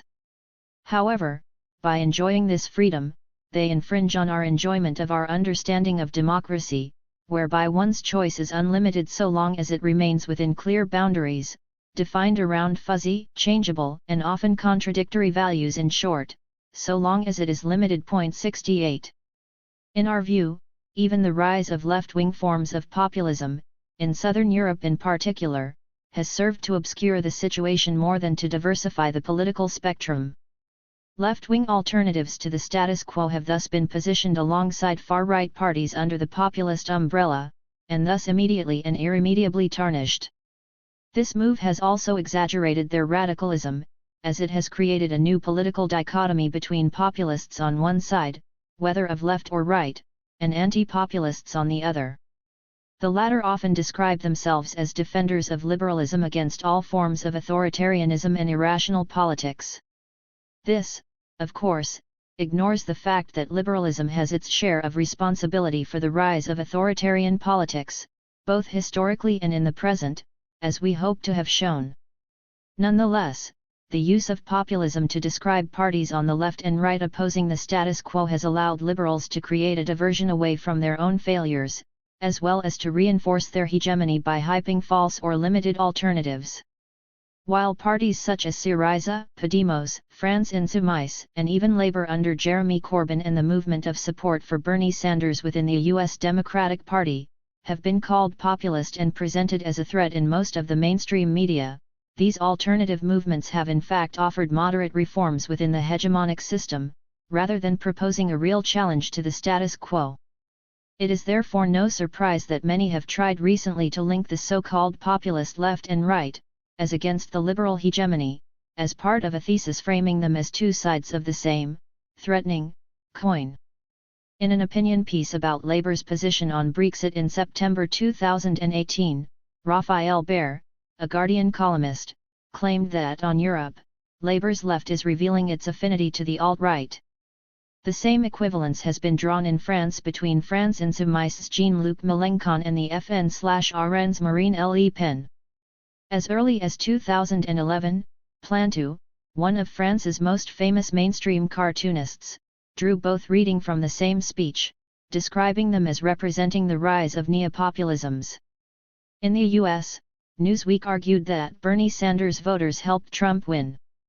It is for this reason that we need to highlight the issue of the socio-economic analyses and policies presented by the left, and how they differ from those offered by the right by focusing on the hegemony, structures, institutions, and processes of capitalism as the source of inequality, which also affects immigrants and people of color as opposed to immigration and race. Where the right legitimizes the presumed racism of the targeted base, this maneuver must be challenged not because it represents populism or a threat to liberal democracy, but as racism. This notion that there is a populist vote strengthens a tendency towards democratic repression when alternatives are sought beyond the current hegemonic order, whether on the left or right. In 2005, Chantal Mouffe rightly stated that it was the lack of an effective democratic debate about possible alternatives that had led in many countries to the success of political parties claiming to be the voice of the people. 69 What she was criticizing was the apparent unanimity in the state of politics, or what Rancière has described as the politics of consensus. 70 For Mouffe, popular sovereignty, the democratic symbol par excellence, has now been superseded by the values of the market, and is usually seen as an obsolete idea, often perceived as an obstacle to the implementation of human rights. In Western democracies, human rights have routinely been used to support the claim that the democratic system works for the general good, beyond partisan factions. If human rights are a product of liberalism, the system is above all suspicion. 71 The absence of antagonism in contemporary politics and the rejection of this supposed final stage of history by a vast portion of the population have been central to the resurgence of the far right. The misuse of the category of populism and the hype of the threat it represents as the only alternative to the establishment, as wholly unacceptable, has allowed the systemic failures of liberalism to go unremarked within public discourse, impeding the emergence of real alternatives. Against reactionary democracy. Courage and accountability.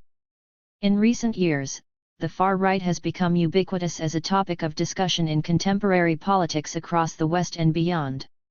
It has developed in various ways, from the reconstruction of traditional extreme right parties such as the Front National in France, to its adaptation through multiple forms in the UK, from the Fascist National Front to UKIP, the Brexit Party and the EDL. In the United States, we have witnessed a shift in the politics of the Republican Party, allowing a loose coalition of far-right and extreme-right activists and ideologues to have a direct impact on presidential power. This phenomenon, of course, has extended far beyond these three national cases. Nonetheless, in each we have witnessed a mainstreaming of far-right ideas against immigrants, Muslims, and the other in general. While each case deserves detailed attention in its own right, there are a number of heuristic elements we can draw from the current situation in order to understand this phenomenon more fully. First of all, we developed a framework within which we could achieve a better grasp of how racism has evolved since the Second World War, and later during the post-racial period. This is an essential step in developing an understanding of the reach of racism and the productive interplay between its various articulations, but also of the role played by the mainstream in its concealment and perpetuation. It is important to recognize that this mainstreaming process originates not only from the successful or popular politics of far-right parties and movements. Instead, a dual process has been necessary in which discursive elites, such as the media, politicians, and academics, have played a key role in legitimizing certain ideas. Finally, we argue that the scale of far-right support has been exaggerated. This does not mean that the far right is not a threat, but that, if we are to combat it, we must understand not only its true character, but also the historical, social, and political contexts in which it operates. We reject the argument that the far right is solely responsible for the resurgence of racism. We also reject the claim that the solution to the rise of the far right lies in placating or emulating it. We do not believe, like Hillary Clinton, that Europe must curb immigration to stop right-wing populists, or, with Tony Blair, that migrants must be required to integrate in order to stop the far-right bigotry on the rise. This kind of discourse can only further legitimize racism and the far right. Our central claim is that the far right would not, by itself, have been able to achieve such success, either electorally or ideologically. While the far right should not be left off the hook, we have argued here that we need to shift the responsibility for the situation towards those who too often claim to be mere bystanders, despite their strong capacity to shape public discourse. This conclusion is partly dedicated to these people among whom, as academics, we must count ourselves. We believe that power over discourse comes with a responsibility to act. At this stage, inaction equals acquiescence, and ultimately complicity. These recommendations should also be of use to anyone serious about the fight against racism and the far right. Anti-racist action must target racism's illiberal forms decisively on the ground, but we must not lose sight of the more structural power relationships and inequalities which have fed on such ideas. Our aim is not to be prescriptive about how to lead the fight, but to provide a basis upon which to build the more holistic approach which is urgently required. Stop hyping the far right. The far and extreme right sell. They provides entertainment through drama or horror, something the media embraces, encourages, and sometimes even helps to create. In some cases, platforming extreme, and especially more acceptable, far-right actors or their ideas serves to distract from the more mundane, liberal, coded racism in our structures, institutions, and policies. It also distracts from more pressing issues in our daily lives, drawing attention instead to extraneous, fantasized threats. Of course, the far right is part of our political landscape, and we do not argue that it should not be studied, discussed, and combated. But we must stop pretending that our elite are detached spectators merely analyzing or creating policy around the desires of the people. As we have shown, such gestures do not merely paint an inaccurate picture, they also willfully ignore their own roles as shapers of narrative and public discourse, thus allowing them to shirk their responsibilities. It is lazy, cowardly, and harmful, and those in power, both political and discursive, must be held accountable. For the media, this requires more careful and less sensationalist coverage, and greater precision in the use of terminology. While comprehensive media reform, in addition to radical political reform, is necessary if we are to achieve a more democratic system, journalists must also reflect on the impact of the stories they run and their role as influencers on, if not generators of, public discourse and narratives. While reporting on the far right is vital, it is not the only story. Other alternatives to the status quo should be covered appropriately and proportionately. Similarly, electoral results and public opinion surveys must be reported more carefully, making clear their many imperfections with respect to democracy. We do not necessarily argue that a strategy of no platforming the far right is the correct one, but, giving it an unchallenged or inflated platform in media coverage is a political choice which will tend to lead to its normalization. We must move beyond the idea that objective and unbiased coverage of the news requires the invocation of false equivalences. Just as we do not need a climate skeptic to contribute to a debate on climate change, or a revisionist in a debate on the Holocaust, we do not need to hear from racists in a discussion on immigration. This would also necessitate a more careful use of language, avoiding the euphemization pursued by the far right itself. Steve Bannon and Marine Le Pen are not simply or primarily populist, Richard Spencer is not a dapper white nationalist, Nigel Farage does not represent the people, fascists are not alternative or hipsters. None have the support of a silent majority. Politicians also bear a large measure of responsibility for our current predicament. As discussed in chapters 3 and 4, the mainstreaming of the far right is not simply or even predominantly the result of popular demand or the savviness of the far right itself.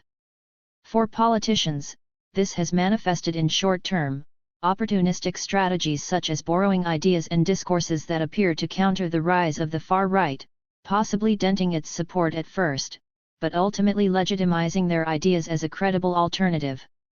This has been particularly useful to the far right at a time when mainstream politics is deeply distrusted, and when the convergence of the center-left and right has left no outlet for discontent with a system that seems increasingly dysfunctional. The populist hype has thus also been a symbol of the powerlessness, venality, and cowardice of our political class and its lack of imagination in dealing directly and honestly with the many crises we are facing. That is not to say the wider population has no role or agency in this, and are merely influenced and impacted by it, but they are evoked in claims of popular demand, to justify solutions or as scapegoats for problems in a system without a full range of parties, positions, visions and alternatives to choose from. That is our focus and concern here. Instead of developing necessary radical mid to long-term visions, requiring radical political reforms, parts of our political elite have used the far right and its focus on immigration and racism as short-term fixes for electoral gain. For this, history will judge today's politicians, but this is of little comfort to the millions whose lives have been severely impacted in the meantime. Finally, the academic popularity of the far right as a topic of study has also led to some serious issues. Certain scholars already working in the area serve effectively as gatekeepers, while others have jumped on the bandwagon, exploiting the renewed interest in the far right, hype its importance without always reflecting on the impact of their work. In some cases, this has led to the misrepresentation of the true significance of the far right, giving it an unprecedented profile and platform, not only within scholarship, but in media and policy circles. Ideological claims have been advanced suggesting that dealing with the threat of the far right requires either tighter securitization or stricter immigration controls or both. To be clear, our aim is not to protect our turf against newcomers, or promote ourselves. We simply call for responsibility, reflexivity, and accountability, particularly from gatekeepers who have the ear of the media and political establishments.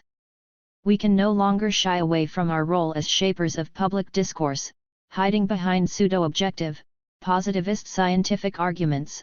Our domain of study cannot be abstracted from our experience and position in society.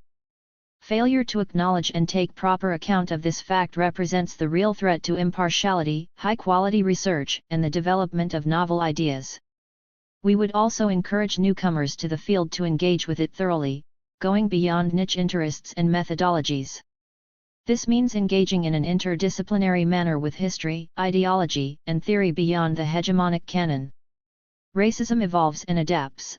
It is not exhausted by its illiberal articulations.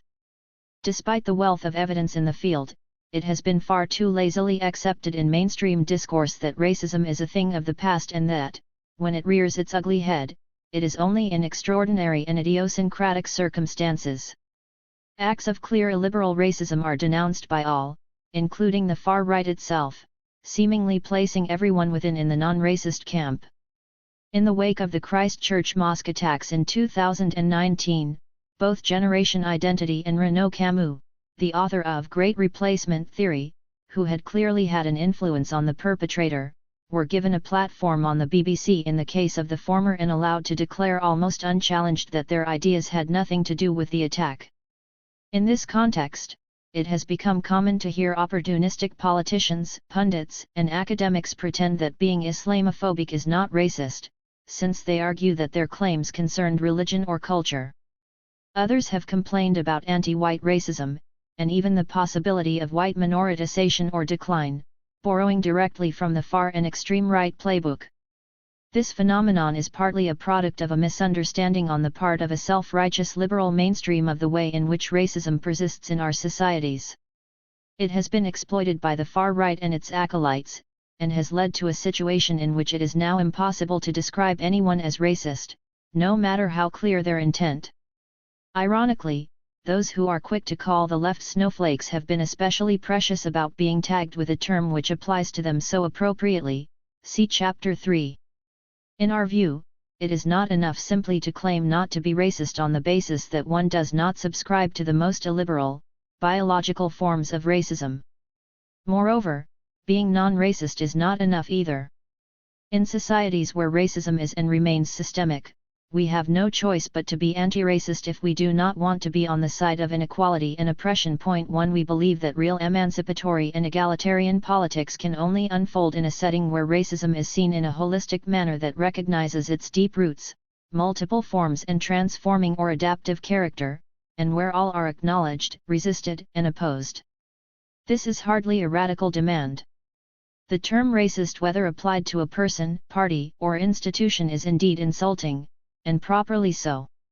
And it can be applied to elite actors in the mainstream.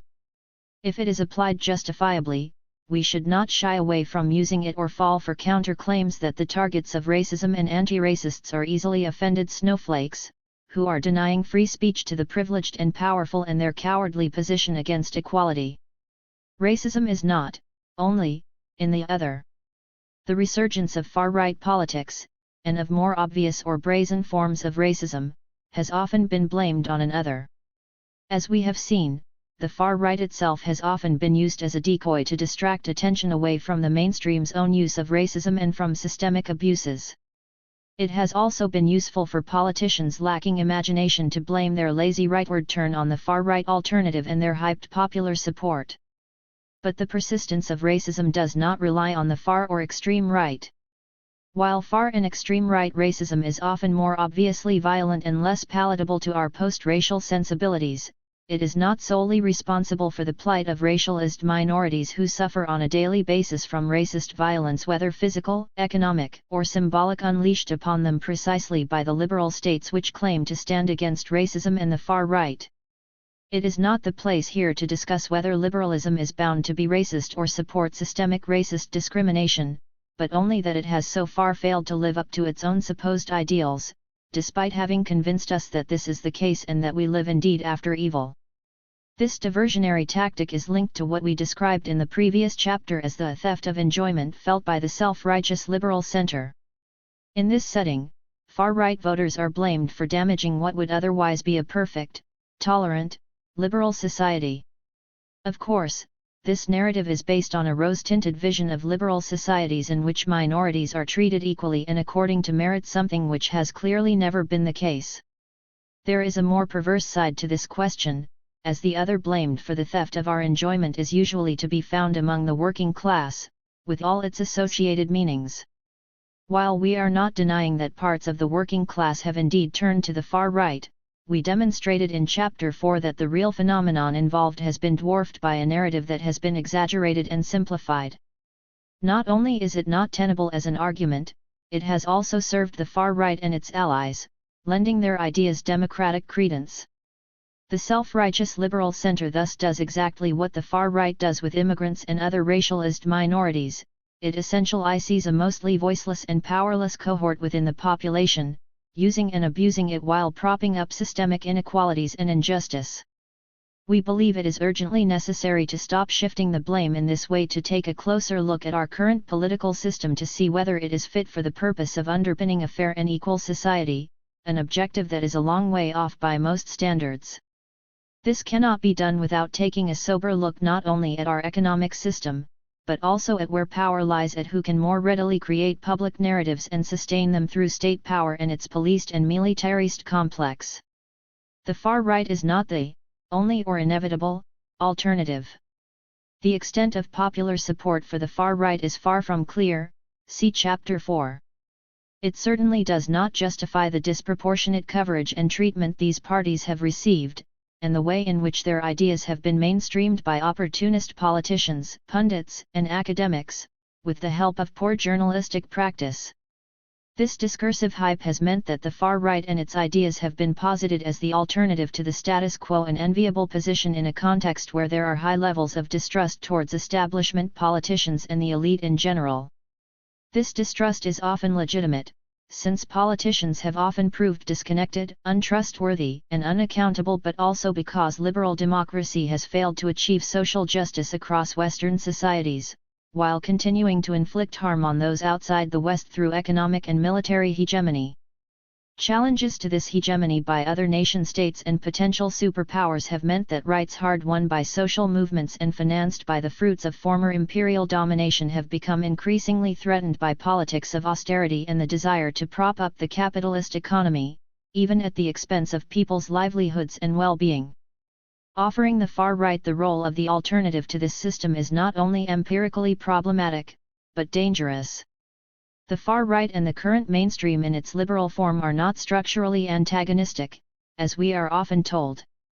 Liberalism is not in essence a bulwark against the far right, and the far right is not a mortal threat to liberalism in its current capitalist hegemonic version. The borders between them are porous and fuzzy, they are in effect mutually supportive. Racism and liberalism were not mutually exclusive in the past, and they are no more so today. This can be seen in the many countries where the far right has reached various degrees of power, sometimes through its own means and sometimes through the dissemination of their ideas by mainstream parties and political actors. Racism did not need the resurgence of the far right to become part and parcel of our liberal societies, but its resurgence has nevertheless strengthened the hold of systemic racism on our society.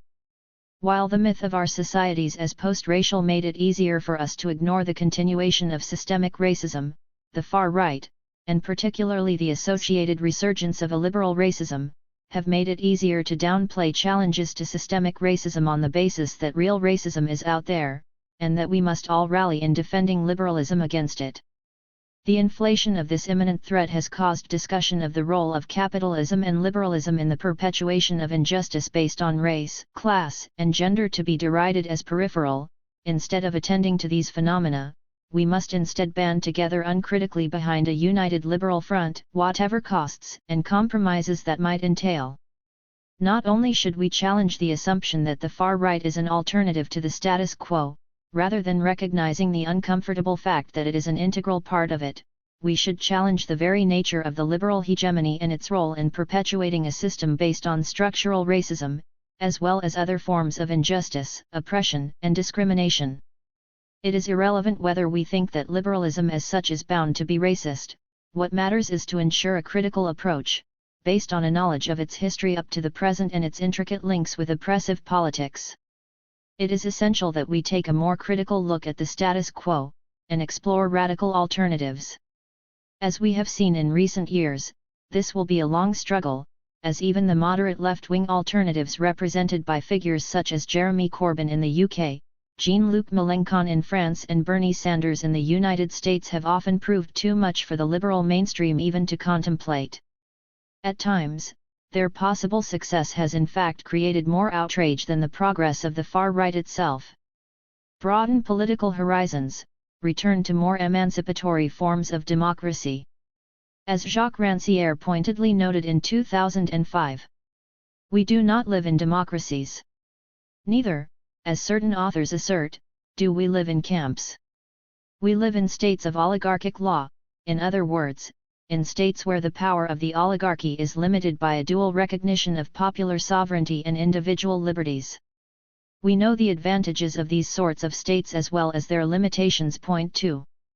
We have certain rights though they are limited, and protest is heavily policed. We are able to vote in elections that are mostly fair, although this usually only leads to the reproduction of the same interests that are already represented and defended within the system. We can participate in public life, although our success in influencing its direction will often depend on our financial power and connections.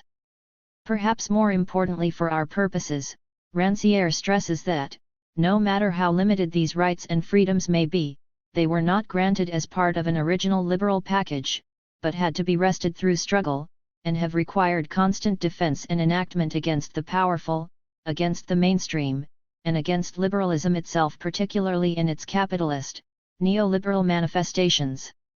These limitations of liberal democracy and the failure to address them in recent years, in the face of looming or deepening crises, have been facilitated by mainstream narratives, and by a lack of courage on the part of liberal politicians. In our view, we must therefore take a more radical approach towards politics and democracy. Our aim here has not been to be prescriptive about what is to be done. But it would be remiss of us to lament the failures of the mainstream to tackle the rise of the far right and of racism more generally without reflecting upon the broader context and possibilities. As we have reiterated throughout this book, we believe that the far right and racism can be successfully combated only through a comprehensive political strategy. We believe that this requires a deep rethinking of our current understanding of democracy, and a return to considering radical emancipatory forms of politics. Our politics should not be based on the defense of a status quo against the potential dangers of alternatives, wherever they come from. It must be based on a comprehensive challenge to every and any injustice, and to all racial, gender, political and economic power structures, rather than taking a piecemeal approach. To even consider implementing a comprehensive strategy, it is thus necessary to distinguish between electoral and ideological successes when attempting to understand the mainstreaming of the far right and racism. While everyday grassroots anti-racist action remains as essential as ever, the left has reached a point where it must develop a broader response, reaching beyond the far right itself. This approach must tackle the activation of racism by and within the mainstream, as well as the roots of the continual and pervasive presence of racism in our society's structures and institutions, relying on critical, intersectional, and historical approaches. This means that we must understand racism as part of a broader system of oppression which cannot be divorced from emancipatory struggles regarding class, gender, and all forms of injustice. Our understanding of the people must therefore be reconnected to more radical, diverse, and emancipatory understandings of politics and democracy. We must challenge purely electoral politics and the necessity to count and divide people, as well as the link between majority and democracy. We must return to an uncountable understanding of the demos, in which politics are for all or are not at all. Since the future, shaped by climate change and resource scarcity, will require us to take an ever more globalized approach, considering the people as one, without others or exceptions. This will be the only way in which we can ensure we will not travel down the otherwise inevitable path towards oppression, exploitation, and the potential return of fully fledged fascist politics. Emancipatory politics will never come from the top, as the powerful will always resist the loss of their status. As Stuart Hall remarked back in 1998, when referring to Tony Blair and his third way politics, it needs to be clearly said that a project to transform and modernize society in a radical direction, which does not disturb any existing interests and has no enemies, is not a serious political enterprise. 3 Grassroots movements the likes of which are currently simmering across the globe will therefore be essential in this struggle. However, in a world increasingly globalized, but where wealth and power is held in ever fewer hands, the democratic struggle cannot simply be placed on the shoulders of those at the sharp end of injustice and oppression, and there is a particular role to play for those in various positions of power, those able to influence and shape public discourse and narratives. For them, it is essential to acknowledge that their compliance and passivity can only mean upholding an unjust status quo and thus places them squarely on the side of oppression. Democracy can only thrive in a society rid of privileges, and it is thus essential that all forms of oppression are both clearly delineated and combated indiscriminately, not as a matter of priorities. Democracy must be anti-racist, as it must be anti-sexist and anti-classist, and against any and every form of oppression and where they intersect. Any less is cowardly. Any less is reactionary.